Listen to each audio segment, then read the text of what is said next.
But, you know, I really am just like you guys. You know, everybody's trying to touch me and grab my clothes and get me to kiss their baby or whatever it is.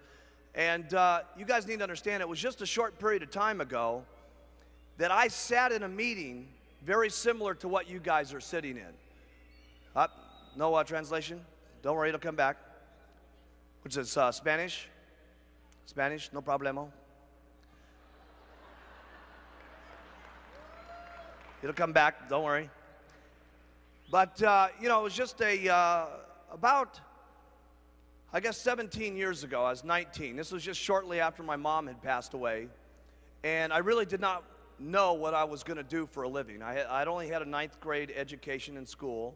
And for those of you who don't know the background that well, I worked in a drug rehabilitation center for about 3 years. And when I first went to go work there, I was 16. And I made $50 a month. And for that $50, they gave me room and board, gave me a place to sleep. And many of you met Michael Rosen, who developed our promotional catalog. He was my boss when I was 16 years old. And so he's known me since I was a little kid. And we used to raise money for this place so that other kids would have a chance to go to this facility and get off drugs and learn a new way of life and so on. And so what I did for 3 years was basically walk on the street and go into offices and ask people if they would be interested in helping children who had problems to make a new way of life for themselves. So basically all my life I've been in situations where I've predominantly been trying to help other kids basically like myself, that, you know, that didn't want to have to live the way I was brought up, that didn't want to have to live in the kind of neighborhood that I grew up in. I didn't have a great family life. My mom, I didn't even meet my real father till I was 21 years of age.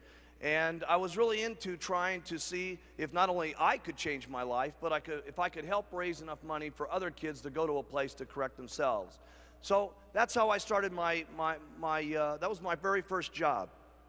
And by the way, he'll never tell you this, but Chris Pear, who runs our international department and has opened up all the countries, he and I used to work together when I was 16 also. We worked on the street together. I knew Chris Pear when he had hair down to the bottom of his back, right? Some of you know Mike Martin. He was on the fundraising situation with me too. And, you know, we were just young kids trying to make it a better world for people to live in. We weren't making any money at the thing. And then after I left there when I was about 19, I got my very first what I would call a real job. And remember here, I didn't have any schooling background or anything, so there wasn't an opportunity for me really with my background or the people who were guiding me most of my life to ever really tell me as an individual that you could really go out and become somebody great in life. That had never, those circumstances had never happened to me. And I got a job at this clothing store. Actually, it was very interesting. It was only 2 blocks from where I ended up starting Herbalife International. And it was a place called Executive Tailored Clothes. And I was working there as a 19-year-old kid. This was just right after my mom had passed away. And I was working there selling clothes for about $1,200 a month. I worked as hard as I possibly knew how to work. And I got to tell you something, I had a great attitude back then. I had the same kind of personality I do today. You talk to the older guys that knew me when I was a 16-year-old kid. I was a nice kid. You know, I had a nice personality. I wanted good things for myself and everybody else. But as hard as I was working, I couldn't make it better for me in those circumstances. And one of the reasons I'm telling you this is last night I got a telephone call when I came in at 2 o'clock. There was a note there for me. And one of the guys that I worked with in this clothing store gave me a phone call yesterday while we were in the meetings and so on. And I first talked to him about the Herbalife opportunity when we opened up our company. And think about this guy. Here was a guy who knew me when I was selling clothes and then knew me when we started the Herbalife opportunity. Just shortly after I was in the clothing business there, I had gotten invited to my very first meeting like this. It was not Herbalife. It was a company called Slender Now Products. And when I'd heard about a weight loss product and multi-level marketing, I'd never heard anything like this in my life. And as a matter of fact, the sponsor in that company, a guy by the name of Bud Bell, his assistant was here this weekend watching everything that went on this weekend. And she just couldn't believe what happened. And the first time in my life, someone told me you could become more.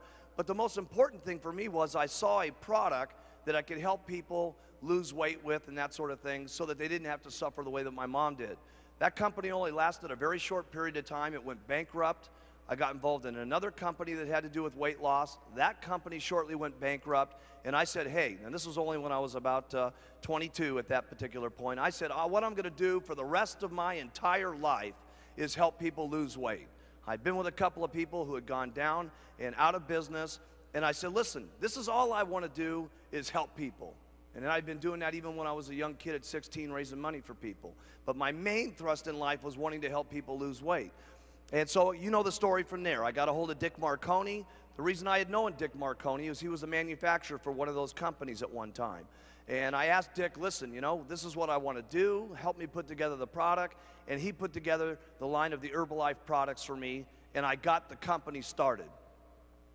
But going back to why I told you this, the very first meeting I ever had in Herbalife, you guys have all heard about when I came in with a baggie full of powder, and I said, you guys aren't going to believe it. We're going to take this product around the world. One of the guys who sat in that very first meeting was a friend of mine who was back in this clothing store, and he told me, because he had seen me fail in the clothing business, he had seen the first company in weight loss I was in go bankrupt. He saw me in the second company I was in go bankrupt. Both of those companies, I'd gotten him involved in the business. And so consequently, when I started Herbalife, he said, no way in the world is this ever going to work. Hughes is going to be a failure. But I did get him on the product. And he lost 40 pounds in the next 8 months, and he kept bringing me referrals and kept bringing me referrals. And finally, he got himself in the business and got himself up to about $10,000 a month. At that point, he quit the company. This is about, I'd say maybe 12 years ago or something like this. Now, his downline is Dennis Dowdell, who makes about $300,000 a year. First line underneath that is Suzanne and Cody Morrow, who made about $400,000 last year, and Henry and Stanya Smeck, who made over $1 million last year. Now, this guy calls me last night. Now, I haven't been able to talk to him yet. I called him back this morning, and he didn't answer the phone.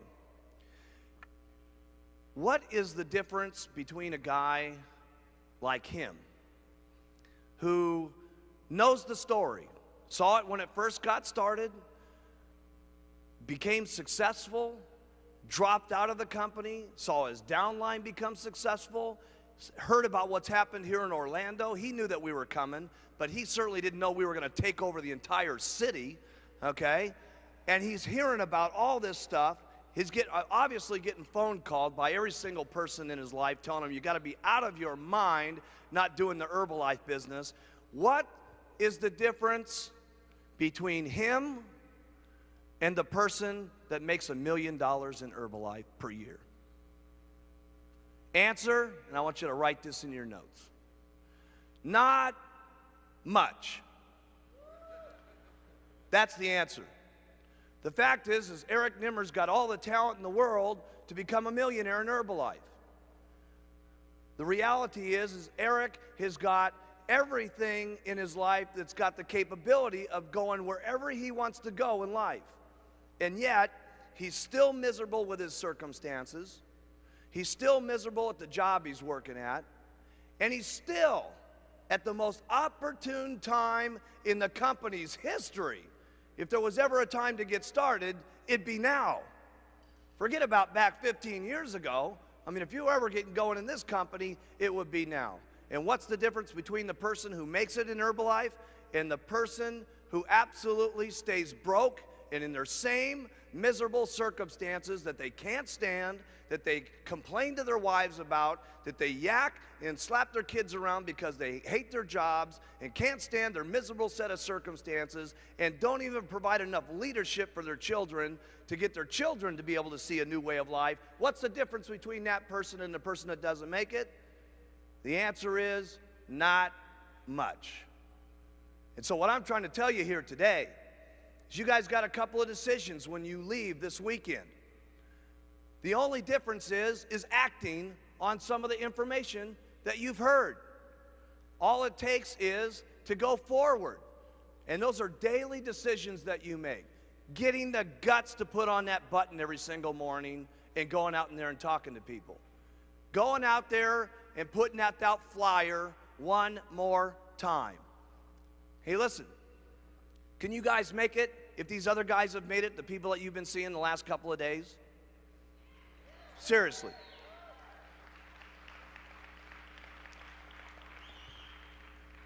But you know what the sad thing is?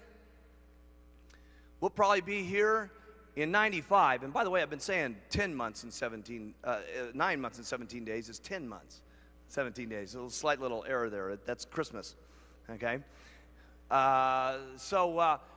You know, what's the difference between now and the next Christmas if this guy doesn't do anything different? His circumstances are going to be exactly the same in life unless he changes them. So, if you guys want things to change for you, you got to do something different.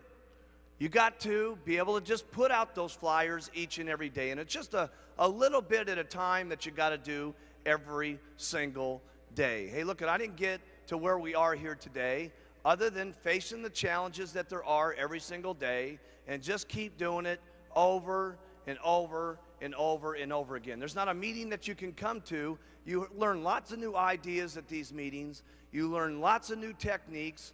You learn lots of new things that you can do. But when you boil it down, there's only a few things that all of us do. We use the products consistently. We keep talking to people. We wear some kind of buttons, whether it's our Herbalife button, whether it's one of our diamond pins, whether it's our World Team pin, or whatever, or it's one of the Herbalife sweaters, or whatever it is. We do something that gets us to talk to people, okay? Something, whatever it is that you do. Put out a flyer, whatever. And we talk to people, okay? But if you take those three things there, we promote the business, obviously. You guys have gotten some great stuff from these people here this weekend, and you'll get even more here tomorrow. But out of every single successful person that you've heard, and the ones that you're going to hear from tomorrow, what do they all have in common? Consistency. That's the one thing that they've got. They heard some new information, and they acted upon it. And that's the one thing that the guy that worked for me in the clothing store didn't have. And here's what's dangerous. Even after he got his checkup to Herbalife to 10 grand a month. Now that's insanity. Guy got his checkup to $10,000 a month. You know what happened to this guy? He got formal brain damage. And in my opinion, what's called the ultimate form of brain damage. He said, hey, listen, if I can make $10,000 a month in Herbalife, I bet I could start another business and I could make $20,000 a month. Somehow he got this brilliant idea that if he could make $10,000 a month here and it was working for him, why not start an entirely different business and go ahead and make another $10,000?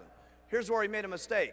He wasn't a brilliant businessman. He didn't know how to manage money. He didn't know how to do that business. He wasn't counting on the fact he was going to have a lot of lawyers to get him in business, that he was going to have to manage employees, that he was going to have to do all the stuff it normally takes to run a company. And he had forgotten that the fact that one of the reasons he was making $10,000 a month is he didn't have to manage employees, he didn't have to have lawyers, he didn't have to manage his inventory, he didn't have to do all the things it normally takes in business. All he had to keep doing was using the products, wearing a button, and talking to people. And doing that, he was making 10 grand. It never dawned on him. This is what's just mind-boggling to me. It never dawned on him that if he was making $10,000 a month using, wearing, and talking, that if he kept doing it, he could maybe make $20,000 a month. He thought he had to start another business to do it. And guess what ended up happening? He went bankrupt with that company. And over the next 3 years, his royalty override checks, not working, paid off his bankruptcy. And today he just places his $2,000 orders to get his $8,000 check every single month for the last 11 years. And you know what still has not dawned on him? That the way to get to $20,000 a month is not going out and selling boats like he's doing today in the worst time in the history of selling boats. it still hasn't dawned on him that if he just used the products, wore the button, and talked to people, that he could make 20 grand a month. Unbelievable.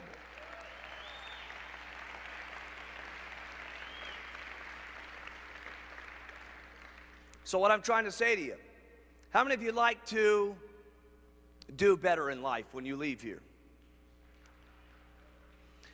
How many of you would like to live the good life and have really outrageous incomes? And whatever that means to you. For some of you, that means $5,000 a month. For some of you, that means $8,000. I'll tell you what an outrageous life means to most of you. If you could just double the amount of money that you're making right this moment, that would be fairly outrageous, wouldn't it? Right? How do you make double what you're making right now?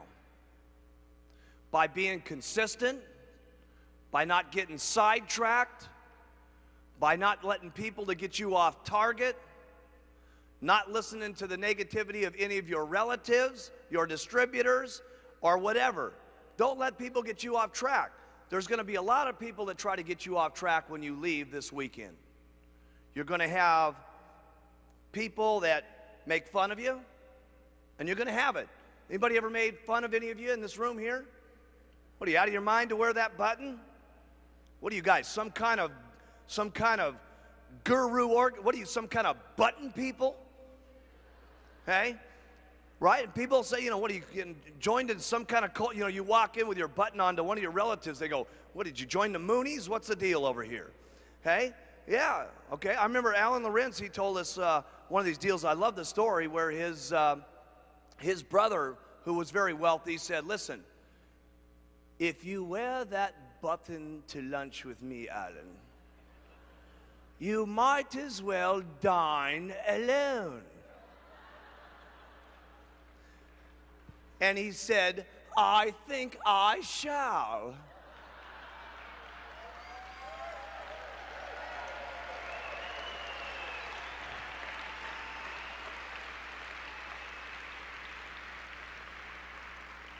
I can guarantee you one thing, when Alan Lorenz brings that $700,000 check home, his brother will call him up on the phone and say, Alan, would you like to go to lunch?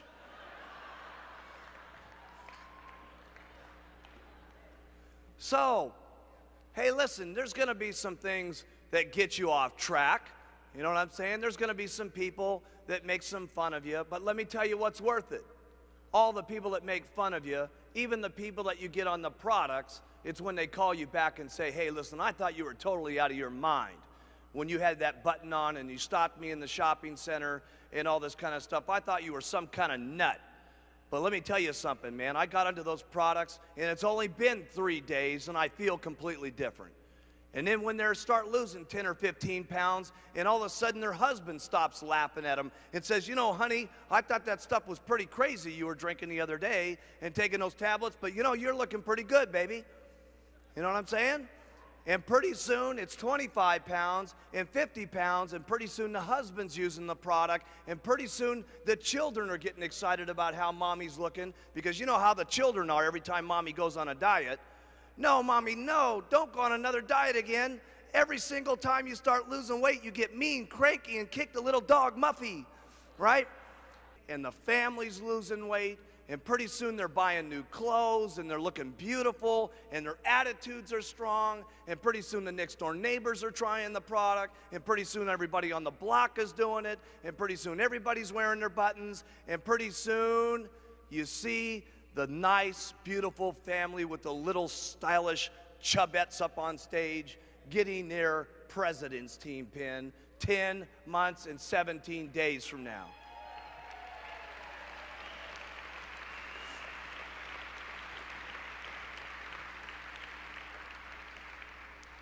That's what it's about, okay? That's what it's truly about. We had a guy here over this weekend that was very interesting for me. And I've slowly kept recruiting people over the years that have just totally thought we were nuts, and you get them after a while. You tell them, hey, it's great, it's incredible, it's unbelievable. There's people I've told that to 900 times, and they still didn't get it. we finally got this guy. Anybody ever heard of Farrah Fawcett? Linda Evans, right? The Bionic Woman lady, all those people, right? There was one person that was behind all those people, this guy, Jay Bernstein. He was the one that made them. He was the one that promoted them. He was the one that got the hairstyles. He was the one that did everything, right? And for all these years, he's always heard about Herbalife. He's always heard that we're incredible. He's always heard that we're fantastic. And this is the first time he's ever been to Extravaganza. After 11 years, we've known this guy, right? And he just could not believe it. He was just absolutely 100% blown away. And it's always that way for everybody. Everybody who thinks it's crazy, everybody who thinks that it's just a joke, there's a couple of things that really get them excited. The first one is always what? Getting them on the products, okay? Now, we could never get this guy onto the products. I guarantee you after the last couple of days, he's definitely on the products, okay, from seeing all the people that are out here. Now, I don't have any idea if he's ever going to do the business or not, okay, but there's a high likelihood that he's going to, okay, after seeing what he's been down here. And it's just, you keep telling the story, you keep getting people on the product, and you do the best you can. I don't have all the magical answers, gang. I don't, okay? I do know this. The first thing you got to do is you got to work on your attitude. People make fun of you, who cares, okay? Somebody says it's not the right thing, hey, you got to know it's the right thing in your heart. And you can only know that by using the products and getting people on the products and having them make comments back to you on how incredible this is. The only way you're going to know that is by being active and starting to make some money yourself and get someone else who starts making some money, and they come to you and say, you know something, I hated my job at IBM and this is the best thing that's ever happened to me. Thank you so much. You got to know that in your heart, gang. And you got to convince yourself. You got to work on yourself every single day. And if you'll get up every morning and you'll work on your own self, because that's your biggest job in Herbalife, okay? You can conquer anything in your life if you want to, if you just keep working on yourself. There's going to be things that happen to you all day long that try to get you sidetracked. There's going to be people that tell you no, and you're going to get sidetracked. But you got one or two choices when you get sidetracked. You can either say, oh, poor, miserable me. Why does it always have to happen to me? And you can keep whining, and you can keep complaining, and you can keep being miserable, or you can say, I'm going to make the best out of it I possibly can, and go back and talk with more enthusiasm to the next person, just like you did. You know how enthusiastic you are when you make 10 sales? It's easy to be excited then, right? Here's when you got real leadership, is when 10 people have said no, and you don't feel good, and 5 of your people have dropped out on you, okay? And someone's making fun of you, and things aren't going right, and 2 straight weeks you've worked till midnight every single night, and the whole thing's falling apart on you. When you can pitch and get your attitude by, and I gotta say this one, and you faking it till you make it, by acting maybe mentally that it's going to happen, by acting like your best presentation is going to happen, like you just made 10 sales. That's when you got some true leadership, okay?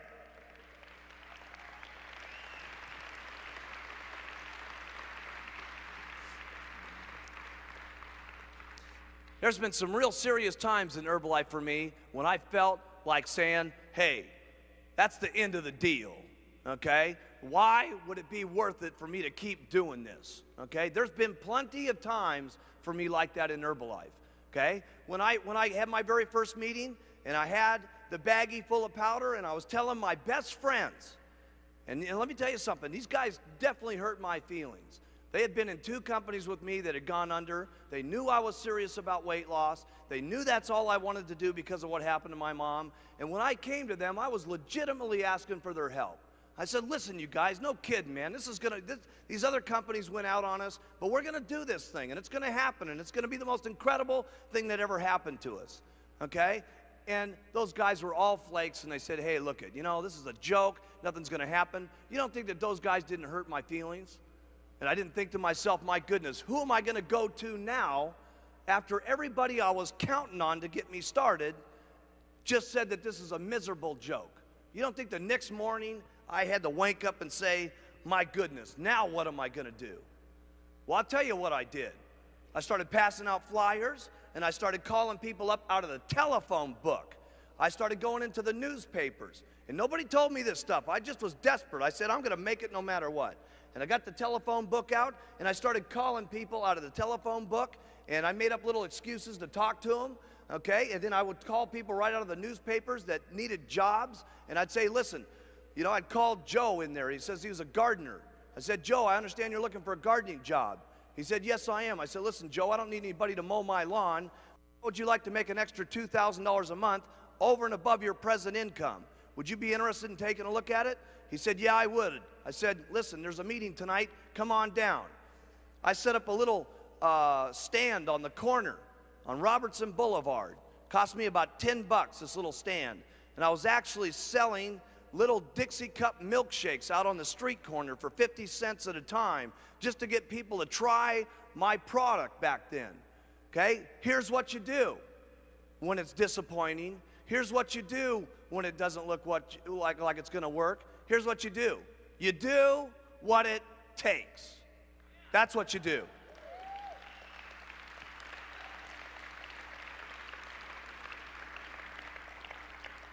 See, I didn't start with a $50 distributor kit with the attitude, I wonder if this is going to work. I hope it's going to happen. No way. My entire life was dependent on whether it was going to work for me in Herbalife. And regardless of what my relatives said, or what my friends said, or what the circumstances were, by golly, I was going to make it, period. And when you got that kind of attitude, there's nobody that can get you down. There's nothing that can get in your way. And let me tell you what people want that are around you. They want leadership. They want someone who knows that they're going to make it. They want someone who says, by golly, I'm going to make it no matter what. Do you want in or do you want out? And I'll tell you what, pretty soon there was 3 or 4 people following me. And pretty soon there was 6 and 7 people following me. And pretty soon there was 20 people following me. And my goodness, after this last couple of days, look at what's happening. And let me tell you something. Couple, 2 or 3 years from now, we're not going to be able to have enough stadiums in the United States to hold people to make this thing go.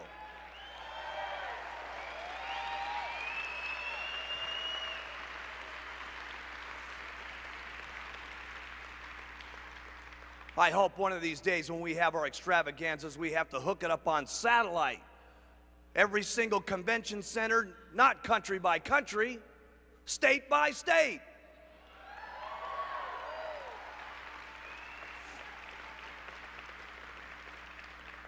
Region by region, okay? All over the place this is going to happen. And you know, everybody always says, well, geez, nothing like that could really happen. Some of you were back around in the old days, right? Came to this thing and said, my goodness, what an unbelievable thing that's happening to us here. And all you got to do is keep doing it. Your success, where you go in life, is only limited to your own imagination and your own hard work. No wonder I'm stuck where I'm at right now in life, because I only got this big of imagination. Hey, but in the future, it's going to even be bigger. And in the future from that, it's going to keep getting bigger. And you know what? This is not a joke, gang. And some of the reasons why I'm telling you this is don't let yourself be in the same circumstances that happened to some of those people that sat in those first meetings with me, who missed it then, and they're missing it now, and they're going to miss it a year from now if they don't take some action. Take the things that you've been learning from this week and take it and put it into action. Don't think about everything. Don't worry if everything's perfect. You don't need everything perfect. Let me tell you how you get perfect. Do it 1,000 times. Do it 10,000 times. No, but I didn't know if everything was going to work in Herbalife. I knew one thing: if I put it out 1,000 times, I'd find out. Everything's not going to be perfect to you, gang. You're not going to get from where you are right now at World Team to Millionaire Team without making, I want you to write this down, a lot of mistakes. And you're not going to get to a Millionaire Team without a lot of problems. Listen, it's an impossibility to get to millionaire team without having lots of problems. And trust me, you'll have more problems getting to millionaire team than you did getting to the world team. And you're going to have more problems than that from where you are from the millionaire team to the president's team. And you're going to have even more problems than that when you get to the chairman's club. And if you're lucky enough in life to end up finally being like me, you'll be in a fortunate circumstance to have a real bummer like last night.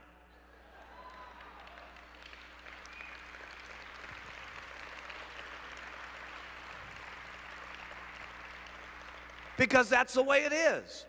We were teaching them this the other day in the chairman's class. I said, let me tell you something. You know, they said, well, hey, you know, can we make the supervisor schools better? Of course we can. Can we get everybody to pitch perfect? Of course we'll try that. Can we get all the systems to be completely perfect? Well, of course we'll try that. Can we make certain that 8,000 people don't try to tear the doors down to get their Orlando dollars yesterday morning? Of course we'll try to accommodate that. Let me tell you something, we're going to have some problems between now and the time we get to 1.5 billion. And we're going to have even more problems than that going to 3 billion. That's just the way it is. And write this down in your notes. The bigger the problem, the bigger the paycheck.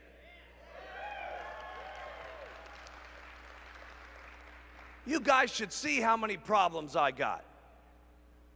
You also ought to see my paycheck. I don't know if you guys know this, but I was the first distributor and everybody else is underneath me.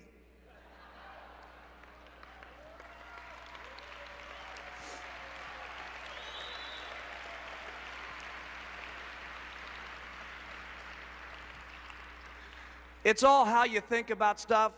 We started the first night and some of the people that were trying to run this place were saying, there's too many people, there's too many people, there's too many people. I said, what do you mean there's too many people? There's not enough people. My goodness, what's wrong with everybody? You know, everything that you do is just how you face it. You got to deal with the circumstances and make the best of it and go on. And one of the best lines I ever heard when I was a young man was from Dick Marconi. You know, because Dick was like, kind of like Dick was like my father, let's face it, when I got going. You know what I'm saying? I didn't have a father. You know, I never even met the guy till I was 21, and then we never even, you know, shook hands really too much until I was 28. And then after that, we never even got together. Finally, one day, I said, listen, you want to go to my house with me in Maui? Could you imagine saying that? Hey?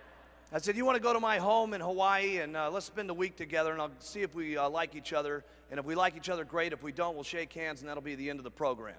Okay? But when I got started, I didn't have anybody that was guiding me. And Dick was kind of like my father image, you know. He had already made a lot of money. He had already been successful. He saw this young punk off the street who really wanted to try to make it. And we had some real devastating things that happened to me and the company in 1985 that weren't real pleasant to live through. And I'll never forget Dick Marconi taking me in a room, and he said, you know, Mark, I want to tell you something. He says, if the experience doesn't kill you, you'll be a better man for it. And I got to tell you something. In 1985, I learned more about my life and more about living and more about what I was doing in business through the hardest times in my life, not through the best times in my life. Because when things are difficult and when things are not good, your true character in life, how much of a man or a woman you're going to be, is that's when it really shows. That's when it shines. That's when you can teach yourself the most. That's when you can teach your children the most. Okay? That's when you can teach your downline the most. That's when you can provide it for your family. Listen, all of our families need someone that they can look up to. And let me tell you, not just our families. It starts family by family, town by town. But let me tell you what we're doing in Herbalife. We're teaching the world how they ought to be able to live. Everybody needs some guidance in this world today. My goodness, if you look at the circumstances in the world today, with the fighting that's going on, with the people that don't love each other, with the people that can't get along with things, where else can we have a room in the world today where there's so many different languages and so many different personalities and so many different religious situations where everybody can come together at one single time with one common bond to help people with better nutrition and to help people better their lives. We got to be the most outstanding leadership that's running this world. Really, this is what it's about. You know, wouldn't it be something, back in the late 70s, a new person came on the scene, Sylvester Stallone, and it was Rocky that became America's hero. And then we had Schwarzenegger, the Terminator. Hey, he was a hero. And of course, way back when, Superman was the hero. Wouldn't it be incredible in the decade 2000 that the papers wrote, we needed a new hero, and Herbalife was the company that shined. Seriously, wouldn't it be something?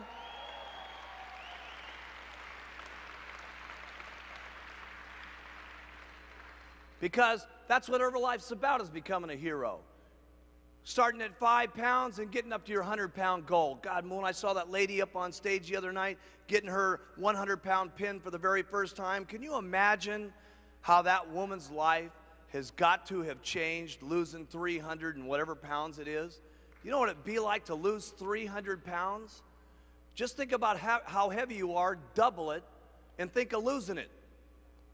I mean, that's amazing. Just the amount of comfortability she must feel in her legs and her feet not aching all day has got to be tremendous. Probably being able to just walk around halfway decent has got to be the most unbelievable thing. Okay? That's being a hero, the weight loss heroes of Herbalife. Starting from where you guys are and getting to 5,000 or 10,000. That's the American dream. And we're trying to take that around the world, gang, and that's something that is awesome. We cannot lose the free enterprise system in the world, okay? That cannot be lost, because let me tell you something, our future generation, our children, are going to need something to look up to.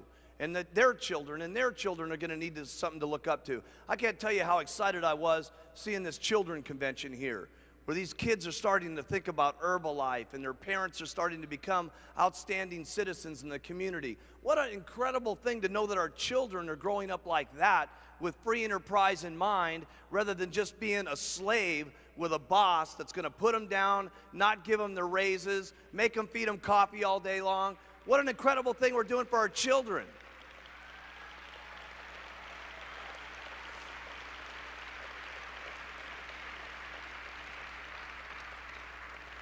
There's so many reasons to do this thing called Herbalife. Of course, there's reasons to do it for your weight loss and your health. There's reasons to do it for your own successes. But there's so many reasons to do it for someone else too. To be able to help someone lose that weight. Listen, where are they going to go to really do that? Where is the hope today for them to use something that's going to be able to make them feel good? Hey, listen, just the weight loss business in America is $36 billion. Where are they going to go for something that's really, truly going to help them out? There's so many reasons to do this, to just help someone lose weight. There's so many reasons to do this to where maybe 3 or 4 years from now, yeah, you're on the cruise, yeah, you're on the vacations and stuff, but what about on this vacation that's coming up in summer where you have one of your brand new Get Team people come to you and say, you know something, I never ever had more than my boss give me a turkey at Christmas, much less being in a company for 6 or 7 months and I got an all-paid free vacation. I just can't tell you how miserable I've been. You know, everybody in the world doesn't just get sick because of their weight problems. Everybody doesn't just get sick because of their nutritional habits. A lot of people get sick just because they feel miserable about themselves. You know what I'm saying?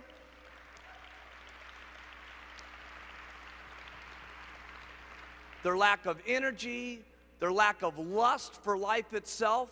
Hey, while we're here, for all the years that you're going to live, to just not have the lust and the passion for life, what a miserable way to live for 60 or 70 years. We're going to get someone onto this product and we're going to extend their life, and then the majority of it, they're going to be miserable.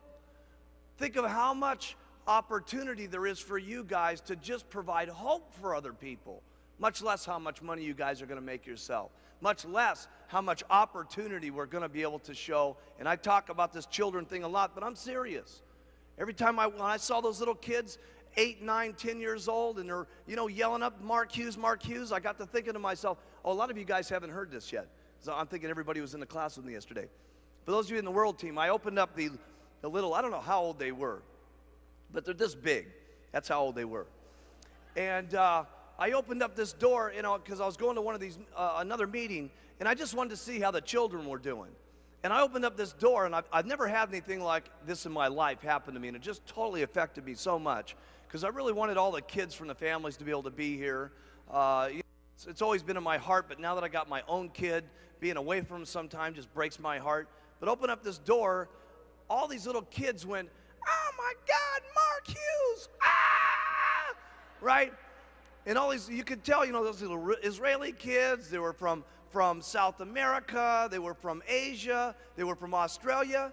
To just be able to, for them now at this age, to be around different cultures and know that they're starting to play with them and have fun with them and to be able to get along with them. Think how much more positive that is for them now than looking at the news that they see where all of those kids are fighting each other, okay?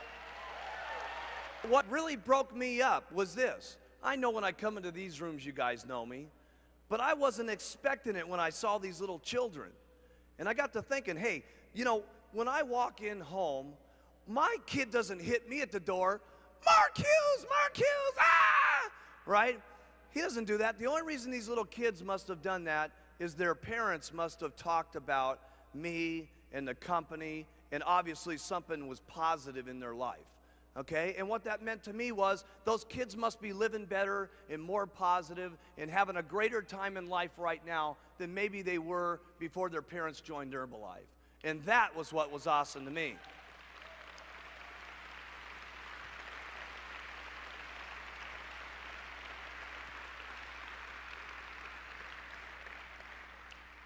And what's awesome about it is this.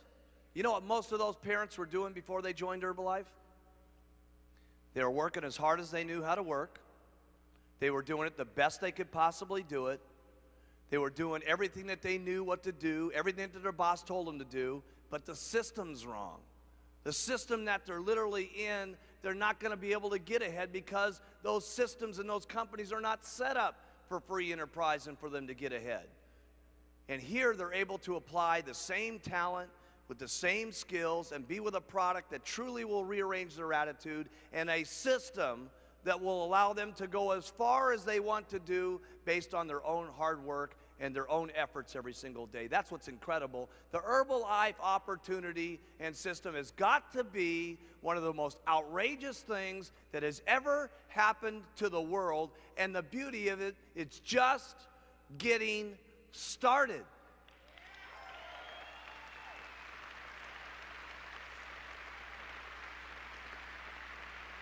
How are you guys all going to make it on these vacations? It's going to be real simple. Here's the first thing you're going to do. Get someone their distributor kit. I'm going to run you back through a couple of things that we did yesterday just to refresh your memory. And each one of these things may sound small, but they're big things. First thing you do is get their distributor kit. If you're present with them, there's two things that you want to do immediately. The first one always is get them to use the product. Getting them to use the product is the most important thing that you can get anybody to do. Because A, they get their own testimonial, which gives them the courage and the confidence to go talk to other people about the product. So first is getting them on the product. Here's the second thing you want to do, is recognize them for being part of the company. Get them to take that new Herbalife pin. That's their little success badge, basically. It's no different than you guys getting your World Team pin.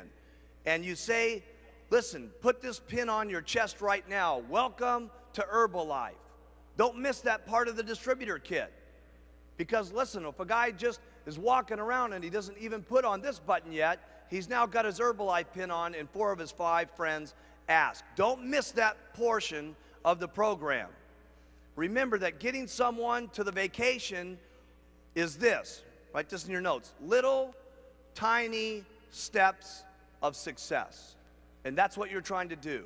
Get them their weight loss successes, get them their little successes and goals in Herbalife. It's step by step, gang. It's not leapfrog from here to the president's team. It's little, tiny successes.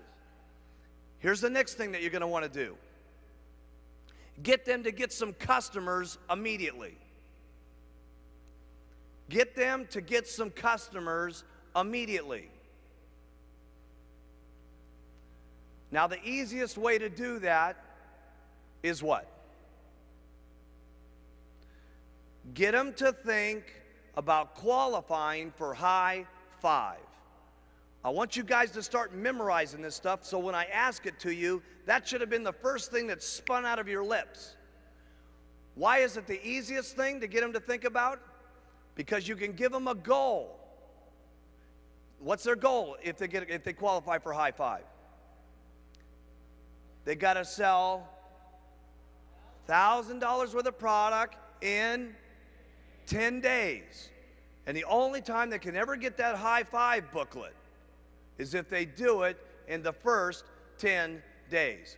If you guys talk about the high five book and make it just as important, because remember, people only know what's important based on what you say. If you make the high five book important, it'll be as important as the vacation if you talk enough about it. If you don't talk about it, who will do it? Not many. So if I had a high five book, I'd carry it around, okay? Here's the reason why you want them to get others on the products immediately. This is very key. Remember, I'm taking you through a process. People have asked me, how do you get people psyched up to get to the president's team? This is how I do it. There's a reason behind every one of these things I do. Here's why I like them to get other people on the products. Because when they get other people on the products, sometimes their experiences on the products are much more powerful than the original person who got on them. That's a very important thing to have somebody happen to them in Herbalife. Because there's never been an experience in your Herbalife career that's as powerful as when somebody other than yourself tells you, listen, Mary, I don't know if you know how good this stuff is. I lost 25 pounds, and I'm telling you, my blood pressure's gone down 15 points. This stuff is the best thing that ever happened to me. And when that starts happening to the person that you've signed up, then the person starts saying, there's a lot more to Herbalife than just making money. Now that's critical.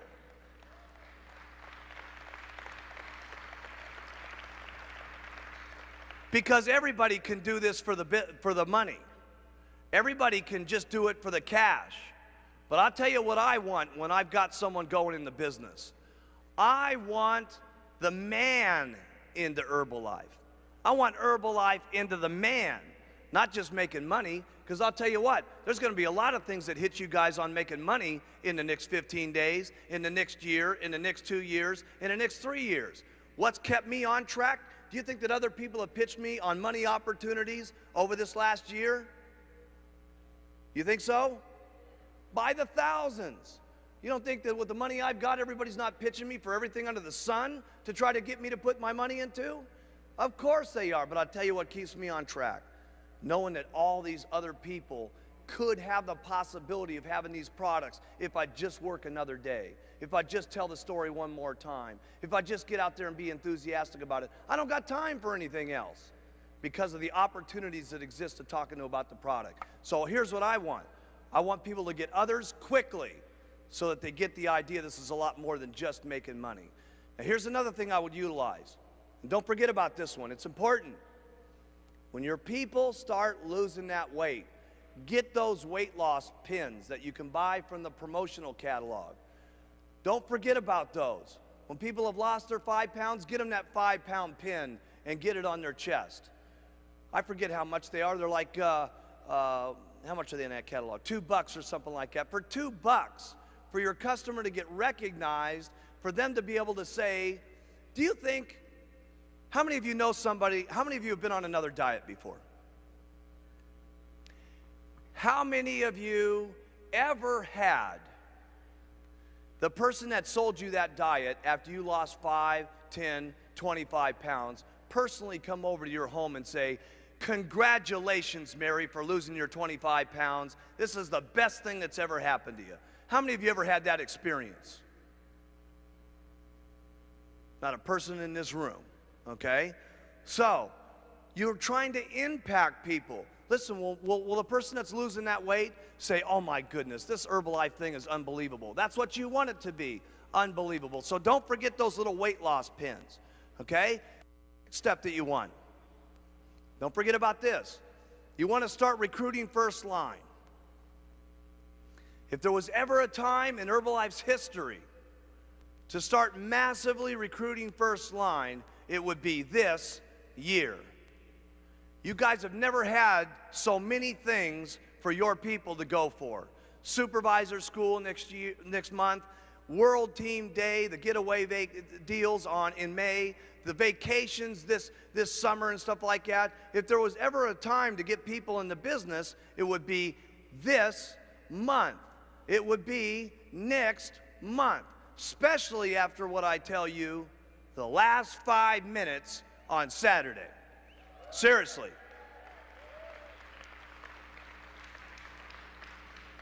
So here's what you want to do. You want to sponsor people first line massively. After you sponsor first line massively, everybody asks me, well, who is it that you pay attention to?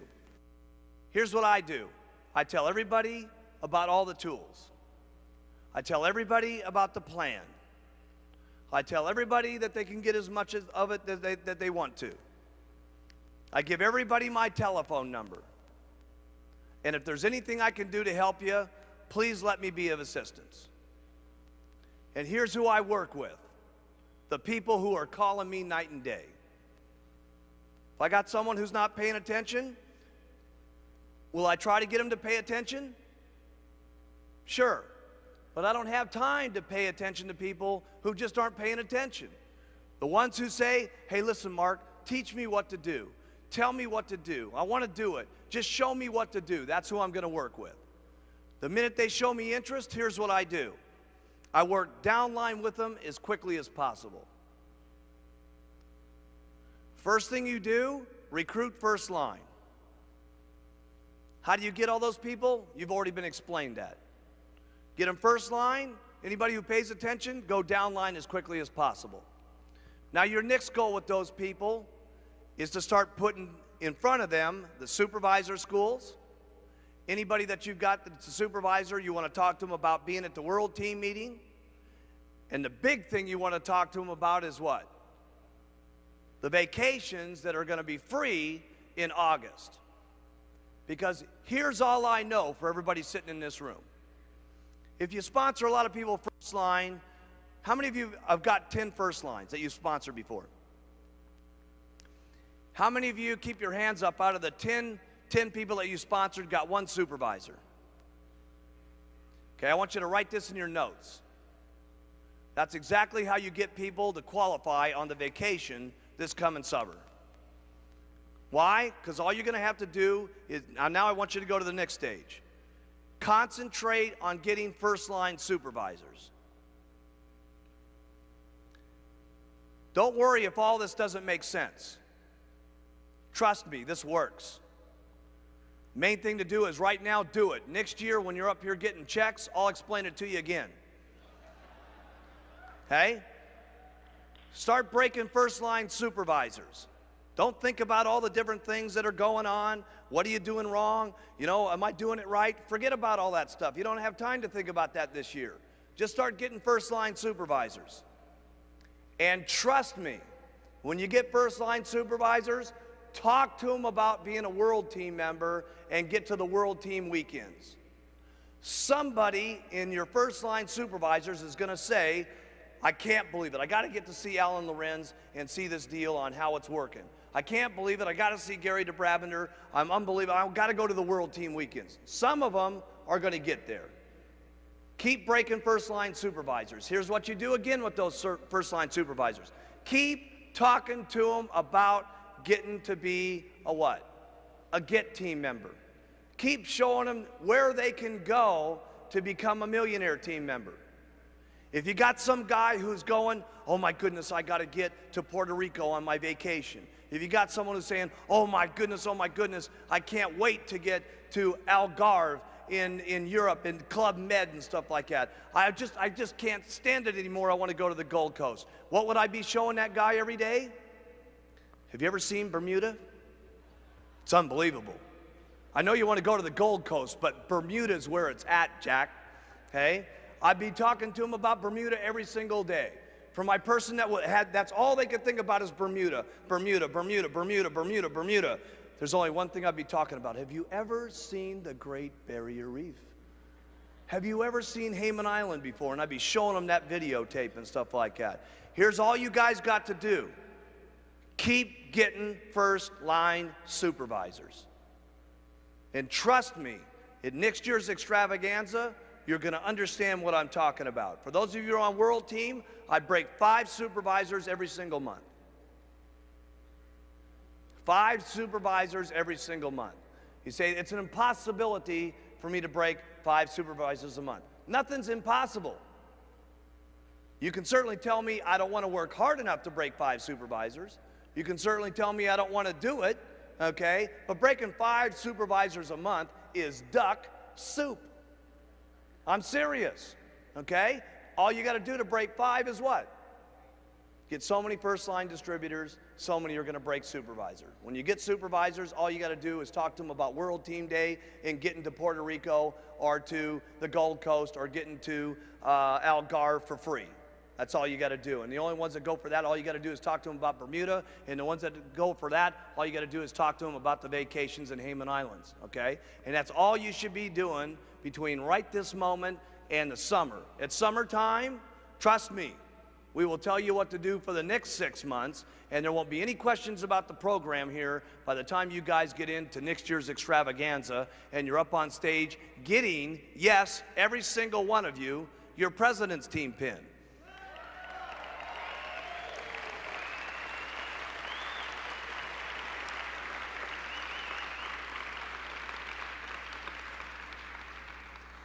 For those of you that are with us still, that are in the Chairman's Club class and so on, listen, I'm going to spell it out to you one more time. World Team, 5 supervisors a month. First line. When I say first line, though, a lot of people get mixed up on this. They say, I've had some of my top President's Team members, you know, they come to me and they go, oh, Mark, I'm doing incredible this month. I've got 47 supervisors. I said, yeah, but how many of them first line? Oh, at least 15 of them. No, I said, how many first line? Well, at least 4 of them. No, I said, first line, how many of them? Well, that'd be none. That's the point. First line supervisors. That doesn't mean someone that you get that gets 4 and you get to count 4. Is that first line? No. Okay. See, first line people means that you have to do one unfortunate thing called work. Okay? So, first line supervisors. So, World Team members, 5 first line a month. Get team members, at least 3 per month. Millionaire team members, at least 2 first lines a month. President's Team members, you got to be out of your mind not getting at least 1 or 2 per month. 5's even better. You get 5 every single month. I can tell you this much right now. For those of you that are President's Team members, you get 5 every single month with 60 next year. And I will tell you one thing. You will see the person that goes to the top of the company. Why? Because all your Get World Team members, they got plenty of things to go to called President's Team. They got plenty of reasons to get there. They got their summer vacations. They got getting part of the bonus. And if you were to get 60 new first-line supervisors, what would take place? I can tell you right now what would take place. Probably 20 World Team members, probably 10 Get Team members, probably 2 or 3 on the Millionaire Team, and a few President's Team members, okay? And you'll see the top people standing on the stage that did exactly that. Don't think about it. Don't have to ask a lot of questions about it. Trust me. First-line supervisors, and you'll learn what the program is next year, okay? And that's the plan. That's the plan.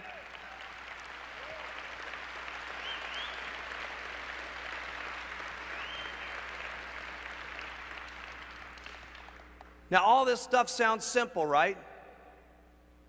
It all sounds easy to do, but it just takes hard work, doing it over and over and over and over and over and over and over again. And then when you get sick and tired of doing it, you just keep doing it over and over and over and over again. And then when you get sick and tired of that, you just keep doing it over and over and over again. Write this one down. This has been a difficult one to get a handle on. But everything in life is no problem. And everything will be no problem if you just keep doing it over and over and over and over again. And you know, one thing I would really beg you guys to pay attention to, don't get sidetracked by all the people in Herbalife. There's a lot of people that you may have seen here this weekend, or you may be sitting next to someone who's done a lot better than you are, and you're saying to yourself, oh geez, why me? Why am I doing as good as this person? You know, what am I doing wrong? This and that and the other thing. Hey, don't worry about that. Here's what you got to worry about: doing your best every single day, and do a little bit better than that the next day. As long as you know in your heart, and as long as you can look yourself square in the mirror and you can say, I did my best. And if you can say that, don't worry about everybody else around you. Don't worry that everybody else is doing a little bit better than you. Who cares? If you can be proud about what you're doing, if you can be proud about what's happening to you every single day, you're the one that can tell yourself every single day whether you're pouring it on, okay? And if you feel good about where you're at, and the only reason I'm saying that, I've seen some distributors before that definitely got sidetracked just because some other people were up there. Feel good about where you're at. Feel good about who you are. And if you want to make things better, all you got to do is look in the mirror and make them better. You guys have to realize you are the presidents, you are the chairman of the boards of your own independent Herbalife distributorships, okay? Each and every one of you have the power to be able to make things better for you. The one thing I'd like to leave you with is this. This is a very interesting thing that happened to me. I was at a dinner about 2 weeks ago, and how many of you have ever heard of General Schwarzkopf? Okay? I was at a dinner with General Schwarzkopf, and he was just an unbelievable man to listen to, and he had been talking about leadership and what it was like to be a world leader and so on. And truly, he's become an unbelievable, powerful figure to everybody around the world with the situation that we were in when we had Operation Desert Storm. Okay, everybody remembers that deal. And he was talking about what it was like to take charge and really run with things and so on. And he said he had taken us through about an hour of how he did his leadership and stuff like this, which I found very, very exciting personally.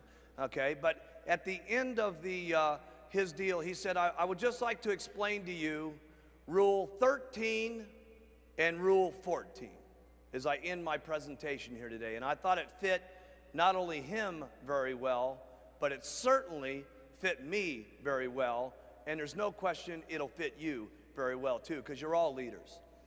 He said, when I was being put in charge of the entire United States service and so on, and he said it was going to be in charge of 650,000 men and women all over America, he said it was an awesome thing to even be asked to be put in charge of. But he said the man who was general just before that, he says, I only met him for just a handful of minutes. And he said, General Schwarzkopf? He said, yes, sir. He said, I would like to give you this position now. And he says, I'm very busy. I have to go on to Europe within the next month, and then I'll be in the Pacific Rim, and then I'll be over in South America, and I'll be back in approximately 2.5 months. Congratulations for getting the job of being in charge of the most proud men and women on the face of the planet. 650,000 of them are in your proud control. Goodbye. And he said, wait a minute. He says, I don't know a lot of what to do in this job. He says, just before you leave, can I please know about the Bill 17 that's been in front of the United States Congress for the last 7 years? He says, I got to know what to do about that particular subject. It's going to affect 100,000 of our people in the next couple of weeks. He said, General Schwarzkopf, he says, I got to leave. Just remember rule number 13. Goodbye. And he says, General, before you leave, I don't got any idea what rule 13 is. He says, please instruct me and guide me. He said, listen, he says, when you've been put in control, put this in your notes.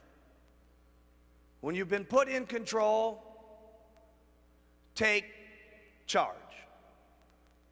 He said, wait a minute. He says, that's all I'm going to get. He says, I really got to have some advice here on these 100,000 people that are going to be affected. He said, General Schwarzkopf, He says, do you understand what I said? I got Rule 13. And he says, I can't even believe it. You're giving me this job here with all these people not knowing how to make this decision, and all you're going to give me is rule number 13? He says, I'll give you one more thing, then I'm out of here. Rule 14. He says, what's that? He says, whatever you're faced with, whenever you're making these decisions, do the right thing. And he says, it'll be all right. And he said, you know something? He says, I learned something very extraordinary from that experience. He says, I was given control of 650,000 people, and he says, here I was not knowing how to make these decisions, but I learned one thing in a handful of minutes from this guy. I had been put in control, and I had to take action immediately. And he said the next thing was, I knew we had lots of people in the system, and if we would just keep the goals right, and we would just do it, all of the people in there would do the right thing. And he says, all I can tell you, he says, lots of people have asked me how I did the job that I did, and he says, all I know is that we took control, we got into action, and we kept doing the right thing. And that's all you guys got to do. To make it through your Herbalife distributorship and your president's team situation, all you got to do is keep doing the business. All you got to do is act upon your actions every single day. All you got to do is keep doing the right thing. And how much more righter can we get than what we're doing here? Helping people with their health, helping people with their lives, helping people change things around. We're doing the right thing. Being here is incredible because, you know, we were here 17 years ago, and this is the group of champions. Okay, I don't know if you look at the sign outside the door. This is the champion room. Look at the marquee outside, the champion room right here, okay? And we want to welcome you all here, and this is going to be an unbelievable week that we spend with each other. 17 years ago, it was unbelievable. And let me just get you clear on this, because what's going to happen here this weekend. 17 years ago, I took a little group, and you got to understand, we started the company on February 19th. That was the official date. Okay, February, the first couple of weeks, those things, we were just putting stuff together. But the first meeting was on February 19th, where I had the meeting with the baggie full of powder, okay? And in that next 2 weeks, we did $23,000 worth of business, okay? And we didn't have anything, okay, anything. All we had was the can of Formula 1, Formula 2, Formula 3, Formula 4, an energy tablet, and a brochure to tell you how to use the Formula 1, 2, 3, 4, and energy tablets. That was it, okay? And no testimonials at that time, nobody income at that time, nothing, okay? And we did $23,000 with that.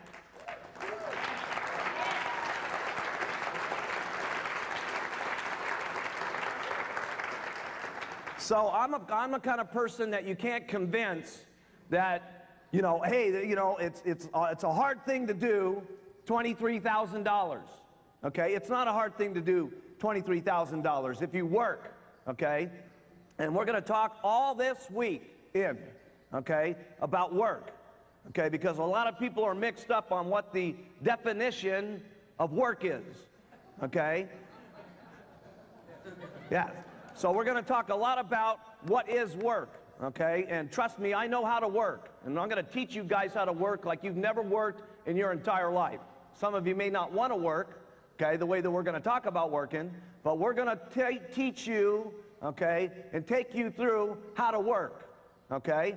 And we came down, the second month there, we did $44,000 worth of business. And I got the idea at that meeting that, listen, why don't we put a goal on the entire company, okay? And what we'll do is we'll go down to Palm Springs and we'll get this incredible house.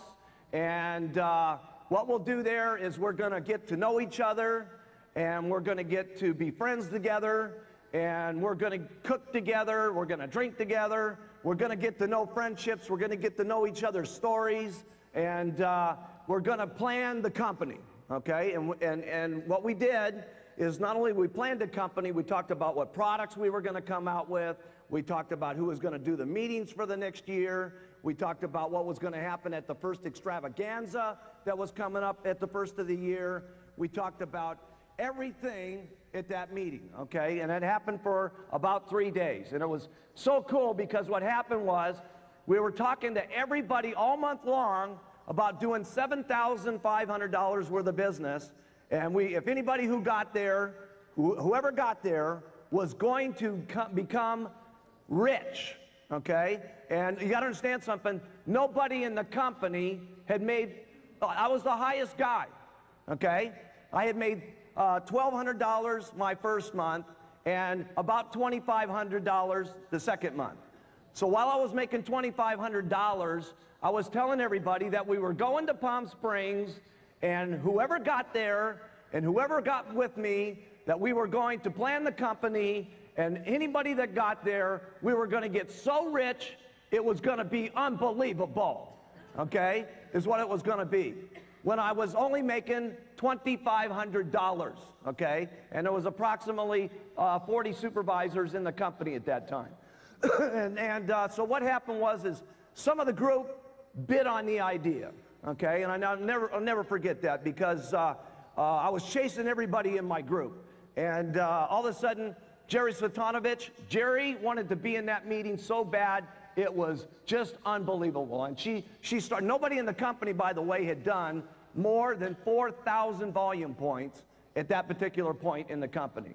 And all of a sudden, by halftime in the month, Jerry was already at 4,000 points, okay? And I was calling up Doug Stunts, and I said, Dougie, you're not going to believe it.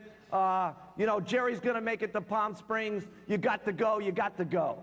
And Doug said, oh, man, Jerry's going to make it? That school teacher? Oh, man. And he said, I got to go, I got to go, I got to go. And all of a sudden, Doug was working like crazy. Flyers at night, going crazy, doing the 7-Eleven stores, talking to everybody he could. And I get Frank Lutz on the telephone, and I said, Frank, you're not even going to believe it. I said, Jerry Svetanovich and Doug Stunts are going to Palm Springs. I said, Frank, I said, don't miss it on the program here. Get your mind right. I said, we're going to Palm Springs, and we're going to get rich. Okay, now wake up, Frank. Okay, and Frank says, I'm going. And long story short, we had Frank Lutz at that deal. We had Jerry Svetanovich. We had Doug Stunts, which all became multimillionaires. Okay, and we had Don Greneau. You've heard the story. Okay, and Don Greneau missed it. Okay, he missed out. Still got a chance to get back in, by the way. Okay, but he missed out. Okay. And there was Dallas Bordenov, who missed it, and there was Tim Greeny, who missed it, okay? And so you guys don't want to miss what's going to be happening here this weekend. And we went to the supervisor school that week, and we talked about how we were all going to Palm Springs. It was great because we did our supervisor school, and we did just like the group here a minute ago, 7,500 points. I said, I want all my guys to stand up who did 7,500 volume, and I want you guys to recognize them. And the whole room went crazy. We had like 200 people. It was our biggest meeting ever. All the guests were there, and all my people stood up, and we walked out of the room, and it was just unbelievable, right? Everybody, now you got to understand something. We walked about 2 blocks down the street. You understand? Here's the meeting room. We said, we're all going to Palm Springs. Goodbye, okay? And we said, you guys go, because we're going. And we went. And we went about 2 blocks down the street, and Doug got into his old gray primer-stained van, which was around the corner, because we didn't want anybody to see it, okay? And Jerry's old Toyota, okay? And everybody's old broke-down, ugly-looking, ridiculous car, okay? And we all drove down to Palm Springs, man, and we were so excited, it was unbelievable, okay? We were excited.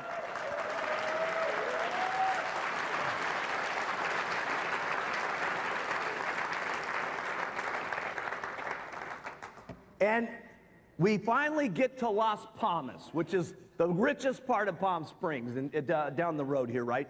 And we turn the corner, and everybody looks at the house. And it was unbelievable. You wouldn't believe this house, man. I mean, it was about 1,000 square feet, okay? 1,000 square feet, okay? So you guys know what, I don't know what that is in the meters and stuff like that. How many meters? 100? 100 square meters, okay? And there was 2 bedrooms in there. I got the master bedroom because I was the prez. And all the girls slept in the other bedroom. And all the guys took the sofa and the floor out in the room. And we tried to go there and film yesterday the house, okay? And unfortunately, it was so ugly, they burnt it down. They burnt it down, okay? So we can't, seriously, they burnt it down. So we can't show you the house that we were in. But this was us at the boardroom table, planning the thing out. And there we were.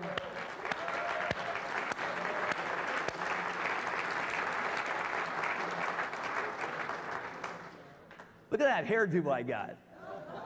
Isn't that cool? So that was me at the end of the table.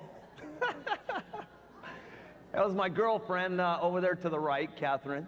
She was the secretary making everything that I didn't want to do happen, okay? We're going to talk about that. You got to get someone to do everything that you don't want to do happen, okay? So that you can work, okay? Because we only get paid for selling the products and recruiting distributors and then teaching people how to sell the products and recruit distributors, okay? We don't get paid for doing the paperwork, okay? Could you imagine Mark Hughes doing some paperwork?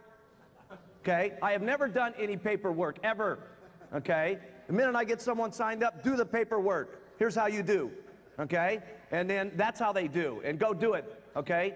Because I don't do any paperwork, okay? Everybody else has to do the paperwork. Everybody else has to set the meeting up, okay? Yes, everybody else.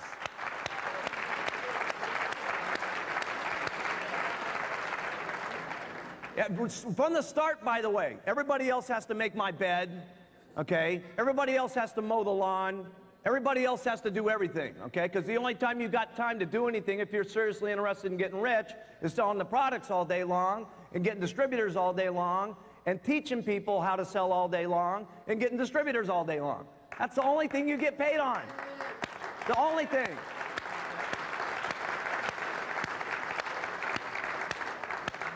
And that is going to be a general theme through this entire weekend here. We're going to teach you guys how to work, and we're going to teach you how to get rich, okay? And while we were there, we were planning out all the products, like I said. We were planning out everything that was going to happen in the company. And it was great because we were talking there in that meeting about how we were going to go. I had my original notes with me, okay? And I had my notepad with me there. We're going to have it come up on the screen here in a second. And I had my original notes, and I told the group there that day, okay, how we were going to do $2 million worth of business the first year. $2 million. And I told them that the first year it was going to be rough, and it was rough, okay? It was seriously rough. Because the reason it was rough is we had no testimonials, and we had no income. This is my handwriting, okay? Don't do the second one yet. Come back, guys. I'm not done yet. Okay, come back to the first one. The first year was rough, and it was rough because of all the things that we had to go through to get it up to being where it was. The second year, we were going to build the credibility of the company, okay? This is my handwriting that you're seeing there. My handwriting was much better back then, by the way. And I projected $20 million for the second year. And then the third year was going to be called Panic. $100 million, that was when we were going to hit the jackpot. Everybody was going to become a multimillionaire, and everything that I talked about came true. We were a little late, okay? We were a little late because we did $10 million the first year, $2 million the first year. The second year at the $20 million, we got 10, okay? But 10 was plenty enough to get us to half of what the third year was, which was 58, okay? And the fourth year, we did more. We didn't hit the 100 million. We hit $142 million.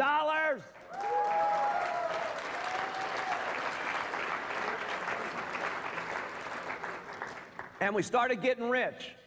My first year, I made $96,000.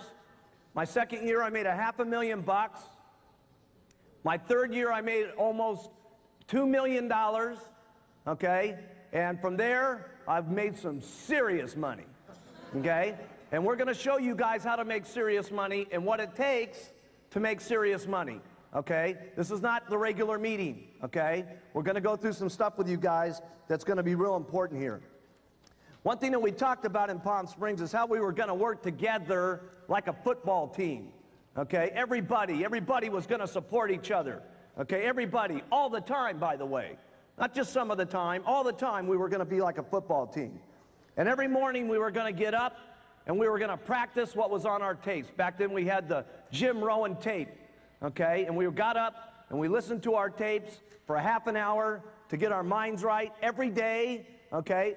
And then we were gonna hit the road and we were gonna work, okay? But we were gonna get up and we were gonna get up earlier than everybody in Herbalife is what was gonna happen. We were gonna listen to our tape and we were gonna get to work. And we were gonna support each other like no one's ever supported each other, okay?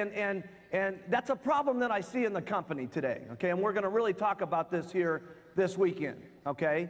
Supporting each other no matter what, okay? And I talked to the guys about this. I said, think about it this way. Here's the kind of support that we're gonna have. I walk in to your big, giant supervisor school, okay? And it's going like unbelievable, okay? And I walk over to your top distributor. I pull out a .45 Magnum. I shoot him in the head. He falls down dead. Your reaction, all right, unbelievable, right?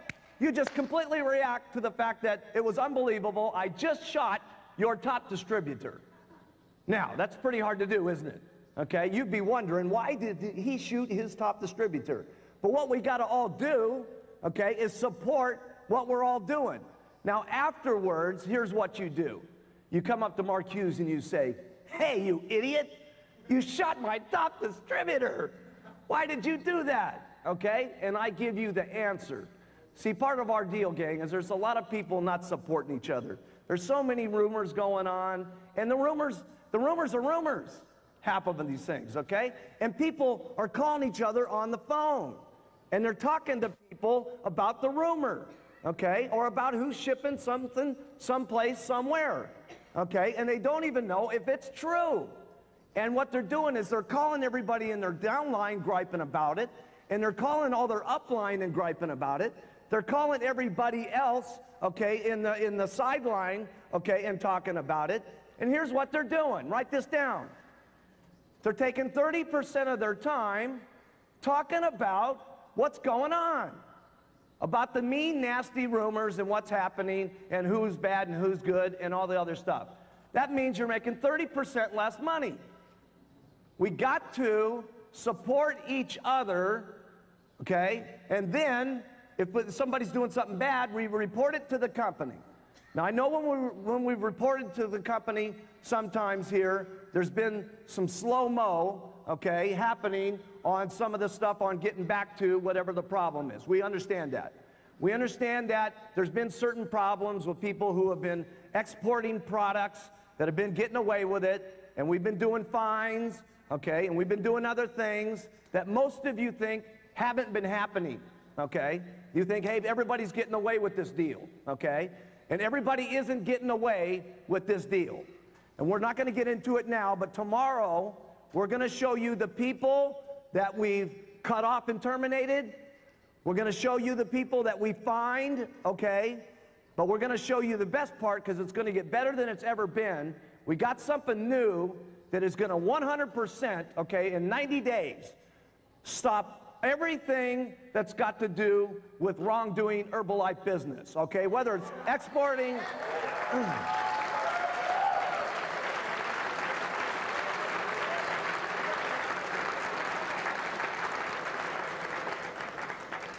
So we're gonna have everything that you've got in your mind, okay? Everything that you've got in your mind is gonna get cleared up this weekend, okay? You're not gonna be fuzzy about anything when you leave. Okay, and we talked about that in Palm Springs, and We talked about how we were going to build. We talked about our self-esteem. We talked about what we were going to look like. We talked about what we were going to accomplish. And we talked about to get there, we were going to all have to have a serious amount of courage.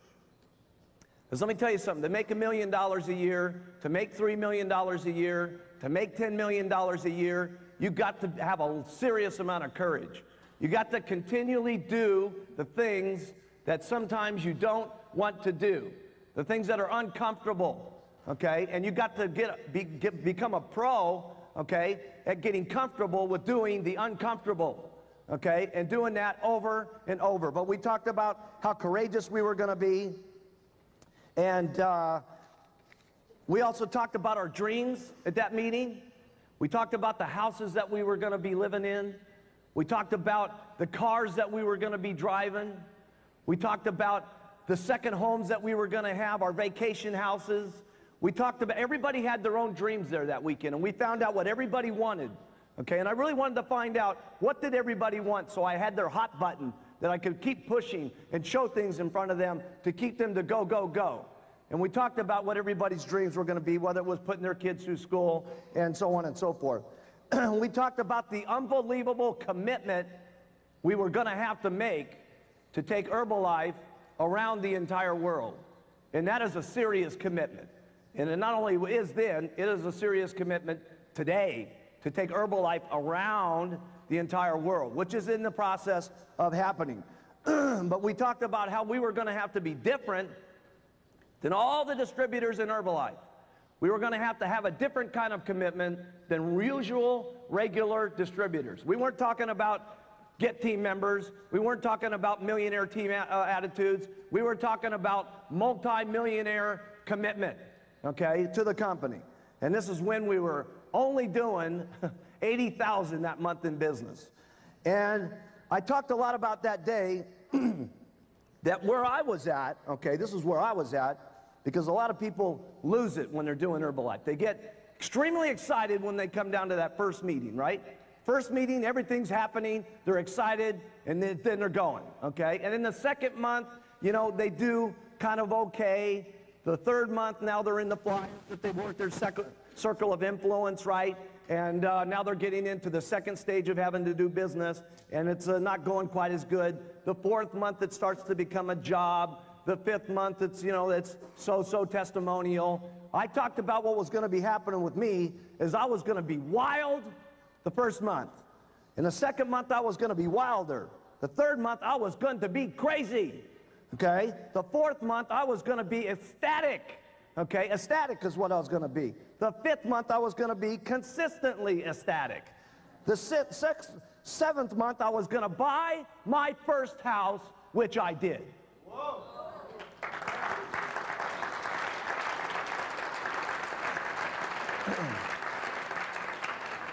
And this was the third month, and I was talking this. See, it hadn't happened yet, but I was telling them it was going to happen, and it happened. Some of it didn't happen all the same day it was supposed to, right? But it happened. The ninth month, I talked about I was going to have my vacation home, and that didn't happen that year. It happened the second year. We all talked about that we were going to have to work with all of our total commitment, our mind, our body, our soul, towards our personal goals, okay? And if we didn't do that with everything that we had, we were losers, and we deserve to be losers, okay? See, if you want to be where you're at and just keep going, there's nothing wrong with that, okay? There's nothing wrong with that, okay? And if what you want to do after this meeting, after we get done with you guys, okay, is if you want to stay right where you're at $100,000 a year and just be comfortable, okay, that's great, okay? There's nothing wrong with that. That's not what we were talking about in Palm Springs. We were talking about how we were going to become millionaires, how we were going to commit to the company and build Herbalife around the world. That's an unusual commitment, okay? That's extraordinary commitment we're talking about, okay? And that's what we talked about then, and that's what we're going to talk about here.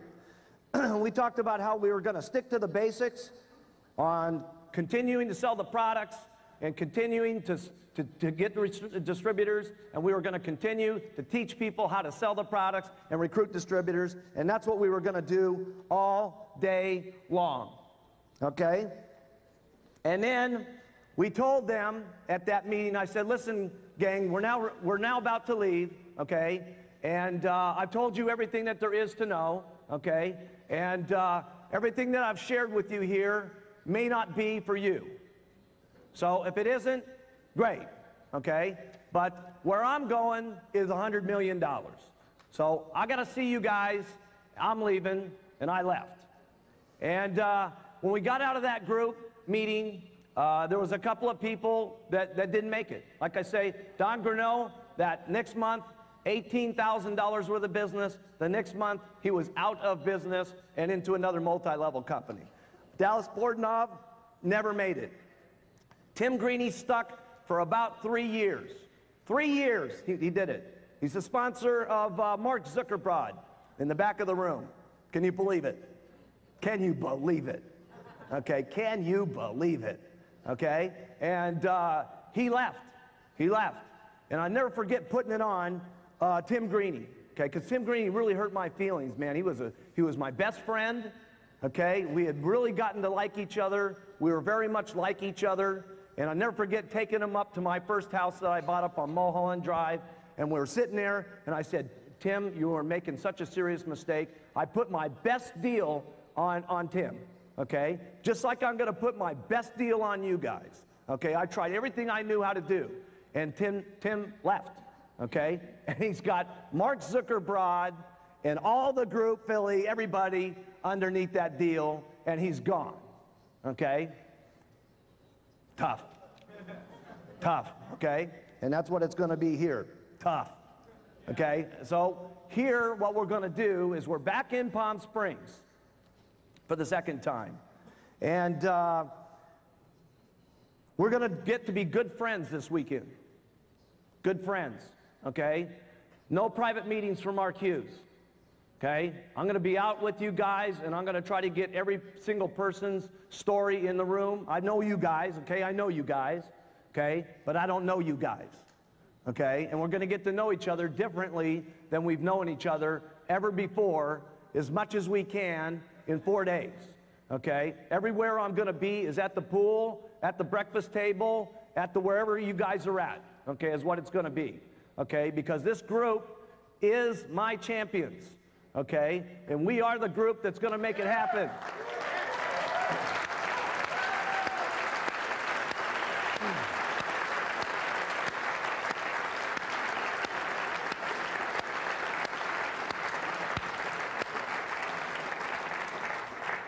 And we're going to talk all week long about the teamwork that we're going to have to take Herbalife around the world, to have the kind of prestige that we want, to have the kind of smell-good company that we want, to have the kind of shiny image that we want. It's going to take a serious amount of teamwork, because we're in a serious amount of languages, with a lot of different religions, with a lot of different colors of skin, with a lot of different kind of personalities, and it's going to take a lot of people that have the commitment to take the message, okay, to all around the world, okay? And we're going to get to know each other. We're going to get rid of all the rumors this week. All the rumors, whatever they are, and I know what they are, by the way, okay, and you guys are going to help give some of them, okay? We're going to get rid of them all this weekend so that our minds are right.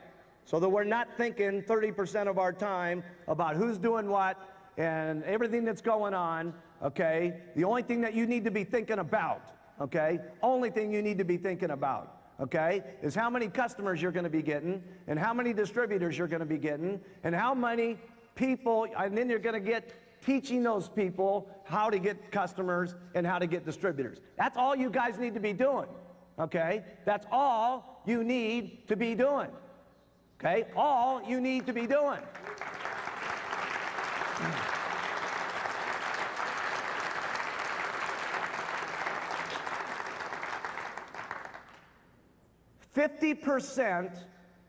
of the first Palm Springs group became millionaires. Now look at what we got here. Isn't this interesting? And I'll tell you what's really interesting, okay? There was me and 7 people that came to Palm Springs. Today what we have is me and my 7 Chairman's Club members today. Very interesting.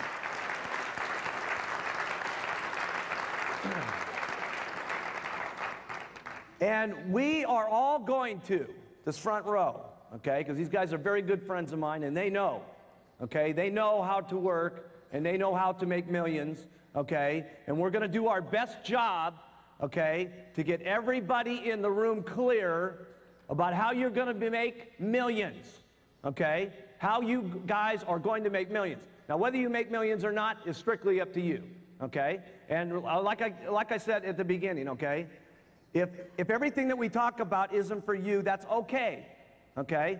This is not your average, ordinary, regular meeting that we're going to be talking about. We're talking about what we're going to do, how we're going to do it, what the game plan is. I'm going to show you guys the entire game plan on how we're going to get this year here. You understand? This year here, if we pour it on when we get out of this room, we're going to be about $1.5 billion this year. $1.5 billion.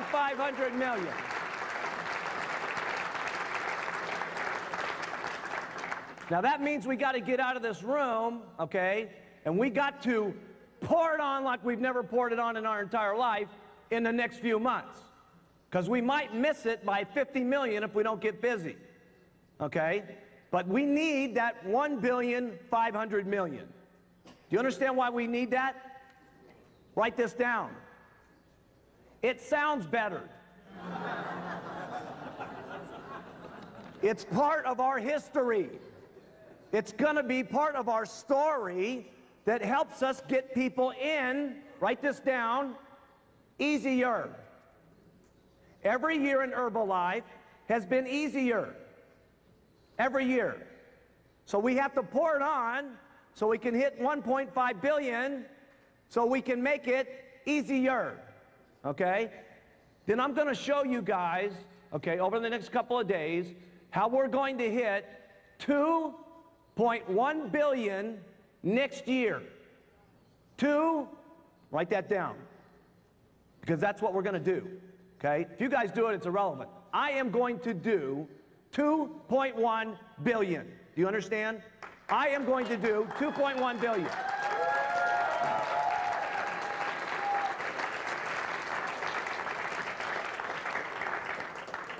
We're going to show you the products, okay, that's happening over the next year. Okay, we're going to show you that. We're going to show you the countries that are going to be happening, okay?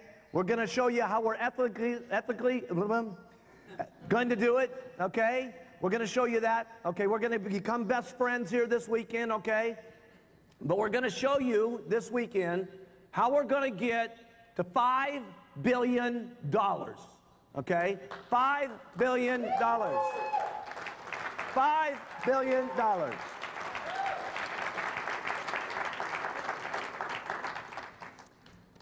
$5 billion is what's going to be happening. And I'm going to get the $5 billion, period. Okay? This kid is going to $5 billion. Now, again, if you guys decide to get in on this, okay, great. Because let me tell you how much money you're going to be making at $5 billion. Write this down. Put down your total income that you're making per month right now. Write that down, everybody. Karsten, everybody. Okay. No, don't think. Right. Do as I say. Don't think. I know how to make millions, okay? I'm going to teach you guys how to make millions this weekend. I don't want you to think. I want you to listen and do, okay? That's what's going to happen, okay? And we're all going to get seriously rich. Write down how much you're making right now. At $5 billion, you're going to be making a minimum of 5 times what you're making right this moment? Write that figure down. Stare at it. Get a feeling of it. Where could you be living? Hawaii. What kind of houses could you guys have? What kind of clothes could you be having? How many cars could you have? Okay? At only 5 times. Now, some of you, okay, some of you are going to be making 10 times what you're making right now. 10, write it down. 10 times, write that figure down. Get a feeling of what that looks like. 10 times what you're making right now. Do you understand that at $5 billion, there's going to be $50 million in just the 1% pie? $50 million. Do you know how much money that is? There's going to be people at $5 billion, okay, that get $5 and $6 million, okay, in just the pot. You see, some people are making 10 times. There will be someone at $5 billion. There will be a couple of people that are making about 20 times what they're making right this moment. Why do I know that? Because I know exactly what everybody's making right now at $1 billion. You see, I know all your guys' incomes, every single person, okay? And it's going to happen. And it's going to be unbelievable when it happens. The whole world, gang, is going to be open in about the next 5 years. The entire world, okay? And we're going to get the products that we have currently in all the existing countries. We're going to get the other countries opened up with the regular product line, and then come back and get them all the products. Then we're going to show you this weekend the new products that we're going to get involved with over this year and the next year. We're going to show you that. This is not for everybody to show, okay, but we're going to show you guys, okay? And we're going to do the $5 billion plan, and it's going to be absolutely unbelievable. And let me tell you, that's where I'm going, okay? The biggest money that's ever been made in this company is going to be made between here and $5 billion. The next money is going to be made from then to $20 billion. You guys are looking at the Microsoft of nutrition.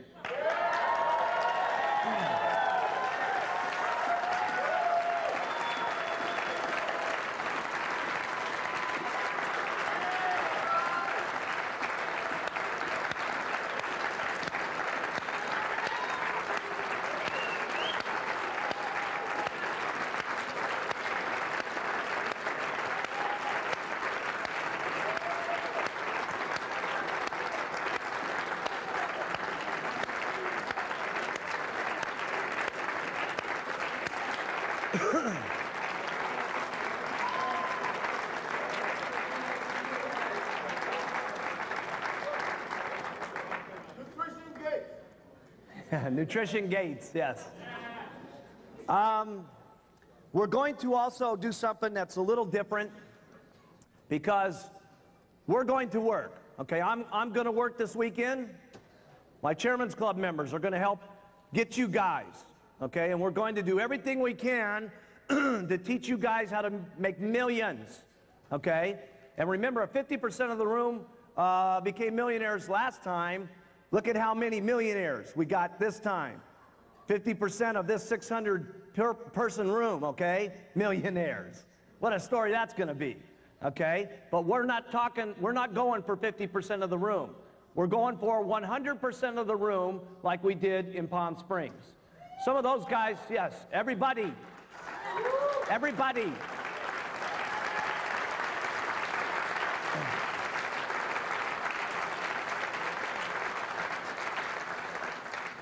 Some of those few didn't get it because of circumstances, okay? There's no testimonials, nothing was happening, okay? There was a different set of circumstances in the first room. This room doesn't have that set of circumstances. We got the products of the century, okay? If we didn't do anything else, and we just had our products, we could get the $5 billion if we kept talking long enough and just kept doing, okay? Yes, yes.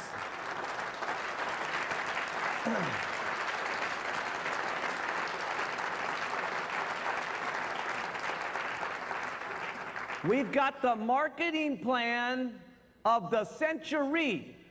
Now, I don't know if you know this, okay, but we pay out, write this down, 30% more than any other direct sales company in the world. Now, I know some of you may doubt that because of the way some people have come to you and they've shown you the 10% on the first level, the 8% on the second level, the this percent on the this level, and so on and so forth. But listen, I know all the marketing plans that are out there. They've got their point values, and they pay on wholesale, or they pay on different numbers, and when you look at it and trickle it all down, okay, all down. And by the way, you're going to have a brochure at the summit that's going to show you every company, okay, every company, every company.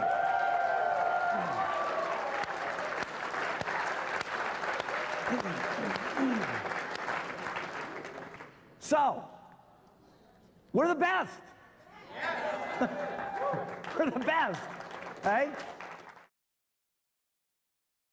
I want to cover a couple of rules and regulations on how we're going to play the Herbalife game as we go forward so that we keep the integrity to the company and so on. And it's particularly important that this group understands it. For some of you, it'll seem a little mundane, but you know what? It's real interesting. Even when I meet with the president's team and go over some of this stuff, they still got questions on some of these particular rules and stuff. It's very important that you guys understand some of the rules that glue the company together, because you're the ones that are going to have to teach it. You're the ones that are going to have to communicate it. You're the ones that are going to have to get it to someone else who's going to speak it in another language. And you've got to be able to operate these businesses far beyond what I'm doing from the top, okay? Anybody that's not a resident, that's outside of a country that's legally open, they can sign a distributor application, but they must have a residence in a country in which we're open, okay? So if some guy from India wants to sign up, can they sign up? Yes. Where do they have to have an address? In any one of 24 countries in which we're open, okay? Now, just because this person has an address, can they now do any business in India? No, period. Can a person in India sign up an application in France and do business in America? Yes. Can he sign up on an app in the United States and do business in Germany? Yes. Okay? So that's the way the applications work. This international game, okay, that we're playing changes from time to time. Okay? And you guys are just going to have to get used to the changes, all right? Why does Herbalife change the rules from time to time? There's only one reason why we change the rules.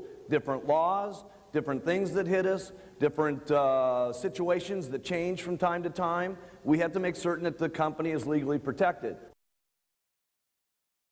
We're not kidding around about this Philippines things. We just got our products approved there. We're just in the process of opening the company up and so on. This means you cannot go over there and do business until the company says open, okay? Because what will end up happening is someone goes over there, does something illegal, does some kind of advertising that knocks us out of the ball game, does something wrong with the product, does something wrong with the marketing structure, and all of a sudden we're almost at the approval date, and bang, we're another year away from opening. We're just at the edge of opening that country up. If you hear about someone doing some stuff, okay, let's do yourself a favor. Let's find out if it's true, okay, not rumor, not jealousy, not the fact that someone's check's bigger than yours, not the fact that, oh my goodness, you know, they got to the president's team in 9 months and they must be doing something wrong, so, you know, this and that and the other thing, bonus this, bonus that. You know, there's so much money around here, a lot of people are getting greedy, okay, and jealous about some of the stuff that's happening in the company, okay? But if you find out if it's something accurate, okay, here's what I'd like you to do with it. Please just communicate it with the company and we'll take care of it. We got to have time to get our company better than it is, bigger than it is, the systems better than they are, to sparkle so that when we're ready for this worldwide movement, the company looks the same everywhere, it's got a good image everywhere, and we can take this company over the next 5 years and we can make it sparkle so that we're proud of it, our people are proud of it, our children are proud of it, the governments are proud of it, we got no legal problems, okay, and we make the thing shine. That's what we need to do. What is a country allowed to sell when it's legally open? Only what's in their country and that's legal to sell. Okay? Remember something, that we have financial responsibilities to each one of these governments. As we open up, there has to be a formal company there, and the products that are sold within that country, the government expects us to pay taxes on. It's part of being a good corporate citizen. So if you guys or your guys want to end up getting bad articles, bad press, problems with the government, and people sneaking around getting people locked up in jail, just go ahead and import some illegal products from the illegal countries and keep selling them and stuff like that. And I know sometimes it's difficult. We have to make certain that we keep within the laws of the land in which we're doing business. There is no company that's going on a worldwide basis the way that we are and allowing their distributors to earn cash on every one of those companies on a worldwide basis. There is nobody else doing that. And we need to understand that there's some difficulties with that, there's some problems with that, and also, the bigger the problem, the bigger the paycheck. What about, if I'm somebody and I just bring in a little bit of stuff into India for personal use? Okay? The answer is no. Right? And the reason the answer is no is because there's so many people that we've got, okay, out of the 1 million people that we got in Herbalife, if all of them said, by the way, you can just have a little bit for personal use, well, let me clue you in what's going in across the border. 75,000 truckloads full of personal use, okay? And pretty soon you got the same problem. A problem that's a product that's illegally labeled, illegally formulated, illegally this, illegally that, and pretty soon there's newspaper articles about Herbalife's doing business in India illegally. It's a scam, it's a bad deal, and we got to go in and spend the majority of our time cleaning it up, not building it. You can't say the name of the company in an advertisement. You can't. Now, this is America, okay? Canada, you got your own rules and stuff like that. Mexico, you guys know you got your own rules. South America, you guys know you got your own rules. This is America only, where we're safe, okay? Everything's okay, no problems, okay? Name of the product, in Australia, you guys know what you got to do, okay? This is for America, all right? No name of the products, no name of the company, no misleading claims on the products, no time frame on how many pounds in how many days, and no misleading deals on the income. Change of sponsorship through just individuals, change of sponsorship through husband and wives, change of sponsorship through partnerships, and every which way you can finagle your way out of trying to cheat your sponsor out of cash. We need to talk about it so you guys are clear about it, so that you understand that you have got rules that you've got to play with, and that the company is going to protect all of you at all times, okay? No matter what. I don't care who the distributor is, how big they are, okay? We're going to protect you guys from yourselves whether you like it or not. If it's a dual application, when will we catch it?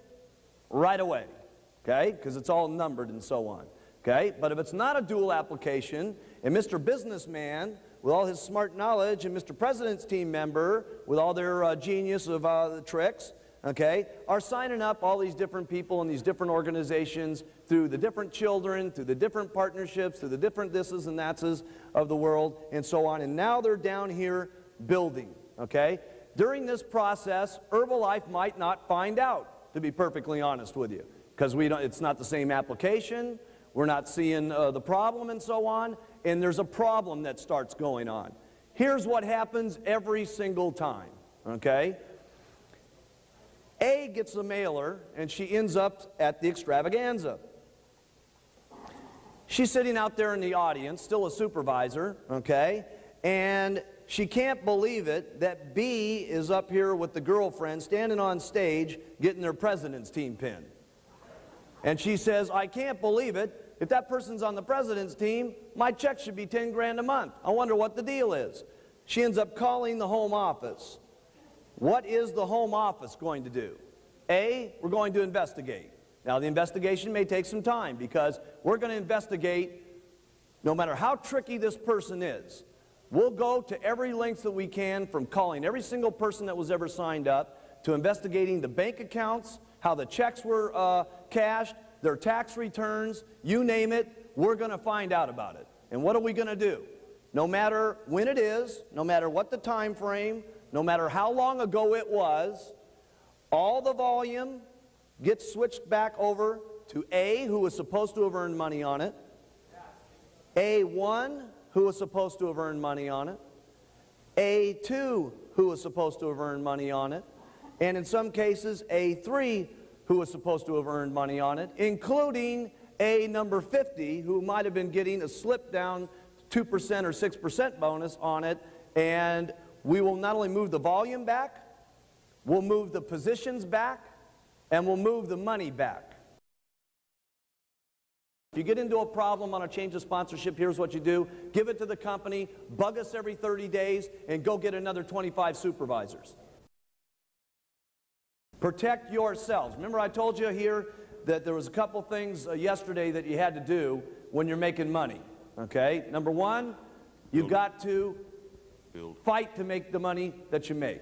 Number two, you got to fight to keep the money that you get. Okay? And that's part of this deal over here, because when you got one of these new countries that open up in like a Spanish language or something like that, it's easy for these guys to be signing different applications.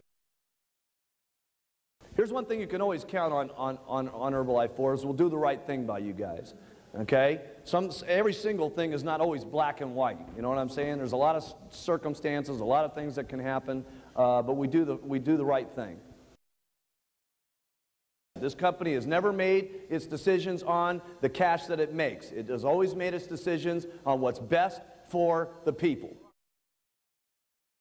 Remember, you guys are building your own Herbalife dynasties on top of what I'm building also. Okay? And my reputation is no different than your reputation. Okay? Your group listens to you based on who you are, and what you've done in the past. Okay? And so if you want to look at how they're following you, look at what you're doing. So if it was me, leadership always says, do what's best for the group, not what's best for my pocketbook. The partnership's no different than the boyfriend-girlfriend deal or the this or that or the other thing, all that kind of stuff.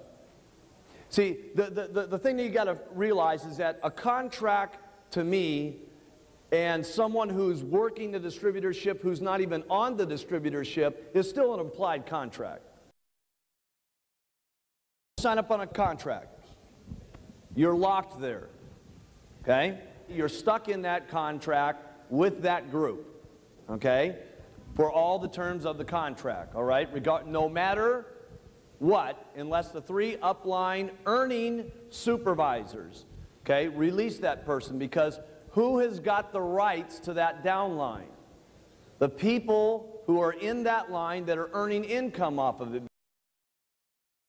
What do you guys do, okay, what do you guys do if you're afraid, okay, about a meeting, okay, and a person, and you think they're going to get robbed? What do you guys do, okay? Make certain that they're on your application first. If that means you've got to get them a German application, get them a German application. If that means you're so scared that you've got to buy an Australian distributor kit and put in the mail an Australian distributor application, okay, and the guy signs up on the Australian distributor application and later on applies for a change of address, is that what I would do? I'd do everything I could to, number one, fight for the money that I get and protect the money that I get. That's what I would be doing. What needs to happen at an Herbalife business meeting is Herbalife. What needs to be talked about are our products. What needs to be talked about is our philosophy. What needs to be talked about is our business opportunity, okay? Anything other than that is going in the wrong direction, okay? We don't discriminate against anybody. The second thing that you've got to realize, it's bad and stupid business to reject anybody for anything, okay? Regardless of their sex, regardless of their religion, regardless of their color of skin, regardless of their background, regardless of what religion they're involved in, and regardless of what the situation is, okay? Because if you build your business that way, you're going in a serious wrong direction. This also goes for multi-levels, okay? We say that you as an individual have the right to involve your first line in another business since that's your business. Everybody got that? Okay? We don't like it, but that's the situation. But if you try to involve your second line, you're not allowed to go and talk to your second line Why? Because maybe you get paid on that, but you didn't develop that business. Your first line did. So if you go start attacking your second line to try to get them involved in something else, okay? Or you're now invading the privacy of the person who sponsored them. We say you can't do that, all right? If you go raid anybody else's organization and start getting them into the thing, okay? There's a couple things that happen. Number one, you can't participate in production bonuses. And number two, when we find out about it, okay, and you guys let us in on the know on it, there's most of the time, okay, if the organization's getting real hurt, we'll stop the checks, okay, even though it may not be able to be done in some areas, okay? You guys get it to us. We feel serious about it. We'll hold up the money and try to slow up the process, okay, of these guys raiding your organization. Smoking in these deals and stuff like that, okay? You guys got to start remembering who and what you are. Jim Rowan said something at the end of the deal here that was very important. Sometimes you guys don't realize what impact you have on the people that you're around because you've been living with yourself day to day to day to day, and you're becoming more. People are seeing you different. People are respecting you different, and sometimes you don't even realize yourself who and what you are have an impact on a lot of people that you're around, okay? So you guys have to be very mindful, okay, of what you're doing, how you look, how you dress, how you act, what you do in front of the people that you're around. This includes doing stuff that's not necessarily great looking for our business. Let's start acting like millionaires. Let's start thinking like millionaires. Let's start being millionaires before we get there and stuff like that. That's what I had to do, okay? I had to start talking about millions before there was millions. I had to start talking about big checks before there was big checks. I had to start talking about big business before there was big business, okay? Let's start being more than what we are, and at the same time, let's be mindful of what we are. There's a couple of ways to recruit that I just want to remind you of here. No question, one way is first-line recruiting. But there's also what's called secondary recruiting. So my goal always was, after I went through my circle of influence, doing every single thing I could to try to first-line recruit, which meant I was doing everything, by the way. And for those of you that don't do everything, you should at least know everything as leaders so that you can pass out the menu to everybody. What do I mean by that? Some of you, I mean, if you don't ever learn this, fine. Can you get rich without what I'm telling you? Yes. Can you get richer with what I'm going to tell you? No question about it. Some of you are good at only handing out flyers. That's what you are good at. Some of you are good at only doing flyers to get first-line recruiting going on.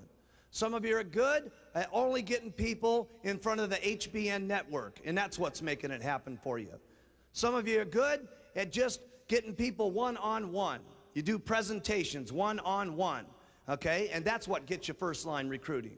Some of you are good at doing this mailing program that you got going on, okay? This direct mail response deal that some of you are doing out here in the audience. And that's what's making it score for you, okay? There's a lot of different things. Some of you only recruit off your buttons.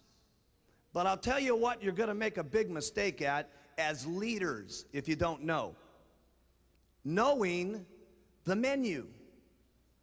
See, if you only continually be good at flyers, and that's all you ever tell anybody about, flyers, flyers, flyers, flyers, flyers, flyers, flyers, guess what? Out of 10 people, there's going to be 7 of them that don't like flyers, that join your companies. And there's going to be, because they're all going to be different types. Some are going to like flyers. Some are going to like ads. Some are going to like one-on-one. Some of them are going to like the buttons. Some are going to like watching the television set.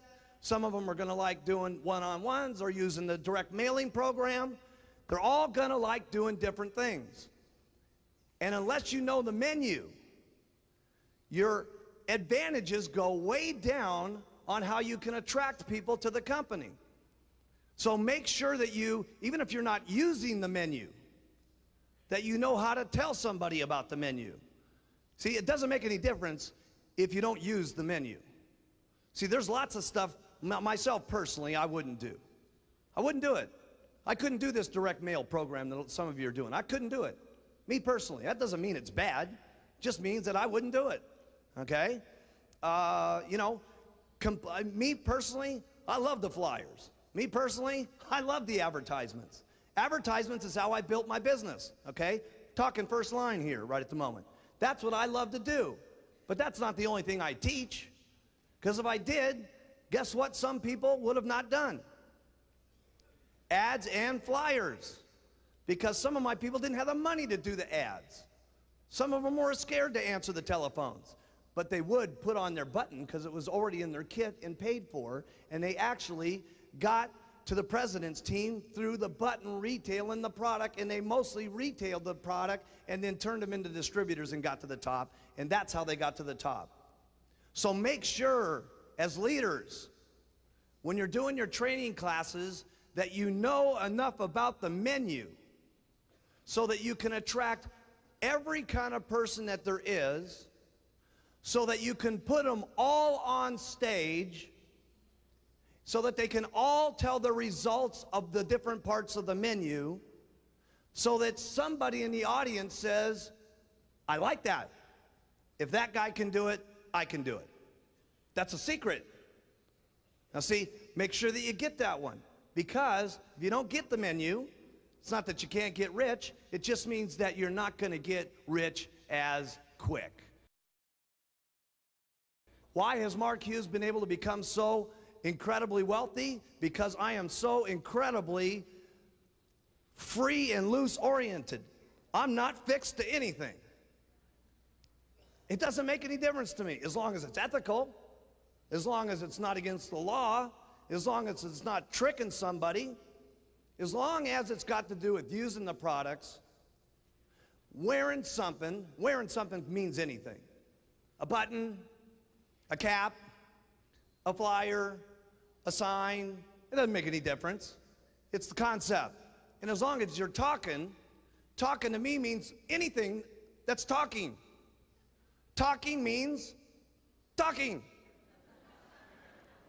So, but if you get fixed to something, I've heard people say to me, well, listen, bad deal about this direct mail program and stuff like that.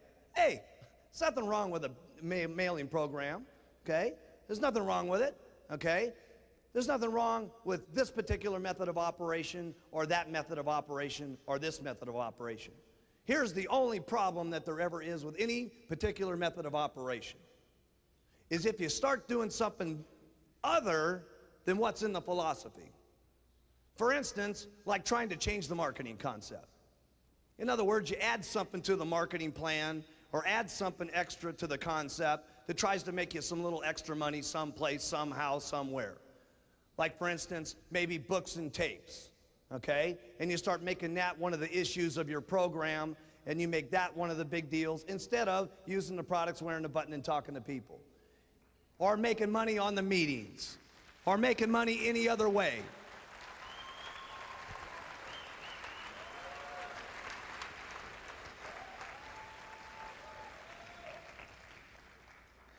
See, as long as you keep it flexible and it stays within the concept, that's important, because then you're able to get anybody.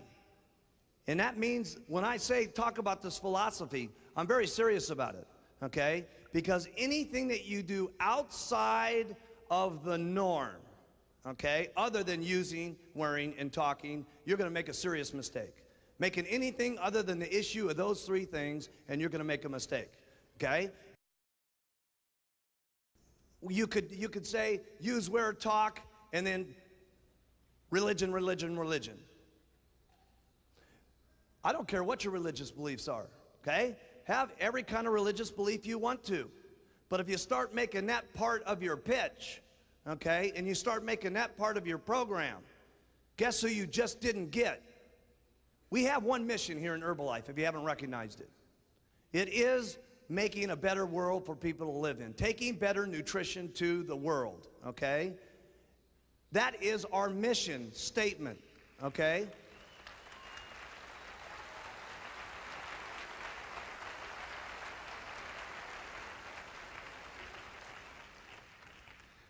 Everybody's got the freedom of believing in everything that they want, okay?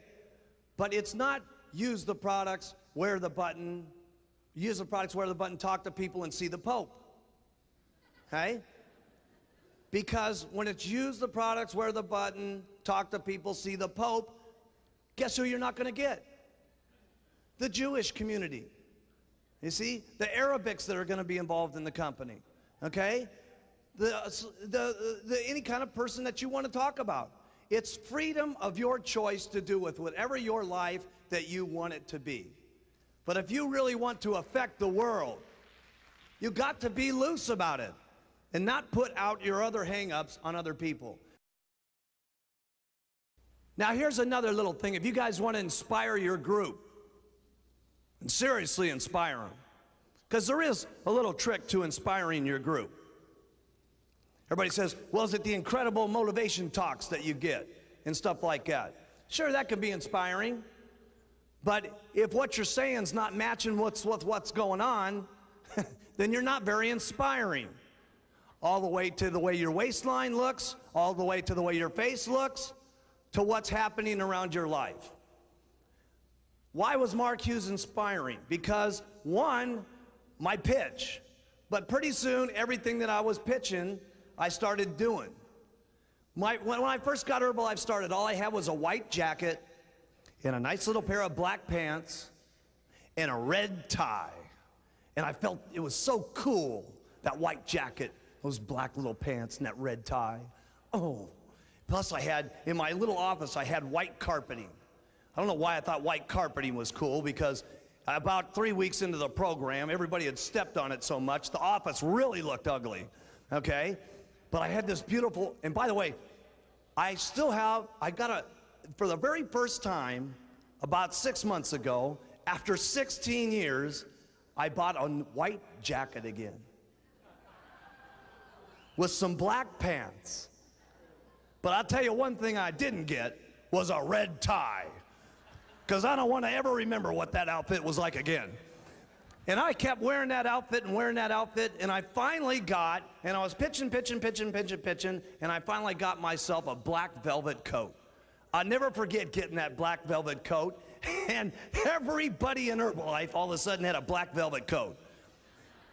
It was amazing. Doug was getting one, Dennis was getting one, and everybody's getting a black velvet coat all of a sudden, just because I had changed my clothes.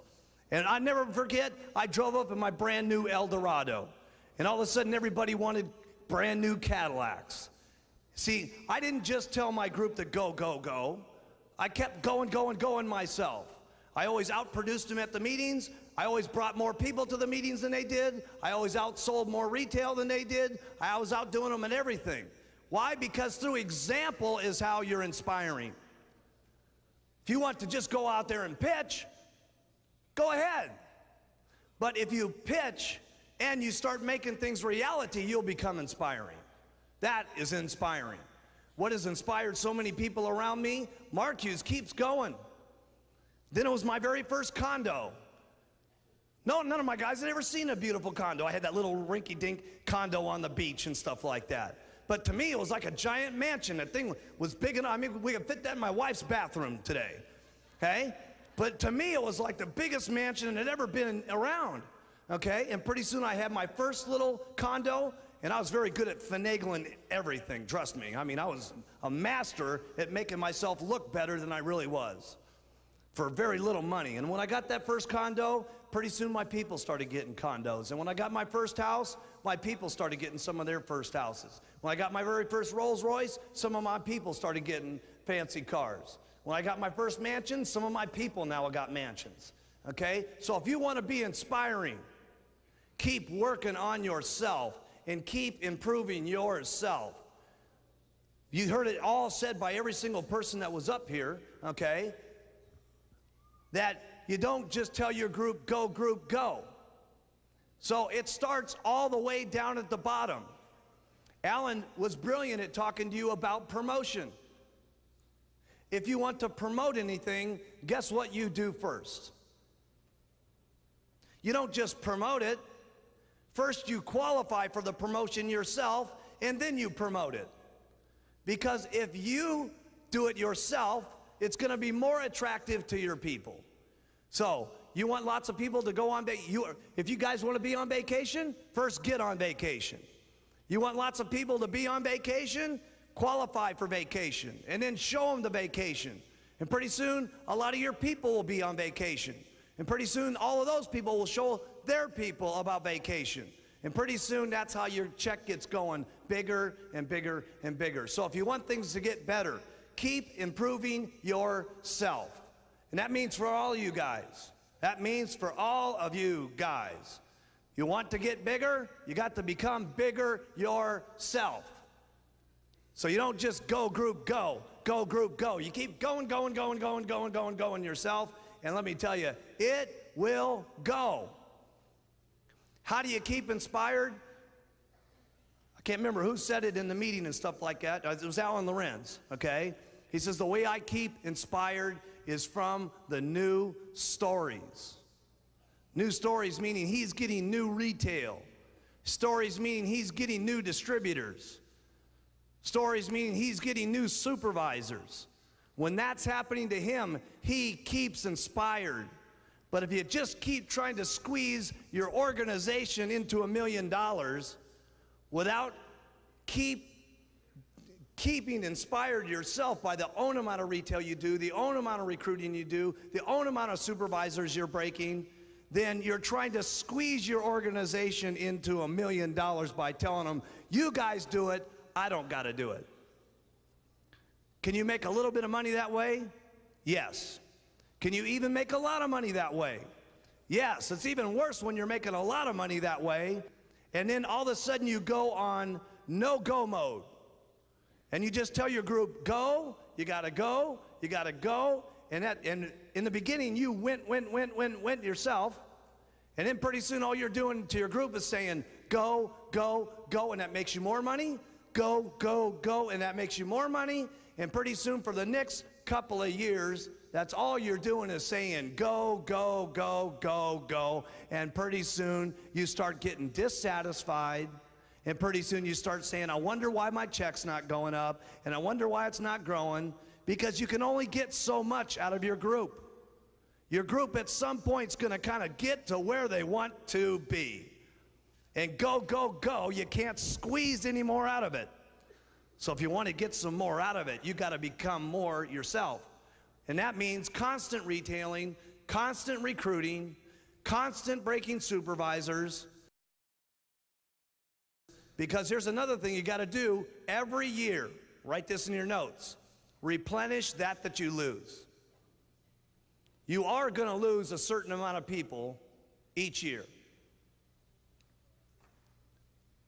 You are. No matter how successful you are, no matter how big your check's getting, no matter how big it's getting, every year you start over at the beginning, and you've got to replenish a certain amount of people that you lost to stay even. And then if you want it to get bigger, you've got to do more than that the following year just to make it become more. So don't get into a mode here of only go, go, go to your group. What you do is go, go, go on yourself. And let me tell you something, you'll have a business. I can't wait till I can get someone up on the stage and they're the first person in Herbalife that says, I've got a business that does $1 billion a year. Can't wait. I can't wait. Someone's going to be able to say that deal. Someone's going to say, Mark Hughes is pitching the $1 billion.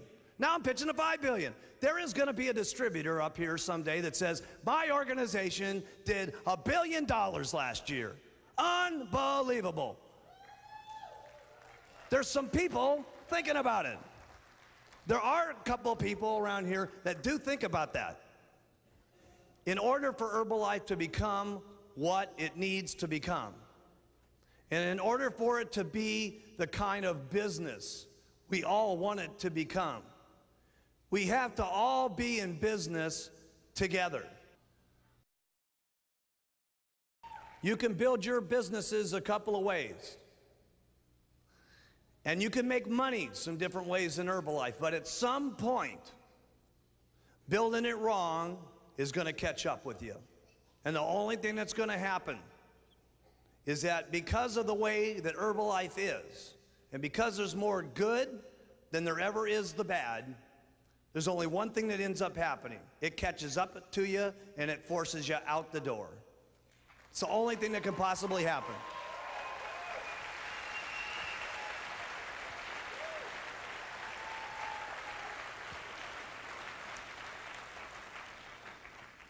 And so what I mean by that is I know some of you are from some other countries, and then you're in some countries that are in a pretty fast go mode right at the moment. And sometimes you need to start thinking a little bit differently. And here's the way I'd like you to think.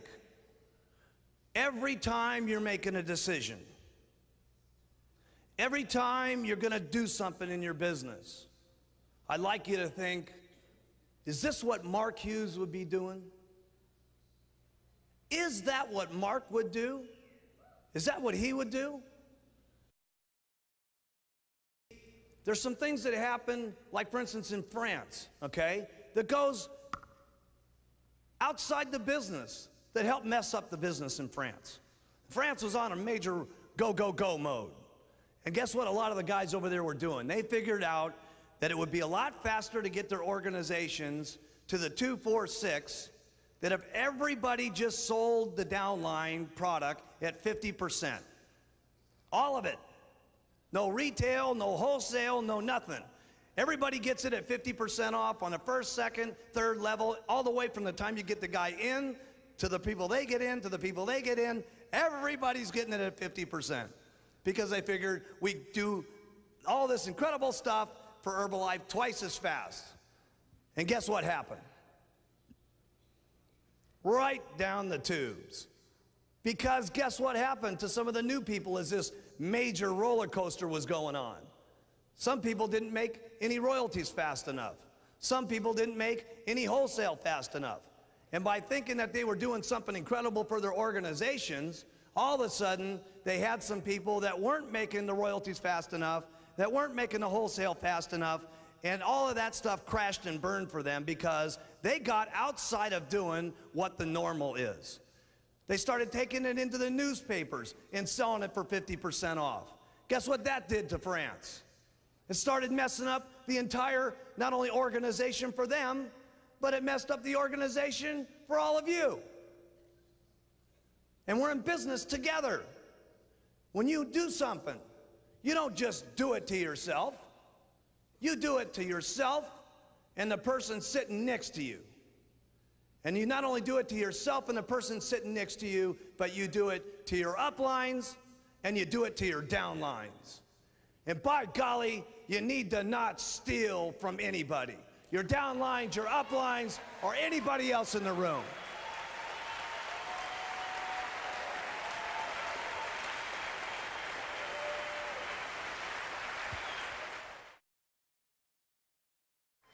See, that's something you need to know about Herbalife. Because you know what? There's a lot of other companies out there that they'd say, you know what? So what, it hurt a few people. Look at all the business we're getting in. I don't care if it's the loneliest little housewife that got into the company to the top president's team member in this organization. And we have gotten rid of some of the top people in our company in the past. And it don't make no difference. Principles are principles. And this company is going to sparkle, and it's going to shine, and we're going to be respectable, and we're going to do it the Herbalife way. And so when you think about these things, I want you to think about, would Mark Hughes be making this decision? Because let me tell you something, the decisions you're going to make are not only going to be the Mark Hughes consequences, number one, but number two, doing it the Mark Hughes way for year after year after year after year. And that's what you want, gang. It may be a little more difficult in the beginning. It may take you a little longer to get to where you want to go. But let me tell you something. In the end, you will win. You will win.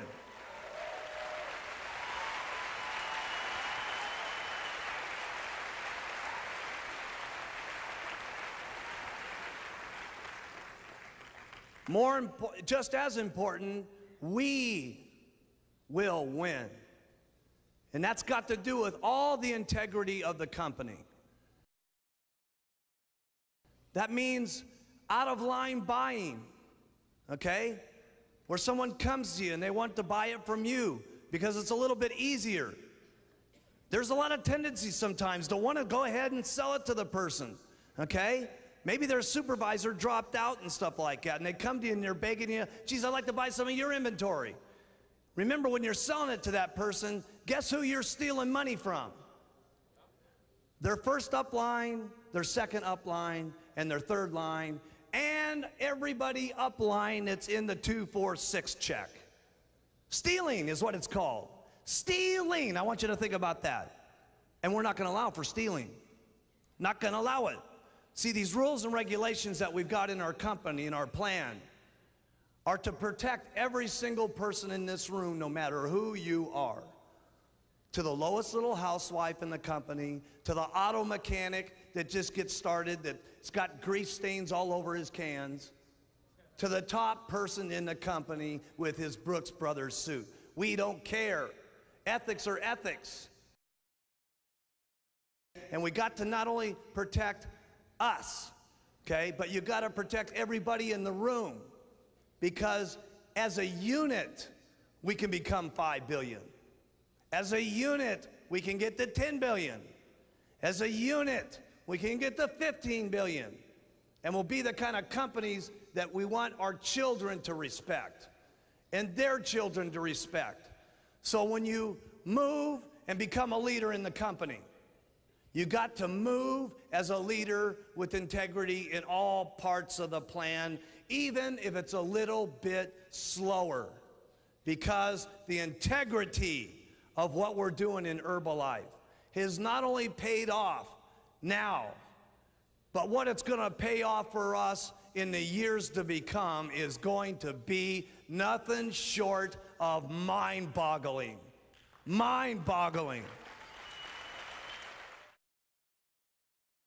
Trust me, they've been going on for 16 years, and this industry is only becoming more popular every single year. See, the multi-level industry is just becoming a way of doing business. In the future, it's going to become the way of doing business, not only here, but around the globe. It's going to be amazing as we affect the globe. Do you realize that Herbalife's only in just a very small section of the globe at this moment? We're only in a population right now of about 1,400,000,000 people. There's still almost 4 billion people that we're not even involved with yet in other countries. And when we get to those 4 billion and these other companies crash and burn, guess who's going to be standing there as the company that's got the integrity, the company that's got honesty, the company that our children want to be involved with? Guess who's going to cash in on it? Us.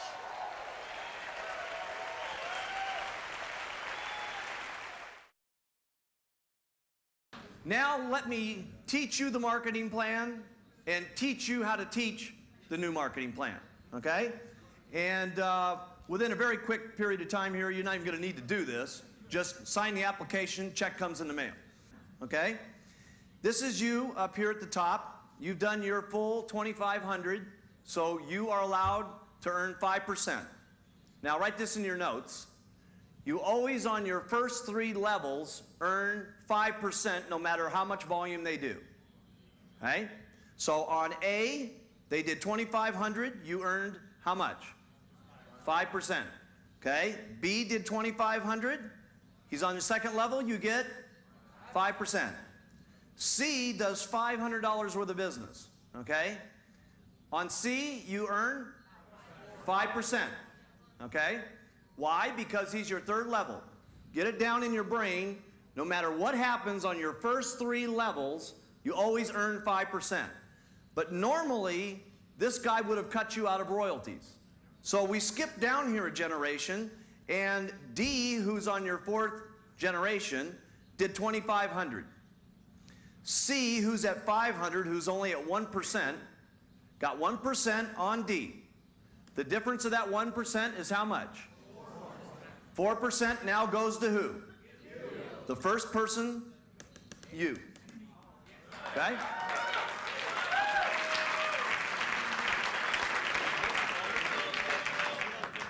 Once this person blocked you before, okay?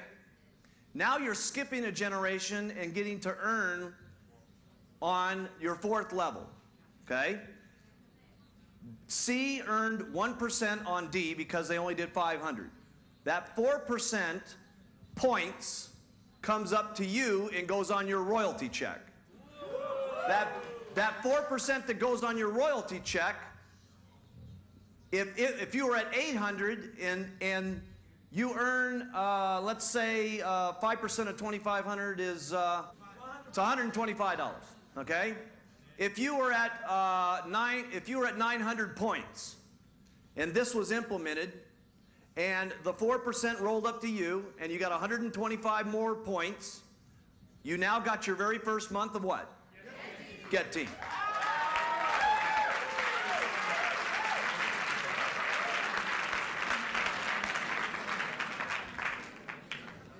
But now let's take a little bit more wild example, okay? This is you up here at the top. And you do your 2,500. A did 2,500. On your first level, you always earn how much? 5%. B did 2,500. You always earn how much? 5%. Okay? C did 500. Okay? You get to earn how much? 5%. But because of C doing 500, what do you get to do now? Start going down to the first three people that hit 2,500. D did 500. C earned how much on D? 1%. The difference of that is how much? 4% goes to who? You. E did 500. D earned how much on E? The difference of 1 and 5 is how much? 4. 4 goes to who? You. E does 500. Okay? E did 500. D gets how much on E? 1%. 4% goes to you. F did 500. Okay? E earned how much on F? 1%. 4% goes to you. G does 500. He gets 1%. 4% goes to you. H down here does 10,000. Okay? G earned how much on H? 4%? In other words, that $400 goes to you.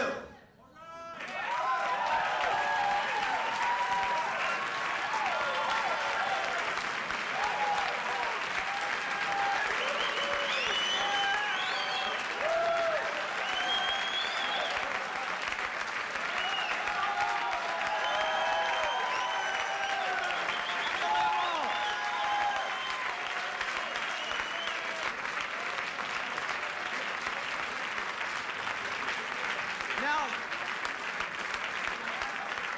watch how incredible this is. All right? Watch how incredible this is. First of all, under the normal marketing system, you would have earned 5%, 5%, 5%. C is over here doing 500, and you're looking down this line, and all of a sudden you got this person down here doing 10,000. And what's your feelings about C? Exactly. You become mean, nasty, irritable individuals that are dreaming at night that you should be getting the money because you're down there working with H. Notice that it ended at H, Hughes plan. Okay? And now what you got is you say, no problem, C, keep doing your 500, no problem. Now you love C, and guess what? C loves you. because you're not bugging him anymore, okay? That's great, okay?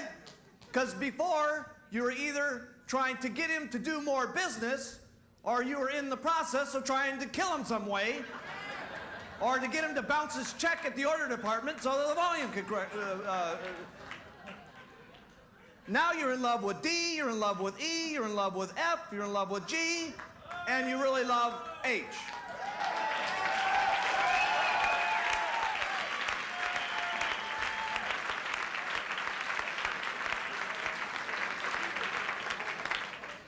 Now, is that awesome or what?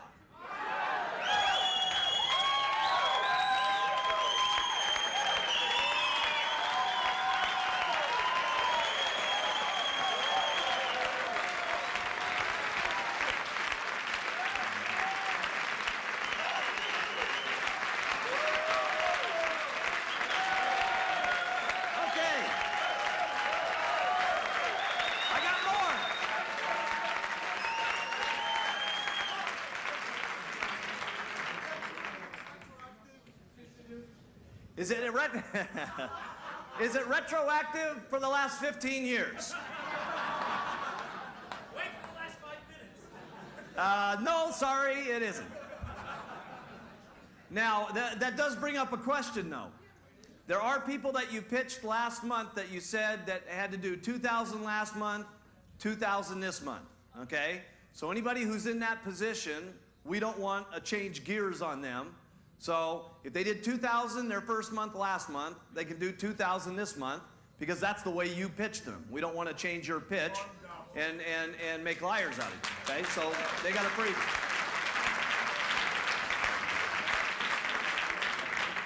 But starting June 1st, everybody has to do 2,500 2 months in a row with 1,000 unencumbered, okay? This show will continue to repeat all month long on HBN so everybody can get clear on it. There's a mailer that's going out everywhere to every single supervisor that's going to get it. Everybody will be getting it probably in about a week, and in Europe you'll probably get it right around the 6th of the month, okay? And so it's 2,500 also to get your royalty checks July 15th. Now here's about what we've been able to assess what's going to happen, okay, as a result of this marketing plan change, okay?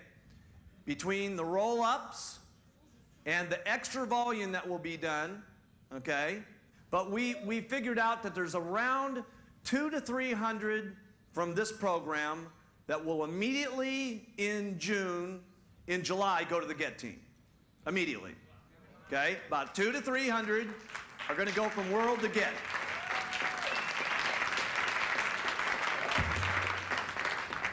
Now you could just imagine your World team members that have been sweating trying to get to GET team, what this is going to do for their attitudes, okay? And I told you when we did the meetings and I told you when we did the broadcasts that in some cases this wasn't going to make huge amounts of differences for people. You know, in some of your guys' checks this is going to mean a $200 difference.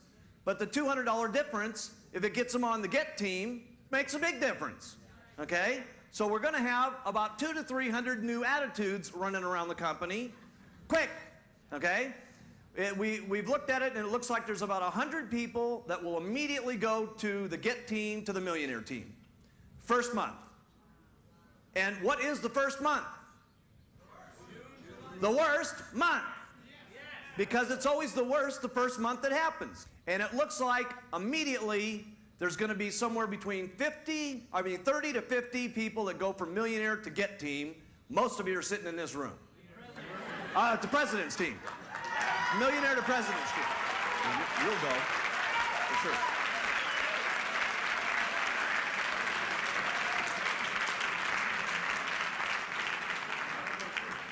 You could just imagine what's going to happen in the company with 30 to 50 all at one time going to the President's team. What's going to happen to this company? That's never happened in the history of the business, period, okay? And when that happens, trust me, there's going to be some serious new attitude in the company, okay? And there's also going to be a whole lot of more excitement, and there's also going to be a lot more people that instantly get interested in training their organization at all levels, okay? And that's going to help the company more than most of the stuff that we're even talking about. Doing more work, okay, to make more money, okay? And we're going to be talking a lot about that concept. Now, also what's going to come along with this so that you don't get confused, okay, is a royalty roll-up statement, okay? You can't see this very well, but what will happen here is you'll get your regular statement, okay? And then another statement that comes and it says, here's John Doe. He's on your 5th level. He did 800 points. He earned 2%, okay, and you got 3%, and that's your roll-up money, okay? Here's Jane Seymour. She's on your 25th level, okay? And she did 500 points, and you got 4% off of her points, and she's on this level. This will not only give you guys very good information on what your different levels will do, but it also will give you who you ought to really go after and try to get up and get some more business going, okay? So there's a lot of stuff that's going to happen from this statement.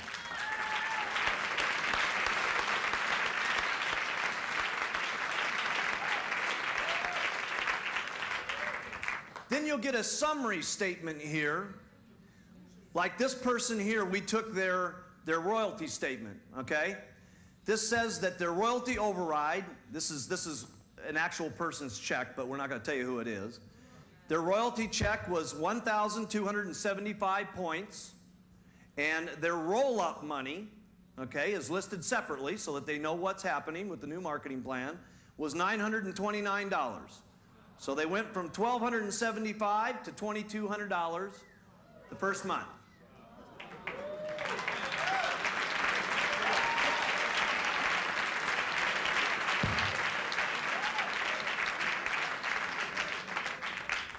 That didn't include one thing, though.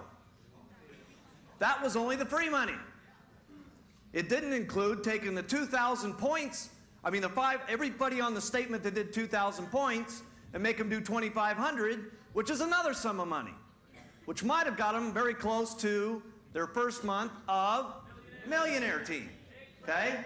And then what happens is, this is not even counting what's going to happen on our production bonuses, okay? You guys getting this? Hey, this is serious, okay? And the worst part of this is going to happen next month. Okay? And we're talking about 200 to 300 new gets, 100 new mills, 30 to 50 new pres. Now, if we take the information we learned here this weekend, and we all went to work during the month of June, then we'd really see some action. Okay? We wouldn't see a lousy 300 people going from world to get. If we all went to work and went crazy and went bananas, okay, we could get it to 600 or 700 people that go to get in 1 month. And we could take it and go to 200 to 300 people on the Millionaire Team. And how about 100 people going to the President's Team in 1 month? How about that?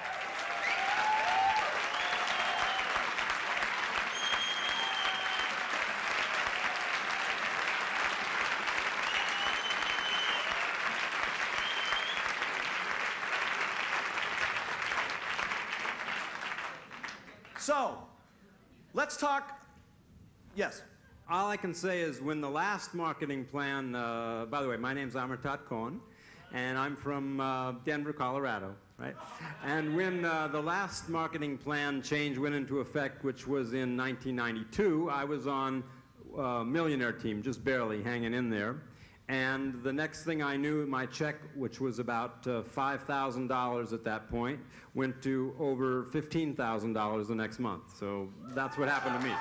Incredible. And that was just the first month.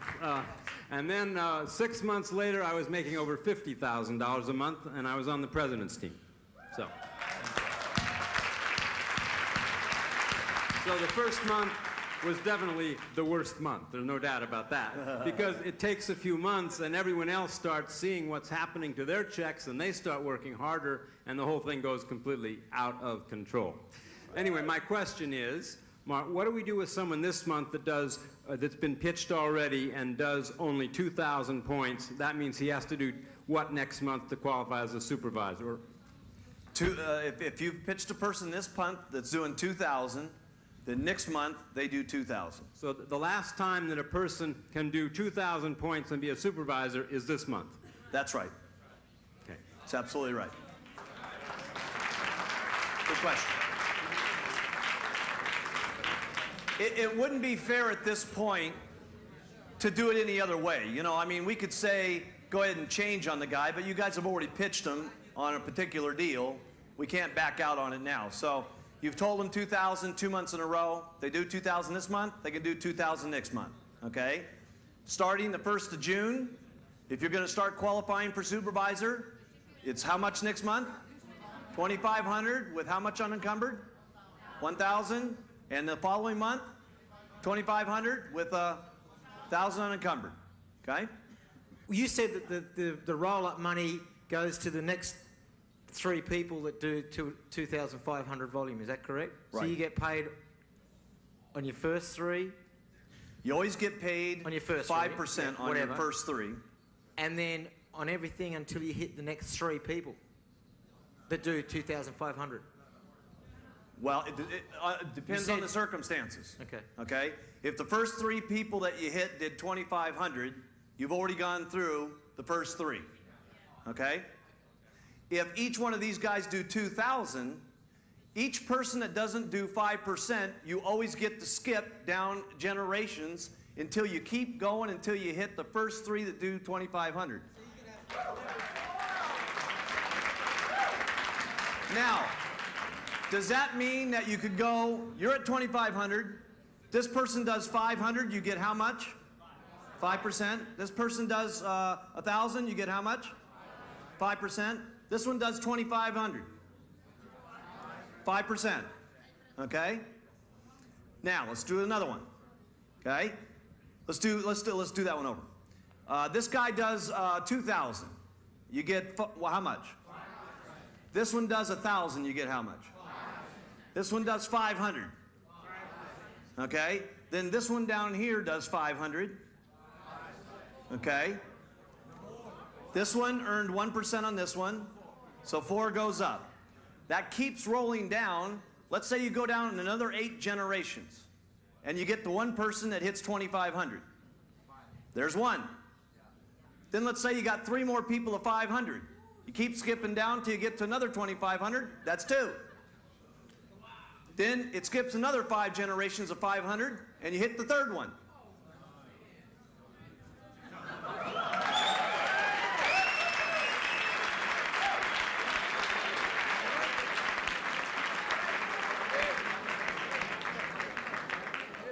Because listen to this here. Okay, you're thinking, how is this possible? Okay? Well, these 3 people are all going to earn 5%. Okay? So those 3 people, okay, those are the ones that you get stuck on. Okay? Anything else in between is all got a percentage that's got a difference. That difference continues to roll up. Okay? But you still get to pass a generation because there's all these people in between that aren't getting the money. It's got to go to the first 3 people upline that do 2,500. So it goes up. Everybody who does 2,500, the first 3 2,500s are always going to get the difference money. All the way down to the first 3 people that do 2,500, no matter where they're at. Goes up and down. It's amazing the way this thing works. I mean, truly amazing, okay?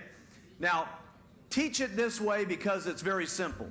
If you start getting much more complicated than that, you're going to get into a lot of questions and answers that start becoming very difficult because of the difference between who earned on what person at what time, okay? I would keep it like this, keep it simple to the questions that we've talked about here tonight, and say, listen, don't worry, just do this. Be friendly to everybody in your organization. Tell them all, I love you. Let them do what they're going to do. And then remember, you're going to make money on everybody, all the way down to the first 3 people that hit the full volume requirement. And in the statement, we'll tell you who you got it on all the way down, and you'll know exactly what happened. But what you're going to want to do is make sure that you work first line So you go downline as deep as it can possibly go, and now you don't not only get to do that the first month, you can do that every month. For how long? Ever.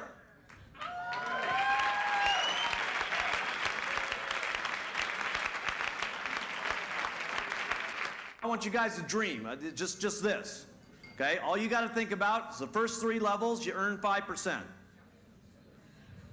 If anybody in there on the 3 levels does less than 2,500, you get to start skipping down.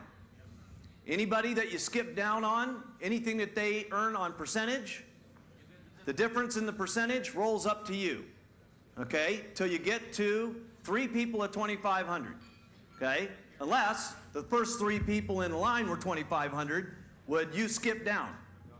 No. Would anything roll up? No. Okay, because the first 3 did 2,500. Okay, and with that, that's going to increase 2,500. You guys think about how many people you got doing 2,000. I know one thing for me. The biggest thing I'm thinking about is not so much all these different levels. Okay, all these different levels is great. All this different roll-up stuff, wonderful. Let me tell you what I'm thinking about. I got 20,000 people doing 2,000 a month, okay? Now, 20, I don't know about you, but when you got 20,000 people a month, that could go to $500 more a month, okay? Which equals $10 million next month. And that's the worst month. You get pretty excited.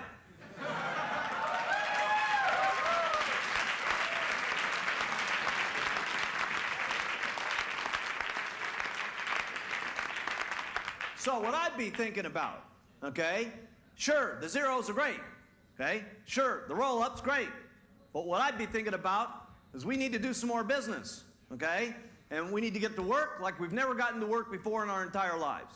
We need to pitch like we've never pitched in our entire life. We need to act like we've never acted in our entire life. We need to go like we've never gone in our entire life.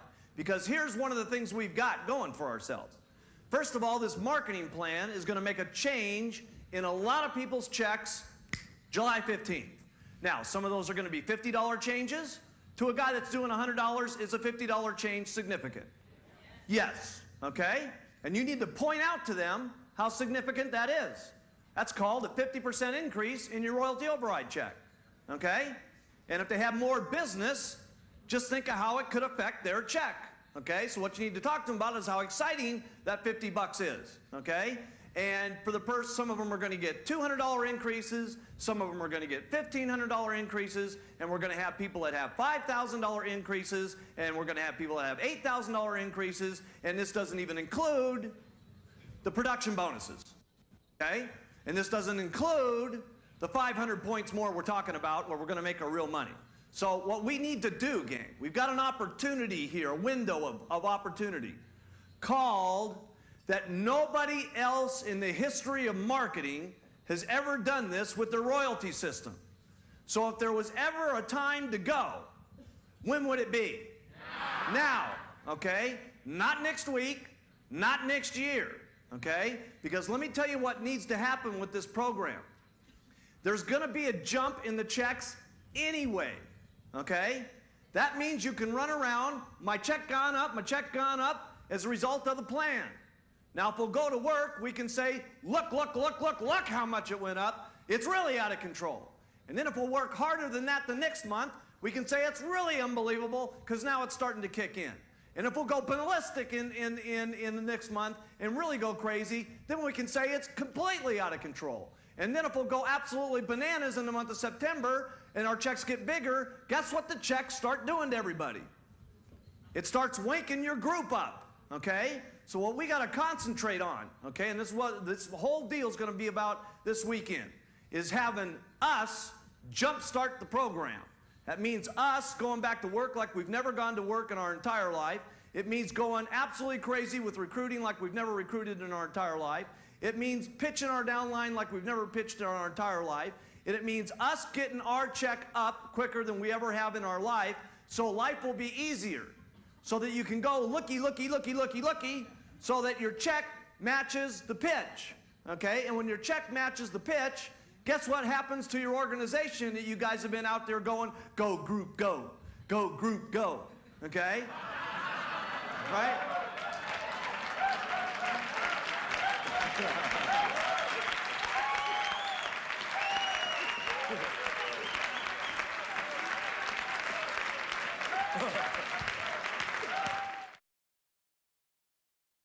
Testimonials is what makes a business work. Everybody knows that, right?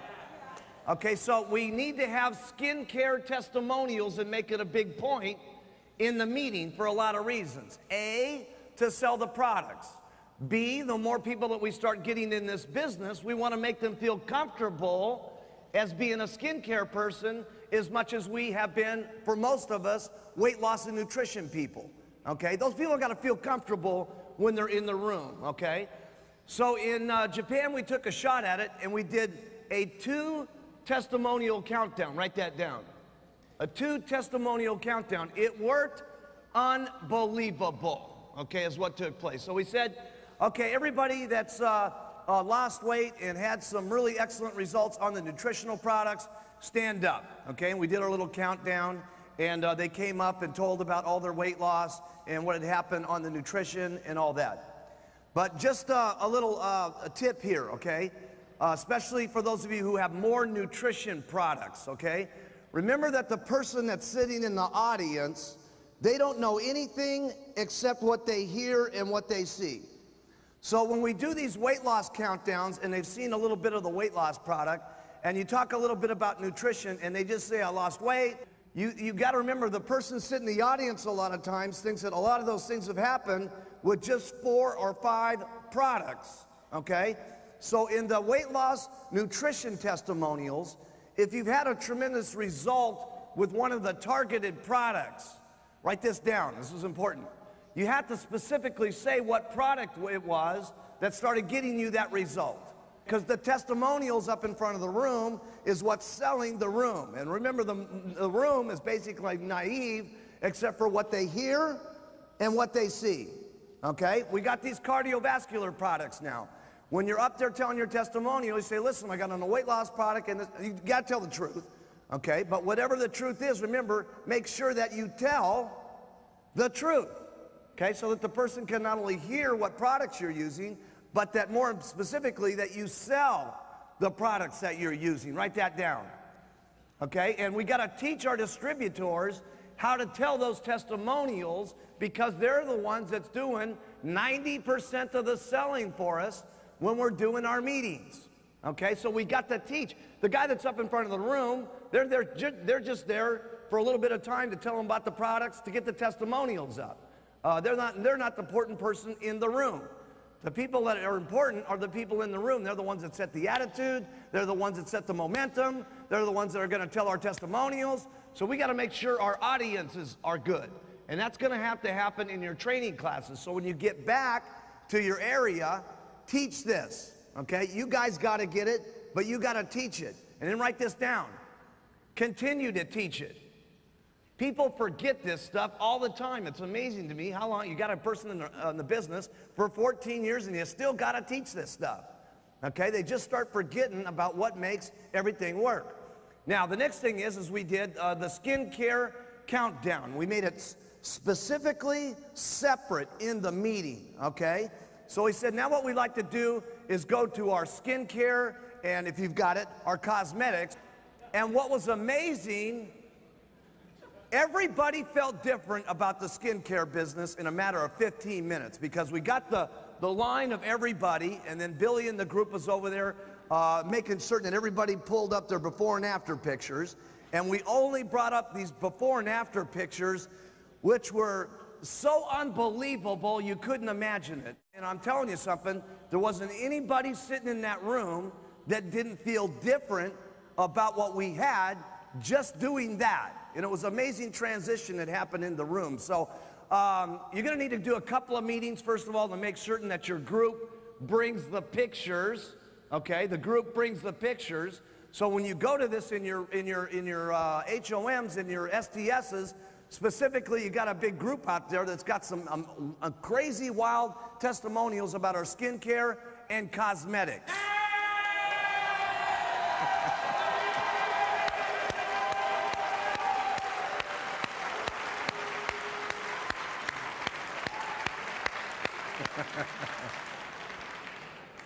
So I like these two-tiered countdowns because it puts the spotlight on those particular products. It makes everybody realize, wow, that stuff must be really hot. Wow, this must be a part of the business that's really making it happy. So by specifically making an issue of it in your business meeting, they're going to think it's hot, it's out of control, this is something they got to pay attention to, let's go, let's go. Okay, so I would put back in a two-tiered situation in there in my business meeting. Remember that the company is the same company it's always been, but we have to do some things slightly different as we become a bigger in a company that we want to get all the products out there that we need to have everybody be using our products from head to toe. Okay, because there's some products that we buy, okay, that we can only buy for certain amounts of money, that we can only mark those products up a certain amount of times to make certain that by the time you guys get your commissions, that the product's affordable to the customer. Write that down. We got to make certain that our products are competitive and affordable to the customer. And I know there's been sometimes, you know, and the leadership's the one that's got to swallow this the most and make certain that everybody's excited about it. When we first put out here the fact that there was going to be some items that we didn't get full retail pay on, everybody was a little bit negative about that. We got to be excited about that because at least that person's going to use that product every single month, or they're going to buy someone else's product every single month. Does everybody get that? Okay, and if they're not buying that product from us, they're going to be using someone else's product every single month. Okay, if we want to be the company that we're really talking about, where we are the biggest in weight loss, and we are the biggest in nutrition, and we are the biggest in skincare, okay, and so on, we have to have these adjusted retail prices so that the product can be competitive for the person that's using it. Because that ultimately, if they just use it once, it's no good. Okay? What's important is that they use it every single month, day after day, month after month, year after year. That's called a stable business that you guys can get rich on and count on. This is what's important. No other company pays on this retail. The products that you have, thank goodness you are getting paid on retail. Every other company has this adjusted volume deal, okay, so that they can adjust their prices and stuff like that to get them to be competitive in the marketing plan, okay? We're the only ones that are paying on the full retail on most of the products. You guys know that?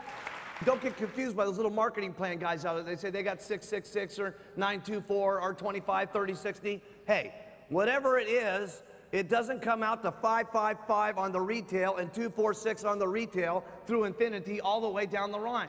Nobody has this marketing plan. Nobody has this marketing plan.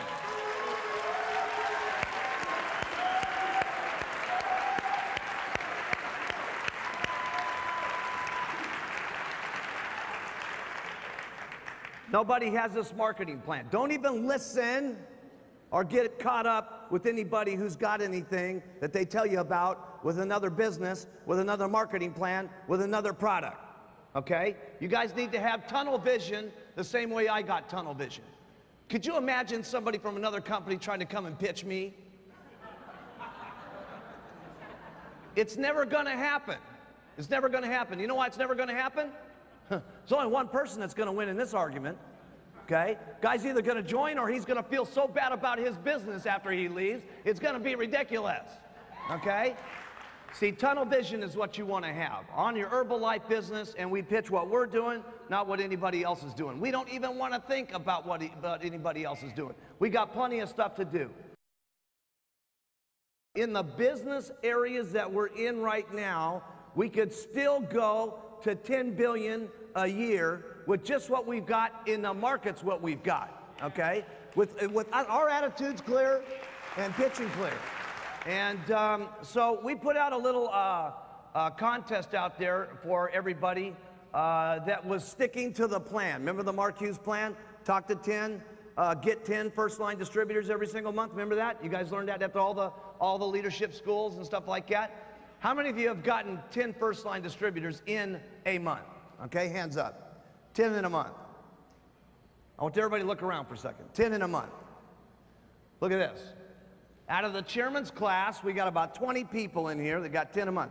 How many of you got 10 a month in the months of October, November, December? Really? We're having our biggest months ever, okay? And the majority of the people are not even doing the plan. If we had everybody in our company doing the plan, what would happen in the next 90 days would be unbelievable, because your people watch what you guys do. They're all busy. They all got the same problems you guys do. They got a big group. They got lots of people to manage. They got lots of people to talk to on the telephone, but they're still making the time of getting those. Okay, and what's important is that when we have this time, when we're going to go back to our groups and we're going to say, here's what we've got, now's the time to act. Well, if you don't act, your people don't buy that deal very much. If you act, when you say, listen, you're supposed to act, your people will pay attention, they'll do it, their people will do it, and their people will do it, and it causes tremendous momentum. What's almost everybody up here was one of the biggest things that they said. Write this in your notes. They're having fun. They're having fun. They're doing more stuff now than they were, okay? And they're getting more people in, and it's funner, okay? And the reason it's funner is you got lots of action going on. You always got less people complaining. Your attitude's always right. What's going on is always right in your mind, and it's a lot more fun, okay? If you're just sitting here idle month after month and you're not getting the deal going on, a couple of things happen, okay? And this is one thing you got to make sure that you understand. First of all, write this down. Work equals more money. Work equals more money. And I know in the kind of situations that some of us are in, that's not always true. Because we do work for a certain period of time, then some of the people underneath us start going up, and we start making more money doing less. Okay, and this is one of the areas it's very serious for you guys to get the comprehension on, that when your check is going up, that's when you should still make certain that you're working and doing the things first line, because at some point, it's going to level off. When the check keeps going up and your people underneath you are going up and up and up and up, at some point, it has to level off. And remember this, every single year, you're going to have so many people that drop out. Write that down. Every single year, you're going to have a certain amount of people that drop out. So here you are, you did all this business, now you got your people underneath you going up and up and up, your check's going up and up and up, you stop doing what you're supposed to be doing every month, you got people dropping out every single year, you got your people's people dropping out every single year, and you have to go flat at some point, or you're going to go down. That's the only couple of things that can happen if you keep out here month after month, year after year, doing nothing, okay? You got to, number one, earn the money that you get. Write that down. Then you got to work to keep the money that you get. And then if you want to make more, you got to work more to get more. This is a very simple concept. And I know sometimes people get, you know, they for some reason they just don't get it. Listen, when your people are coming up underneath you, yes, that check's going up, but at some point it's got to flatten out. And at some point, if everybody doesn't get on the boogie wagon, it starts going down. So if you don't want to have any of that happen, it's a lot more fun if you just keep doing it every single month, so much every single month. Your people do so much every month. This is way you can keep your check going up every single month. Now here's what's exciting about when your check's going up every single month. The people that you go show the business to, the percentages of people getting into the company, signing the application, braking supervisor, and go to get team becomes faster. Write that down. Your percentages always increase when you got momentum going on. If you're only out here and you're sponsoring 1 or 2 people a month, or 6 or 7 people a year, listen, the percentages of people going, wow, this is incredible, wow, this is unbelievable, let's get in, it's hot, let's go to the get team, are small. But when you're out here doing it all the time, and you start getting momentum, and it looks like everything's happening, and your check's going every month, okay, people say it's going, it's happening, it's clear, I need to sign up, I need to get in now, I need to go to get team. So your percentages, write this down, increase when you have momentum. Write that down. That means it's actually easier when you're working harder. Because after every training class that you guys go to, no matter how many we go to, and we can teach you every single kind of method that there is. Everything as far as the business is concerned, as far as making more money, except for the little promotions that we put in here to get people excited and they do more and all that stuff. When you come down to the basics of the business, everything's about ring, ring. Now, when I say ring, ring, that means something that you're doing to talk to people, okay? No matter what it is. We can talk about all the methods all day long, but everything is a percentage of everything. So it doesn't make any difference what you do. What's important is that you clear on what you need to do. And what you need to do is talk to enough people every single day so you can get ring, ring going on. Because if you got ring, ring going on, you're going to talk to a certain amount of people that say yes, and a certain amount of people are going to join. First line. Then there's going to be a certain amount of the people that you sign up first line that are going to go to supervisor. And there's going to be a certain amount of people that go to supervisor, get with the deal and say, I'm going to get on to the world team. And a certain amount of the people that get to world team are going to go to the get team.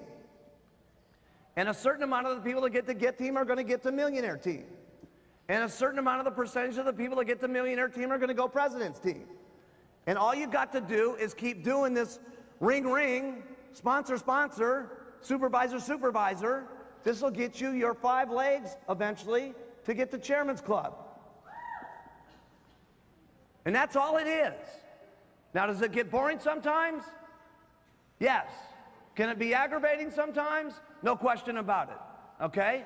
Can you get sick and tired of doing it over and over and over and over and over and over again? Sure. But it's kind of hard to get sick and tired of it when your check is going up every single month.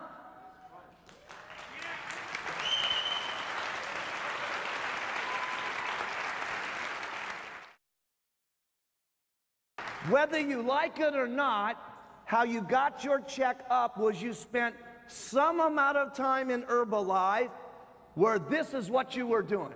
Ring, ring, talk, talk, answer, answer, first line, percentage of supervisors get meal pres. Isn't that right?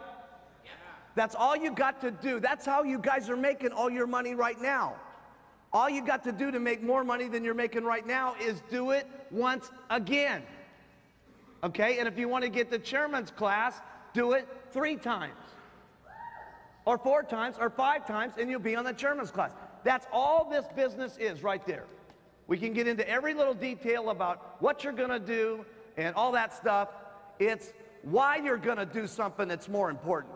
Why you're going to do something. Did you hear these guys, how they got up here and said that they had their thing in their office? What was the first thing they saw in their office? How many they got to do every single day. Okay? So think about this. Take a side to side. I know all of you guys are busy. I know I love this story. There was one of, I'm not going to say who this was. But we're having this little meeting, okay, in Italy. And I go, now you got your 10 in, right, for the month? He goes, oh, no, I only got 4. I said, what do you mean you only got 4? You got to make sure that your group sees that you're doing 10 so that they get the idea that it's important to get 10 so that they get 10 so their people gets 10. He says, I know, but, you know, I don't want to say this. But, you know, when I kind of go to the meetings, I got this problem. I mean, I'm kind of like this. I don't want to say that I'm you. He was being real careful about this, okay? I don't want to say I'm you, but when I come to the meetings, it's like I get mobbed, man. There's 200 or 300 people around the room, and they want my autographs, and they're signing their pictures, and all this kind of stuff, and I just don't have time to get 10. I said, I understand. I understand that you're popular. This is real important, okay? And I understand that everybody's crazy for you at the meetings, okay? And I understand when you're there, everybody's, he's in the room and stuff like that. I said, could you imagine if all these 400 people that you're talking to me about right now that needed your picture and your autograph and your sign and all this stuff, if you were to say to them, could you imagine this? Excuse me, everybody, just for 10 minutes. I love you. I want to sign your autographs. I want to be here. I'll stay here. But you see those 10 people right over there? I got to go sign those people up first because that's how I'm getting rich. And he went out and he's going to be doing and he's doing incredible business since then. But that's the point. Could you imagine the best training that you could do for those 400 people? Would be to go do what you're supposed to do. And when you do what you're supposed to do, your people do what they're supposed to do. And when your people do what they're supposed to do, you make more money. So I know this is a very simple concept. All you got to do is get in the frame of mind and get started. That's the hardest part. From where you guys are at, the comfortability of where you're at, the schedules that are going on, the family things and all that. I understand all that. The hardest part is getting back to where you were at a certain point, where you had to do these things to make enough money. And I'm telling you, all you guys, I'm telling you right now, if we had this entire room do this for 4 lousy months, 4 lousy months, we've never hit this 2.1 billion. We'd sail right to $3 billion overnight. It would be amazing. Yeah. It would be amazing.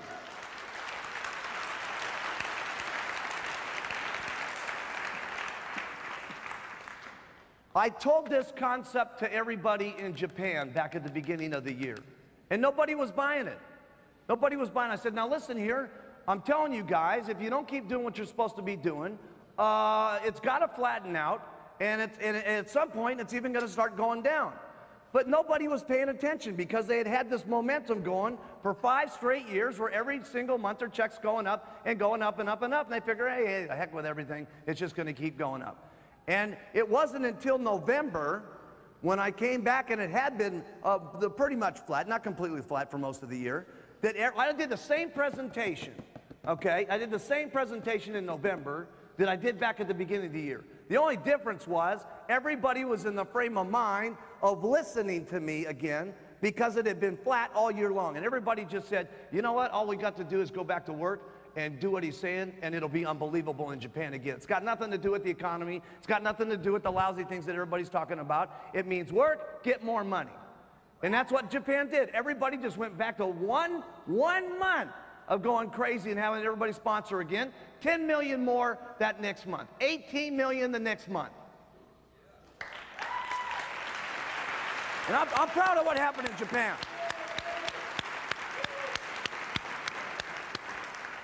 So now I'm saying, listen, we had a situation here in America, we were #1. A number of months back, Japan beat us. Then about, I think it was March of this year, we started beating Japan. Don't get too excited. Now Japan is beating America again. Yes, now Japan is beating America again. Are you guys going to stand for that? Are us Americans going to stand for that? Well, then let's go for the next 4 months, okay? And show them what can happen in America. Come on.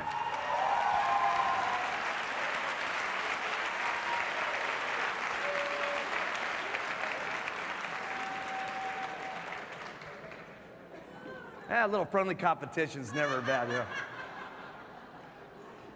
Doesn't this make sense? Go like this. Right?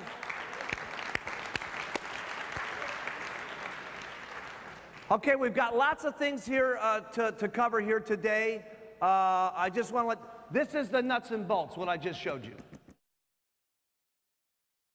I was trying to think here, you know, what has been the major thing for Mark Hughes, okay? And, you know, my guys said, you know, put something on him, man. Put something seriously out there. And I tried to think to myself, what has been the very biggest thing in the world, okay, that's really made Mark Hughes move, okay? And I would say that the number one thing that has made Mark Hughes what he is, who he is, and what he continues to be, and what he's going to continue being, okay, is my complete passion for helping people. Seriously. I just love it. I just absolutely love it. Now, a lot of you have heard about the overdose of my mom, okay, and that was certainly a serious driving force for me wanting to help people lose weight, okay, but a lot of it also has to do with my upbringing, okay. My mom was in a serious situation when I grew up. I had a stepfather that was, not going to get into too many details about it or I'd be lying on the couch over here, okay, but was a very mean person, okay, very mean to me, very mean to my mom. She was treated in a very horrible way as we were growing up. And from a very early on age, by the time I was about 9, I was taking care of my mom constantly, okay, getting her out of trouble, protecting him from the bad person that was in the house.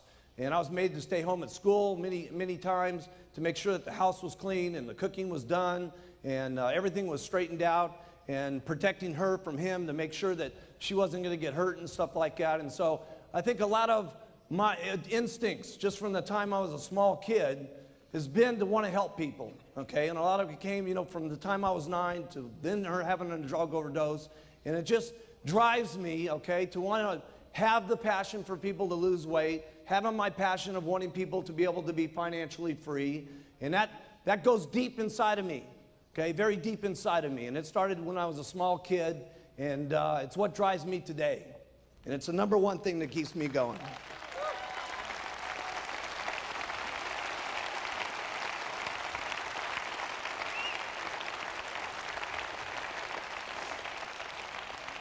And I think a lot of people feel that passion.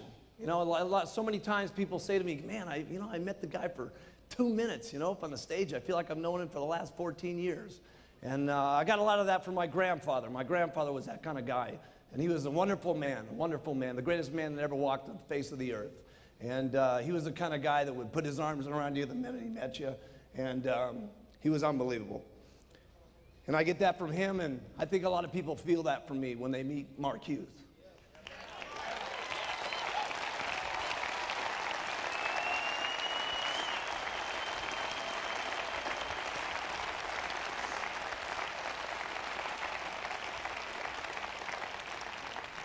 But if you can pick up any of that passion, okay, you'll move mountains. Be unbelievable things that you can do. I mean, where I've come from and the area that I grew up in and what's happened in my life has been amazing.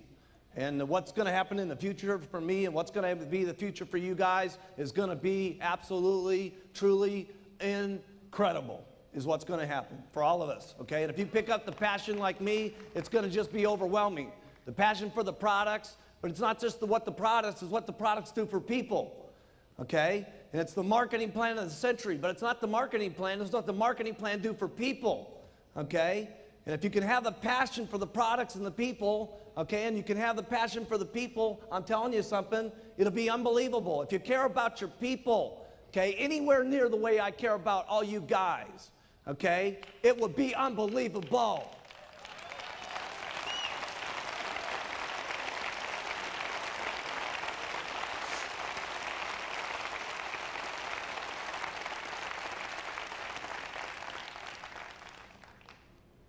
You know, sometimes, you know, it really bothers me when sometimes people say, you know, that they're looking at the marketing plan and they're getting upset because some of their people are moving up and they're thinking, oh my goodness, I'm going to get cut off because one of my guys is getting up here to the top. That's bad thinking. That's bad thinking. There's some kind of myth that goes on about multi-level, which is stupid, okay? Somebody gets you the pitch, okay, that here you sign up one person, you retire forever. Hey, that's not the way it worked for me. Okay, well, I've learned you work every single day, you get paid more. You work forever, you keep making more money. You keep having the passion, you keep doing what you're supposed to be doing, you keep working, you keep getting rich. Keep working harder, you keep getting richer.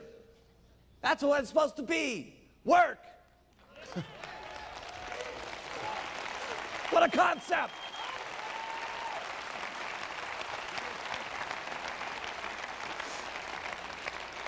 And you guys got to remember something, okay? You may have helped a guy get up to a certain stage, but you didn't take this guy from millionaire to president's team. Let's get serious, okay? The person took himself from millionaire team to president's team. They worked like crazy. And guess what was happening during that time? You were getting rich for free. You got to remember that, okay? Your person's moving the ladder up, and what's happening is you got a lot of free money coming into your bank account. You need to thank goodness, okay, for what's happening to your bank account as a result of your people moving up, and then you'll get back in the 1% bonus. It's stinking thinking to be thinking about your people getting up to the top. You want your people to get up to the top.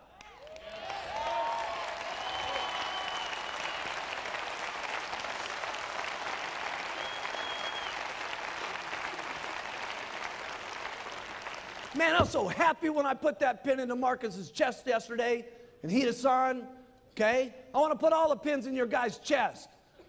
Did you see those 40 President's team members up here today? Putting those pins in their chest? Let me put all the pins in your guys' chest. Huh.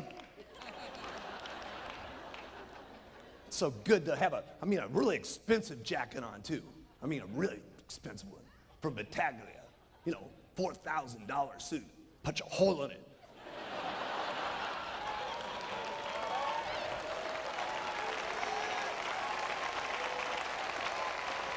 Yeah, looks good. Looks even better in a tuxedo where you got the satin where it makes a permanent indent. Boom.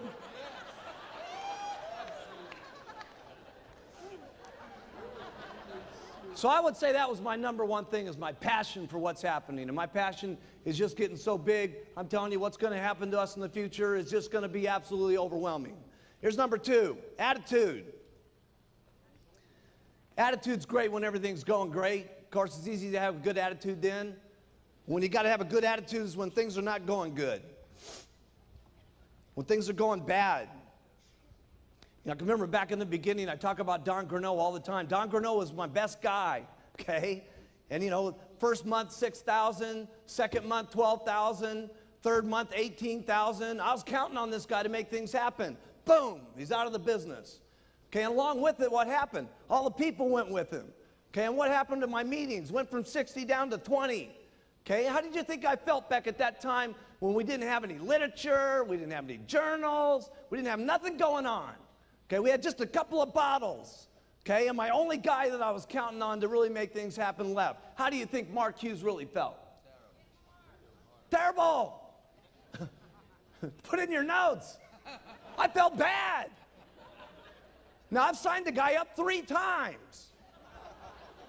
And I felt bad all 3 times. I'm telling you, I'm going to get him a 4th time one of these days. He's going to be one of these days. I don't know how many times it's going to take us, but we're going to get him sometime. You know, the last couple of years with myself and my wife, been a very bad situation for me, okay? And nobody knew it. Any of you guys know it? No. Because I'll tell you something, when you got to keep your attitude up, okay? And when you're king, the king can't let the attitude out, okay? The king can't ever let his feelings show that things are going bad or going rough or having a bad day or having a bad marriage or having a bad time or what's going on. The king can't show that stuff. And you know what? You guys are the kings and queens of your areas, and you can't let it show either, because people are counting on the way you feel every single morning about what you're doing, about the products and the marketing plan, and what kind of bad press is going on, or what kind of rumors are happening, or whatever's going on. They're counting on your attitude. And you guys better have the answers and the solution.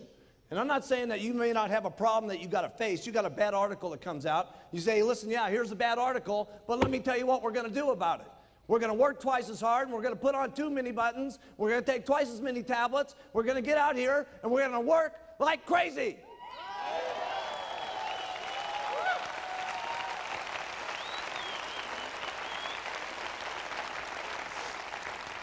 I've taken good care of my employees. I've taken good care of my distributors, and I've taken good care of all 3 of my wives.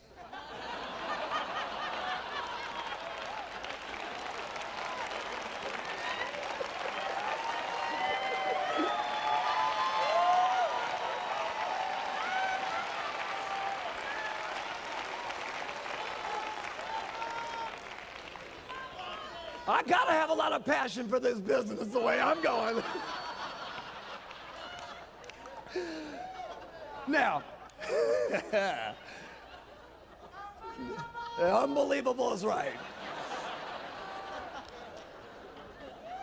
Now, just real quickly, here's number 3, because I got to cover a couple basic things with you, or I wouldn't be, we'd be leaving things out. Here's the first thing here, and John Peterson covered this, and that's 10 people a month. I did 20 a month when I got started. I led the pack.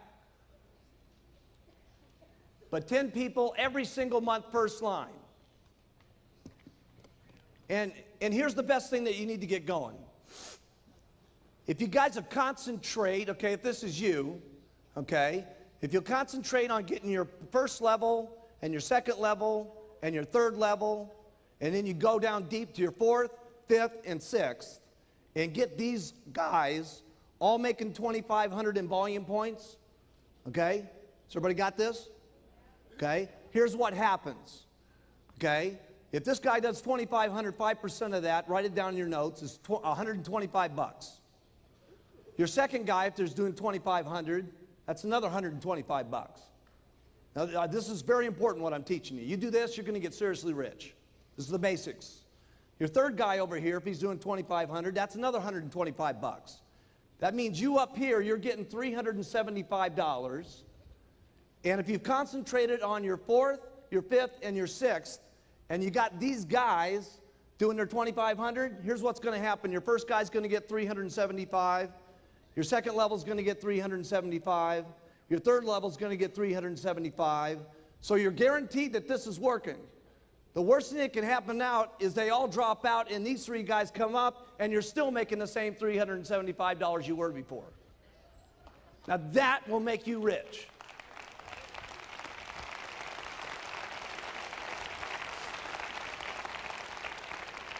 Now, did you guys get that? All that's got to happen is you get 10 of those, and that's called $3,750 on your royalty override check. You're almost a millionaire team member. Now, if only 2 out of the 10, write that down, $3,750. If only 2 out of the 10 become millionaire team members, that's going to be another $6,000 that you're going to be earning in royalties minimum. They're at 4,000. You usually get 75% of what they do. So that's 6,000. So that's almost $100,000 a year right there on your 3 levels. Now, how many people in this room make twice on their infinite what they do on their 3 levels? Raise your hands. If you're making twice on your infinite level what you make on your 3 levels, get your hands up in the air. Okay? So if you had 10 first lines and only 2 of them get the millionaire team, okay, that's $200,000 a year in income by just doing that. So what do you concentrate on? Getting 10 first line every single month, okay? And then concentrate on going down line so you can make this happening with 2,500, okay? And it all happens. But it happens with the beginning of getting those first lines. Now here's the next thing I did that I had to master. And all you guys got to learn how to do it too, and that's meetings. You got to get up and do meetings. Every single person in the room, you guys got to learn how to do meetings. If you're not doing meetings, you got to know how to do meetings. Period. Okay? That means you guys. Every one of you guys in the back, all you girls in the back, you got to get up and do meetings. Do the products, do the marketing plan, do the clothes, the whole thing. You got to know how to do it all, okay? If you want to get up here and get like me, you want to get like the Chairman's Club members down here, you want to get like the President's team members, okay? They all know how to do meetings, okay? And so you got to know how to do the meetings. We're not going to go through what's happening in the meetings. You guys know what to do, okay? Here's what you do to do a meeting. Do one. You know what? Do one, okay? And then if you don't do it so good, do another one. And if you don't do it so good, do another one. Trust me, you'll get good at it if you do it enough times. You won't keep getting up there and being a flop, trust me. You'll do it better and better and better. You got to learn how to do trainings. If you don't know how to do a training, easy. Go to one of the trainings, listen, learn, and then do one. Listen, learn, and then do one. See, you don't really got it in your mind until you're doing one. Okay? You're listening to it, you're absorbing it, okay? But it's going in one ear and out the other until you got to get up there and actually say the stuff. When you say it, you're going to know it. You can't just be going out here doing all this stuff. You got to do it. Okay? You got to do it. And there's nobody in the room that can't do it. You can all do it. Hey, if I can do it, you guys can do it. If these, and I didn't have a sponsor.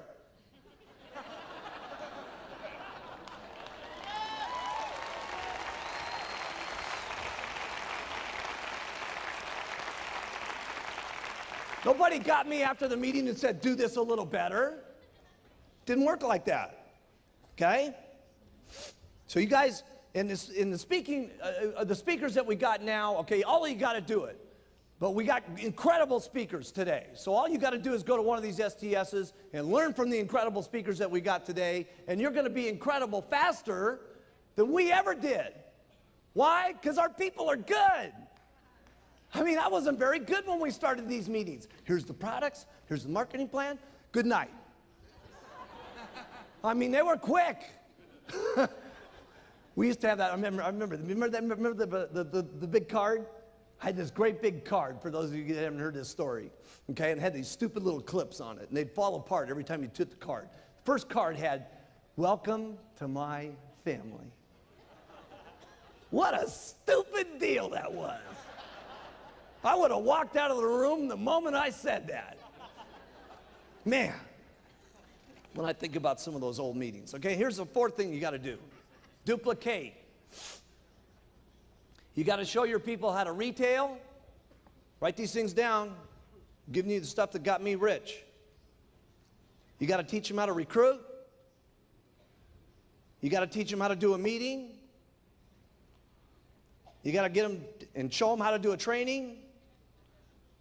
You got to get them and you got to show them how to do conference calls.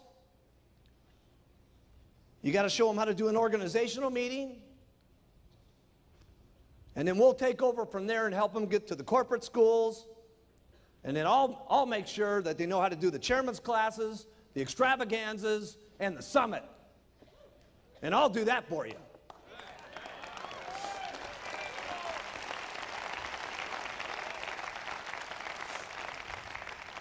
Here's number 5, commitment. And here's the only thing I can tell you about commitment. You're going to have to sit your family down and talk about your commitment. You're going to have to get the whole family bought in on the program. Okay? It's been part of my problem. Okay? There was commitments in the beginning, but the commitments fell apart. So you may have to continue to keep talking about what the commitment's going to be. Because part of my problem was when the company went public, I made a serious amount of money. And for some reason, people in my family thought that I was not going to have to go out there and work anymore. But they didn't realize that this wasn't just an act up here on stage. This is not an act. This is what I do.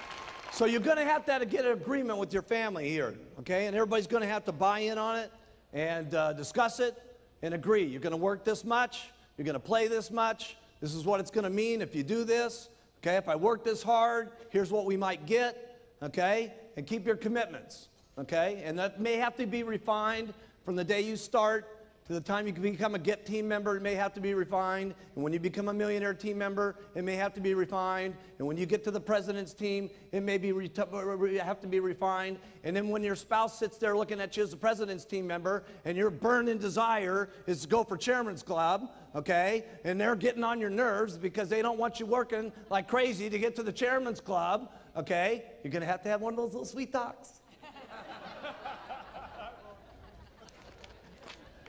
These have been my experiences.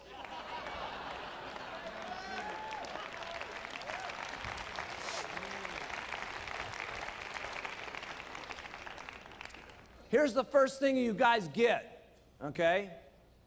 Here's the first thing you guys get when you get going, okay? You do everything that you can to make yourself look more impressive to your group so you match the pitch. So here's what I did. The first thing I did was I bought some new clothes. Wasn't that great? Wasn't that the greatest place? But it was the greatest place I could get that would make me look the best so that what I was pitching would match with the clothes I was wearing. You got it? So for those of you brand new, I remember Jerry, we sent her down to the Goodwill store, and she bought her silk dress for $2 to make herself look better at the meetings that she was given. Okay? So it may have to start way down at the bottom. We didn't get this way by being what you're seeing here today. Okay? This thing started out with a little white jacket and those little black pants. Okay? Okay? And then from there, I got my first car. I'll never forget driving up in that El Dorado. Remember that? And then it made everybody sniff the seats. Seriously, I brought all my supervisors in and I said, sniff the seats, man. This leather is cool, baby. Then the next thing I did was I got a better apartment. A better apartment. Okay? Wasn't a house, it was an apartment. A better apartment. That's where I started. A better apartment. Then I got my very first condo. Never forget my very first condo. Smaller than my bathroom at Gray Hall. Seriously. Can you believe that? Wait till you see my bathroom. It's unbelievable. Okay? And then you may decide you want an office, and then you go for your very first house, and then maybe you go for your first mansion, and then maybe you're getting your holiday house. I know what happened to me. Okay, this is what I used to look like. It's me going to an organizational meeting back in 1980. We can bring that up.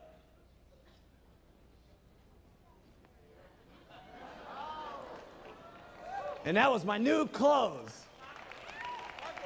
I know, I look just like Paco. You got it all wrong. Paco looked just like me. And there I was, okay? And I went from that, and I had my very first office. You guys have seen that, okay? Got my little dinky, raggedy old office. There's Frank Lutz putting the number up on the building. Look at Frank Lutz.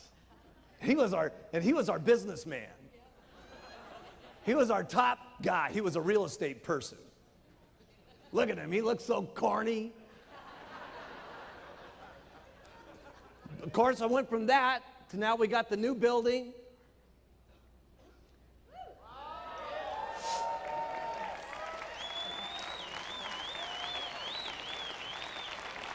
I bought my house in my dreams in 1985, right when the FDA dropped the atomic bomb on us. I bought it the month before that. I bought my house in Maui, okay? Get that up.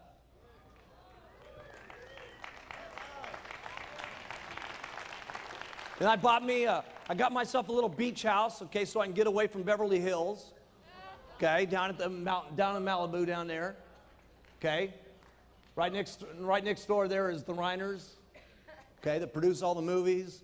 We got all the movie stars live right around me, okay. It's unbelievable. Everybody lives right down there, okay. Stallone's got his place down there. Everybody's got their house down there, okay. And then of course I got Gray Hall, okay. And wait till you guys see Gray Hall tonight. You're not gonna believe it. I got the 4,000 square foot guest house next door done, and you ain't gonna believe it. It looks unbelievable. Okay, you guys, that's where you're gonna walk through first tonight. You're gonna go through the guest house, okay, first, then you go over to the main house. And of course, then I stepped up to the plate and got my boat. Got my boat going.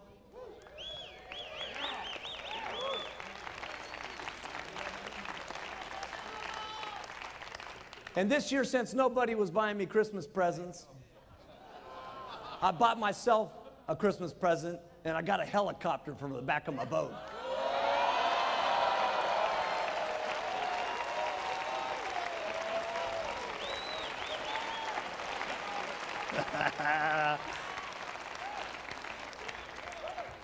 This is the way it looks right now. They only come in black and red. It's being painted right now white with the gold stripes on it, so it's got the Shamwari name on it and stuff like that. It'd be called Shamwari 2, okay, with 7342 MH on it. You're not going to believe how much cooler this boat's going to look with a helicopter on the back. Okay, here's number 8. Get everyone doing everything for you. Get everybody doing everything for you. I don't do anything. You got to get everybody doing everything for you. You got to get maids for your houses so you're not making your beds. You don't do this stuff big in the beginning, okay? I had a maid that came in twice a week. But I figured in the twice a week she was cleaning my house, I could go out and sell me a couple of programs and I was making up the money, okay? And so you figure this stuff out. But you got to get yourself a maid. You got to get someone cleaning your cars. You got to get someone doing your lawn. Eventually you'll be getting your secretary. But let me tell you something. There's only one way I can keep getting all the stuff done that I do. I got everybody doing everything for me. I give lots of instructions. Go do. Okay? I get a thought, go do this. Get a thought, go do that. Get another thought, go do this. Okay? It's impossible to run an organization of the amount of distributors that we got, with the hundreds of thousands of people that we got, with the thousands of employees that we got, and all the languages that we got, without me just coming up with a lot of thoughts and then saying, go do. And here's what you got to do when you say go do. Write this down. You got to be prepared for some people to not do it exactly the way you would want it done. Then you got to tell them to do it again, and then you got to tell them to do it again, and then tell them to do it again, and tell them to get them to do it again until they do it the way you want it done. But you got to take some chances on some people, or you're going to get so tied up doing everything yourself that you're not going to have any time to duplicate. And duplicate is what it's all about. You got to have lots of little Mark Hugheses running around. You got to have lots of little Alan Lorenzes running around. You got to have lots of little Hughes running all over the place. Okay? And the rest of the little stuff that's happening in your life that clutters up your life, okay, like your beds and your dishes and your cars and your lawns and all that stuff, okay, you can't be doing that. You can't be doing that. You can't be having your wife do your dishes.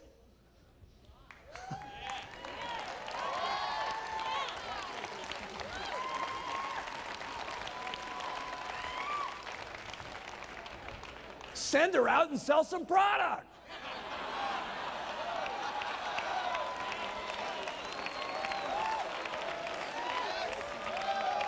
That's right. Well, what am I going to do if I'm not doing the dishes? You're going to go out and hand out some flyers. That's what you're going to do.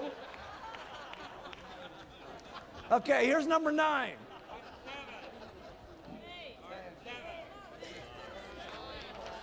Nine.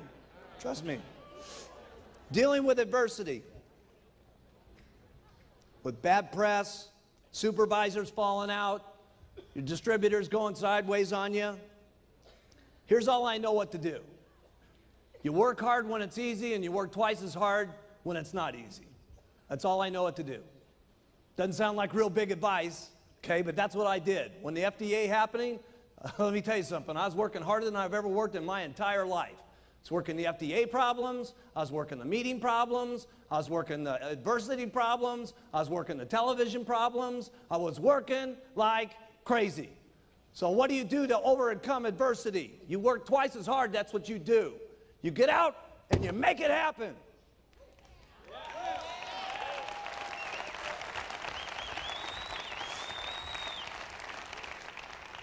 Number 10, personal growth. I'm not any big speaker like Jim Rohn. I don't know how to talk to you about personal growth. Here's all I know is practice makes perfect.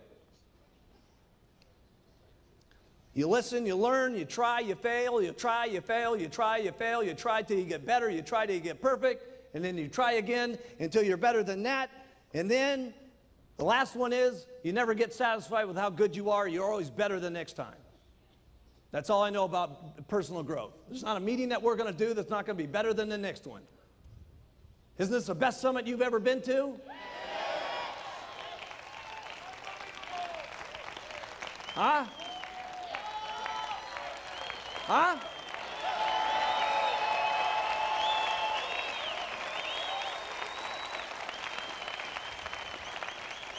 And trust me, the next one's going to be unbelievable. Because there's not ever going to be a meeting where we're satisfied enough. They're always going to be better, and we're always going to be doing it more incredible, and it's going to be more always unbelievable than the last one. That's the way it's got to be if you want personal growth. That's all I know about personal growth. It's got to be better. That's all I know. Got to be better than the last one. You got to stretch your mind sometimes to be better than the last one. We had Rod Stewart here the other night. What are we going to do next? I don't know. I got to tell you this. It's going to be a lot better than Rod.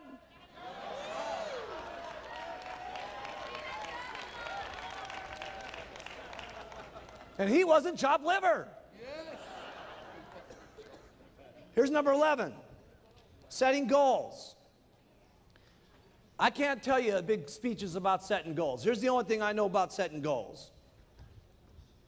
Going after things that you cannot live without, period. There's only 2 mountains in Beverly Hills. I bought one of them, and Paul Allen from Microsoft bought the other one. Mine's bigger.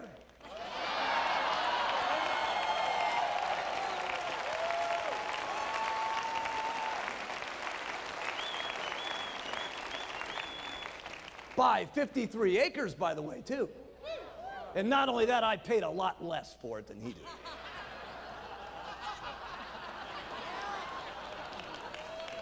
Here's number 12. How do I get things done that I don't know how to do? How do I get the products done? How do I get Urbital done? How do I get these videos done? How do I keep getting these countries open? Here's what I do. I get people that know how to do it better than I do. And I get them, and I convince them that the greatest thing that's ever happened to them in their entire life is meeting Mark Hughes and being with Herbalife. And let me tell you what it is. It always is. When I laid that deal on Dr. Katz, and I only met the guy 2 weeks before walking into that Senate building, and I said, let me tell you something, pal. If you get together with me, Mark Hughes, okay, the guy that they're writing bad press about, it'll be the best thing that ever happened to you. And it was.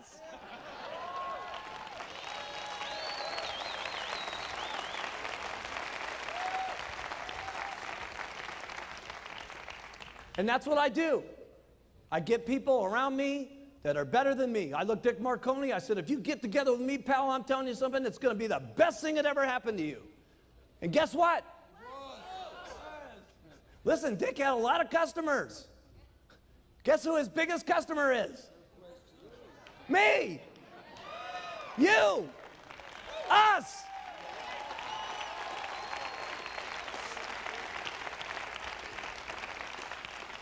And here's how I did it. I was never stingy with my money. I've always been good to my people, and they've been good back to me. And that's the way it works. I get better people than I am. I pay them good. I'm not stingy with the money in my pocket. I care exactly what's going to happen to them and their families. I have a lot of passion about what's going to happen to them, and it ends up being a good deal for everybody. And that's how it is for all of my employees, and that's how it's worked out for all of you. And there's only one thing I can guarantee you, it's going to get a lot better.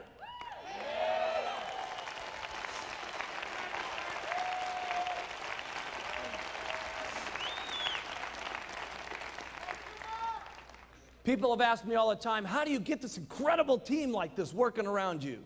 Okay? You got your people working like crazy. I've never seen anybody work the way your people work. And it's not just here, okay? It's the people back there. I mean, the people that put this up. Okay, look at all this stuff that's happening here. The videos, the set, the lights.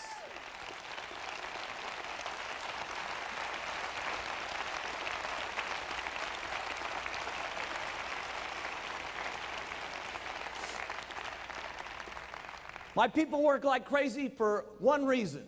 Write this down. I work like crazy. I work like crazy. I work like crazy, and my people work like crazy. That's how I get them to work.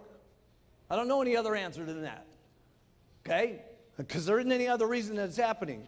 Sure, I pay good, but pay isn't enough after a while. You know what I'm saying? There's purpose to what's happening. Okay? And I got that purpose, and they get that purpose, and they drive, and we just drive each other. And it's only going to keep getting bigger and bigger and bigger. And that's the only answer I got. I know it doesn't sound like brilliant answers, okay? But this is what the truth is for Mark Hughes, okay? And it's happening big time for Mark Hughes, okay? Here's number 14. How do you get your distributors to respect you? You got to say what you're going to do, and then you got to keep your word on it. And there's nothing I haven't kept my word on in this company unless it's been some law or some regulation that's made it not work. Always every single time. If we tell you guys something's going to happen, it happens. If Mark tells you it's going to happen, it happens. And that's how you get your people to respect you and love you and follow you.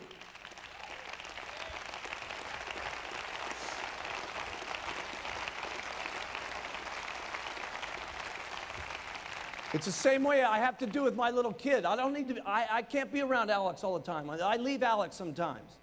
But it's fine. Alex understands. I tell Alex, here's the deal, man. I said, listen, Daddy's got to go away for 6 or 7 days.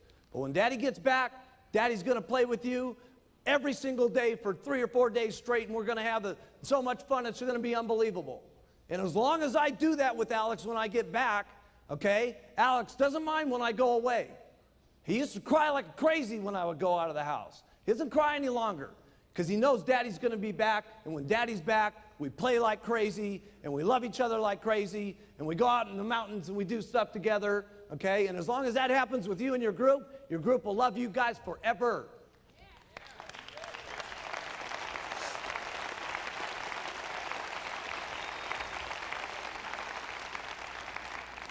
Here's number 14. A lot of people have asked me what I do with my cash. Other than my cars, my house, and land that I've done, here's one thing I don't do. I don't put anything, my money into that I have to manage. If I got to think about it, if I got to look at it, I'm not putting my money in it. Here's the second thing I don't do. I don't put my money into anything that counts on what other people are going to do. Okay? I do 2 things. I have 10% of my money put into the top 5 Dow stocks, okay? The top 5 Dow stocks, okay, which have had an average return of 18 to 30%. The rest of everything is locked up in tax-free bonds, okay? It's not the most aggressive investment strategy. A lot of people have told me, you're out of your mind, why don't you buy some buildings? Why don't you buy some of this? Why don't you buy some of that? Let me tell you why I don't buy some buildings. Because you got to think about the buildings. You got to manage the people that are in the building. You got to think about the bills being paid. You got to be thinking about stuff. If I think 10%, okay, of my time about where my money's at, I'm losing millions over here at Herbalife.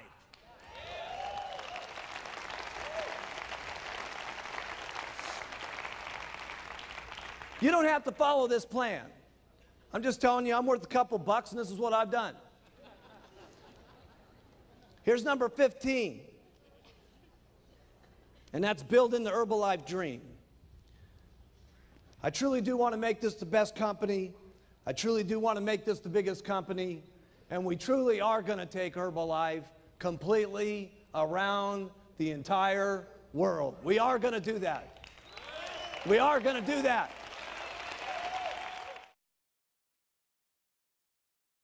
Products, okay, from seeing all the people that are out here. Now, I don't have any idea if he's ever going to do the business or not, okay, but there's a high likelihood that he's going to, okay, after seeing what he's been down here. And it's just, you keep telling the story, you keep getting people on the product, and you do the best you can. I don't have all the magical answers, gang. I don't, okay? I do know this. The first thing you got to do is you got to work on your attitude. People make fun of you, who cares? Okay?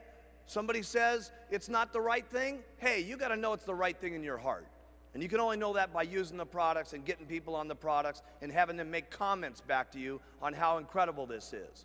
The only way you're going to know that is by being active and starting to make some money yourself and get someone else who starts making some money, and they come to you and say, you know something, I hated my job at IBM, and this is the best thing that's ever happened to me.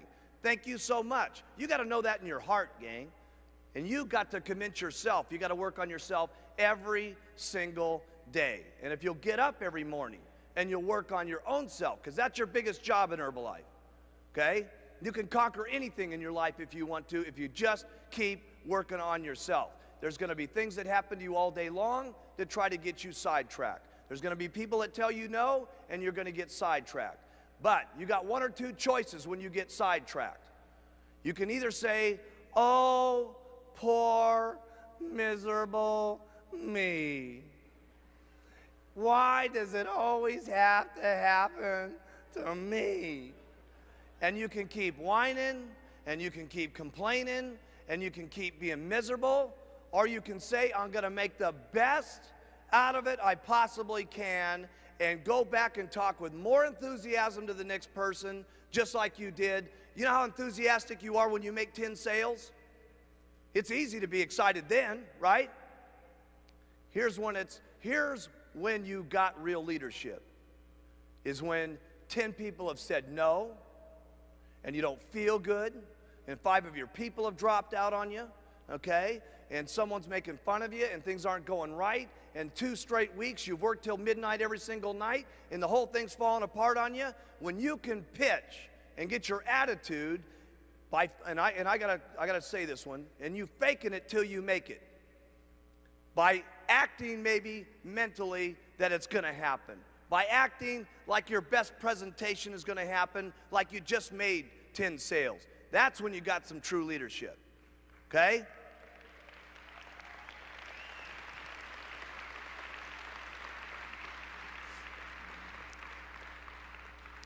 There's been some real serious times in Herbalife for me when I felt like saying, hey, that's the end of the deal, okay? Why would it be worth it for me to keep doing this, okay? There's been plenty of times for me like that in Herbalife, okay? When I had my very first meeting and I had the baggie full of powder and I was telling my best friends, and let me tell you something, these guys definitely hurt my feelings. They had been in 2 companies with me that had gone under. They knew I was serious about weight loss. They knew that's all I wanted to do because of what happened to my mom. And when I came to them, I was legitimately asking for their help. I said, listen, you guys, no kidding, man. These other companies went out on us, but we're gonna do this thing, and it's gonna happen, and it's gonna be the most incredible thing that ever happened to us, okay? And those guys were all flakes, and they said, hey, look it, you know, this is a joke. Nothing's gonna happen. You don't think that those guys didn't hurt my feelings? And I didn't think to myself, my goodness, who am I going to go to now after everybody I was counting on to get me started just said that this is a miserable joke? You don't think the next morning I had to wake up and say, my goodness, now what am I going to do? Well, I'll tell you what I did. I started passing out flyers, and I started calling people up out of the telephone book. I started going into the newspapers, and nobody told me this stuff. I just was desperate. I said, I'm going to make it no matter what. And I got the telephone book out, and I started calling people out of the telephone book, and I made up little excuses to talk to them, okay? And then I would call people right out of the newspapers that needed jobs, and I'd say, listen, you know, I'd call Joe in there. He says he was a gardener. I said, Joe, I understand you're looking for a gardening job. He said, yes, I am. I said, listen, Joe, I don't need anybody to mow my lawn. Would you like to make an extra $2,000 a month over and above your present income? Would you be interested in taking a look at it? He said, yeah, I would. I said, listen, there's a meeting tonight. Come on down. I set up a little stand on the corner on Robertson Boulevard. Cost me about $10, this little stand. And I was actually selling little Dixie cup milkshakes out on the street corner for 50 cents at a time just to get people to try my product back then. Okay? Here's what you do when it's disappointing. But, you know, I really am just like you guys. You know, everybody's trying to touch me and grab my clothes and get me to kiss their baby or whatever it is. And you guys need to understand, it was just a short period of time ago that I sat in a meeting very similar to what you guys are sitting in. No translation? Don't worry, it'll come back. Which is Spanish? Spanish, no problemo. It'll come back, don't worry. But, you know, it was just about, I guess, 17 years ago. I was 19. This was just shortly after my mom had passed away. And I really did not know what I was going to do for a living. I'd only had a 9th grade education in school. And for those of you who don't know the background that well, I worked in a drug rehabilitation center for about 3 years. And when I first went to go work there, I was 16. And I made $50 a month. And for that $50, they gave me room and board, gave me a place to sleep. And many of you met Michael Rosen, who developed our promotional catalog. He was my boss when I was 16 years old. And so he's known me since I was a little kid. And we used to raise money for this place so that other kids would have a chance to go to this facility and get off drugs and learn a new way of life and so on. And so what I did for 3 years was basically walk on the street and go into offices and ask people if they would be interested in helping children who had problems to make a new way of life for themselves. So basically all my life I've been in situations where I've predominantly been trying to help other kids basically like myself, that, you know, that didn't want to have to live the way I was brought up, that didn't want to have to live in the kind of neighborhood that I grew up in. I didn't have a great family life. My mom, I didn't even meet my real father till I was 21 years of age. And I was really into trying to see if not only I could change my life, but if I could help raise enough money for other kids to go to a place to correct themselves. So that's how I started that was my very first job. And by the way, he'll never tell you this, but Chris Pear, who runs our international department and has opened up all the countries, he and I used to work together when I was 16 also. We worked on the street together. I knew Chris Pear when he had hair down to the bottom of his back, right? Now, some of you know Mike Martin. He was on the fundraising situation with me too. And, you know, we were just young kids trying to make it a better world for people to live in. We weren't making any money at the thing. And then after I left there when I was about 19, I got my very first, what I would call a real job. And remember here, I didn't have any schooling background or anything, so there wasn't an opportunity for me really with my background or the people who were guiding me most of my life to ever really tell me as an individual that you could really go out and become somebody great in life. That had never, those circumstances had never happened to me. And I got a job at this clothing store. Actually, it was very interesting. It was only 2 blocks from where I ended up starting Herbalife International. And it was a place called Executive Tailored Clothes. And I was working there as a 19-year-old kid. This was just right after my mom had passed away. And I was working there selling clothes for about $1,200 a month. I worked as hard as I possibly knew how to work. And I got to tell you something, I had a great attitude back then. I had the same kind of personality I do today. You talk to the older guys that knew me when I was a 16-year-old kid. I was a nice kid. You know, I had a nice personality. I wanted good things for myself and everybody else. But as hard as I was working, I couldn't make it better for me in those circumstances. And one of the reasons I'm telling you this is last night I got a telephone call when I came in at 2 o'clock. There was a note there for me. And one of the guys that I worked with in this clothing store gave me a phone call yesterday while we were in the meetings and so on. And I first talked to him about the Herbalife opportunity when we opened up our company. And think about this guy. Here was a guy who knew me when I was selling clothes, and then knew me when we started the Herbalife opportunity.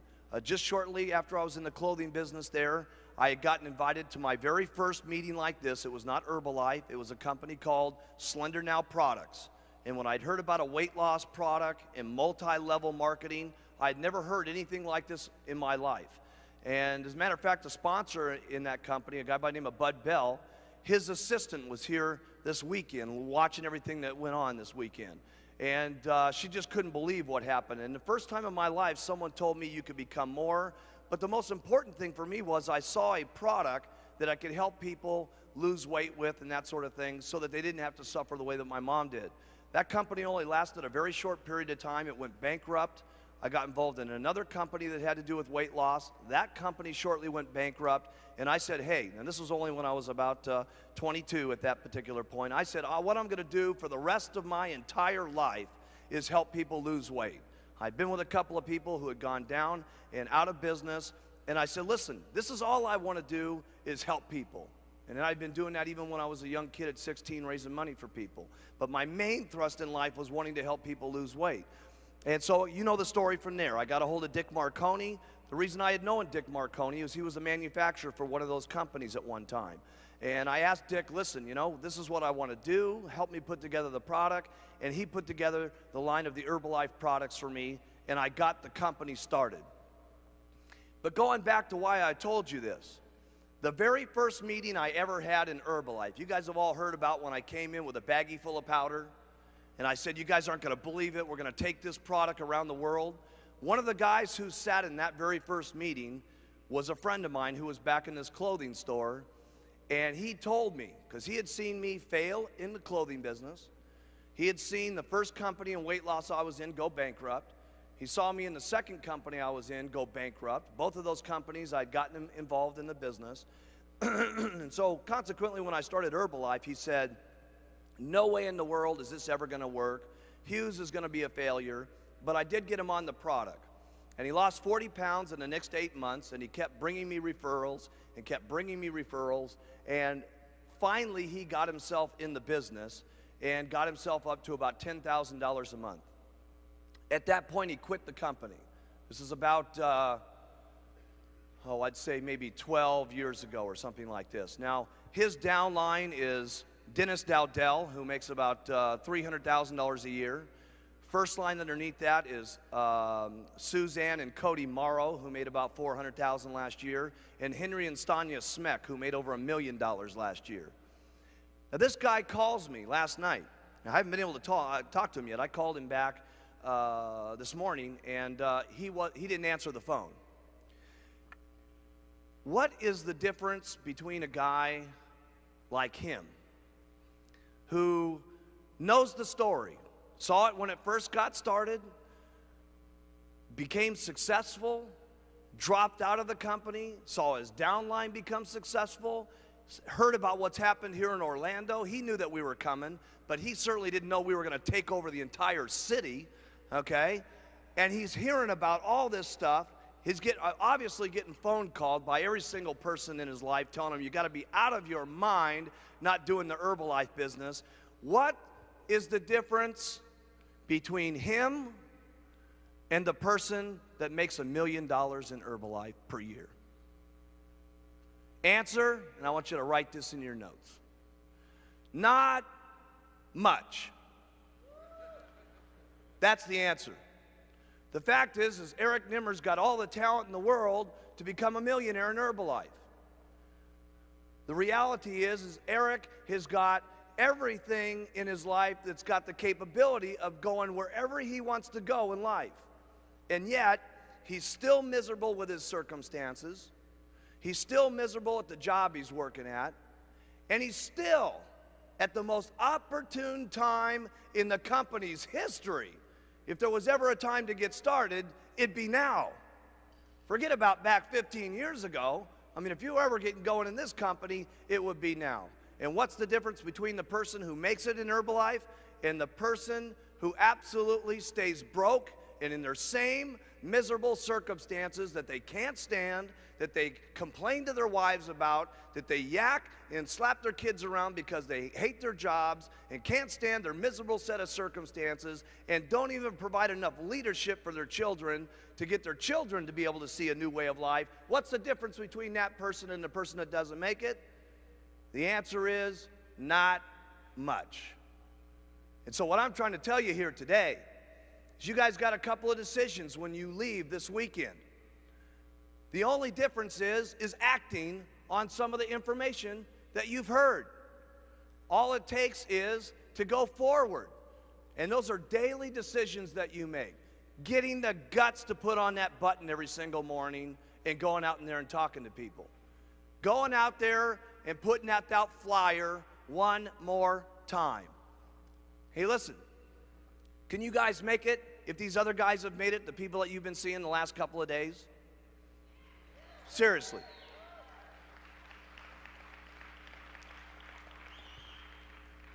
But you know what the sad thing is? We'll probably be here in 95. And by the way, I've been saying 10 months and 9 months and 17 days is 10 months, 17 days. A slight little error there. That's Christmas, okay? You know, what's the difference between now and the next Christmas if this guy doesn't do anything different? His circumstances are going to be exactly the same in life unless he changes them. So, if you guys want things to change for you, you got to do something different.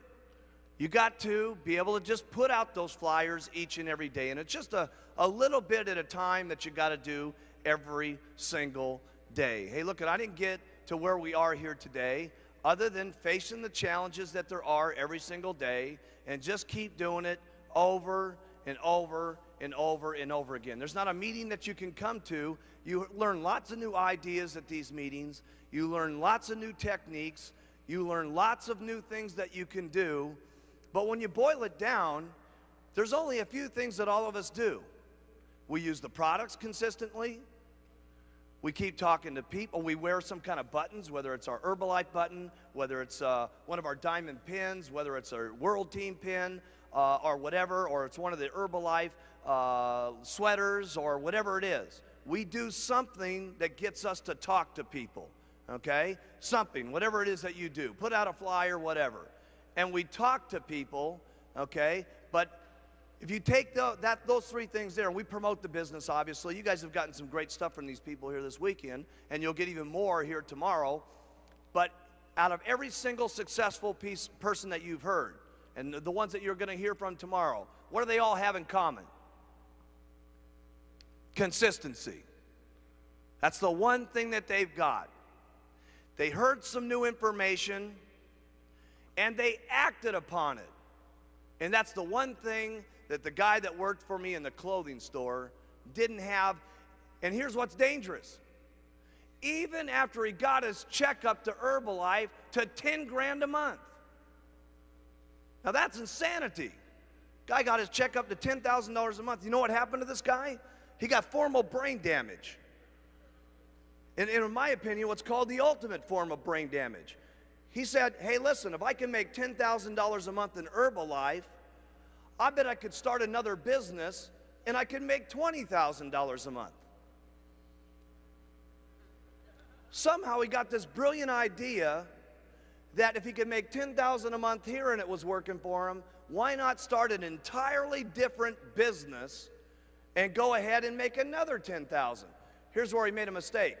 He wasn't a brilliant businessman. He didn't know how to manage money. He didn't know how to do that business. He wasn't counting on the fact he was going to have a lot of lawyers to get him in business, that he was going to have to manage employees, that he was going to have to do all the stuff it normally takes to run a company. And he had forgotten the fact that one of the reasons he was making $10,000 a month is he didn't have to manage employees, he didn't have to have lawyers, he didn't have to manage his inventory, he didn't have to do all the things it normally takes in business. All he had to keep doing was using the products, wearing a button, and talking to people. And doing that, he was making 10 grand. It never dawned on him. This is what's just mind-boggling to me. It never dawned on him that if he was making $10,000 a month using, wearing, and talking, that if he kept doing it, he could maybe make $20,000 a month.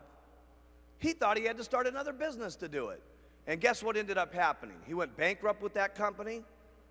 And over the next 3 years, his royalty override checks, not working, paid off his bankruptcy. And today he just places his $2,000 orders to get his $8,000 check every single month for the last 11 years. And you know what still has not dawned on him? That the way to get to $20,000 a month is not going out and selling boats like he's doing today in the worst time in the history of selling boats. It still hasn't dawned on him that if he just used the products, wore the button, and talked to people, that he could make 20 grand a month. Unbelievable.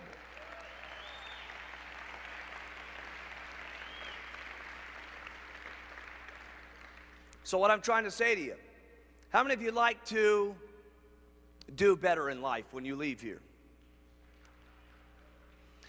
How many of you would like to live the good life and have really outrageous incomes? And whatever that means to you. For some of you, that means $5,000 a month. For some of you, that means $8,000. I'll tell you what an outrageous life means to most of you. If you could just double the amount of money that you're making right this moment, that would be fairly outrageous, wouldn't it? Right? How do you make double what you're making right now?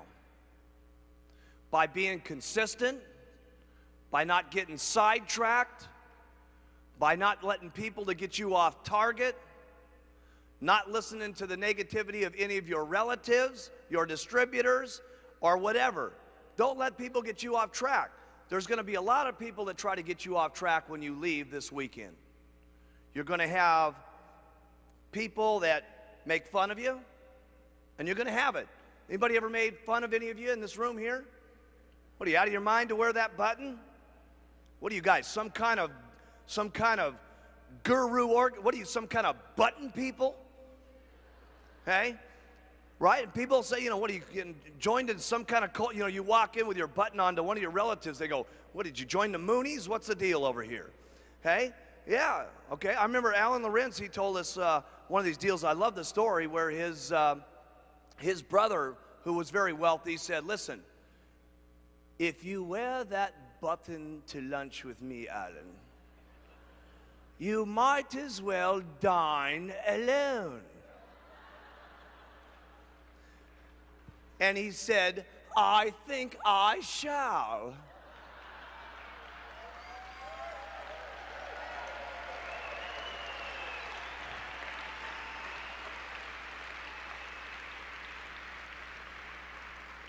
I can guarantee you one thing, when Alan Lorenz brings that $700,000 check home, his brother will call him up on the phone and say, Alan, would you like to go to lunch?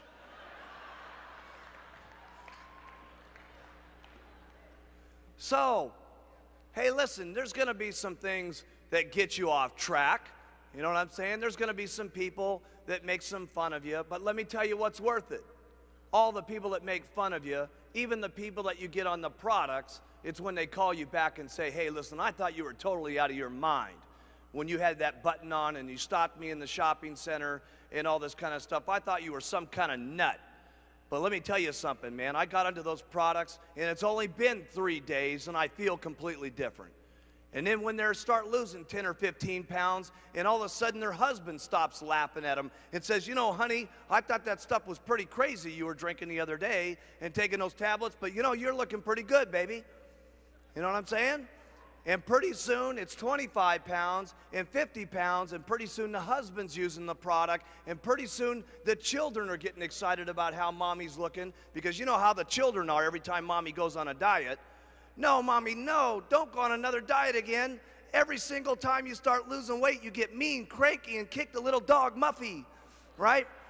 And the family's losing weight, and pretty soon they're buying new clothes, and they're looking beautiful, and their attitudes are strong, and pretty soon the next door neighbors are trying the product, and pretty soon everybody on the block is doing it, and pretty soon everybody's wearing their buttons, and pretty soon you see the nice, beautiful family with the little stylish chubettes up on stage getting their president's team pin 10 months and 17 days from now.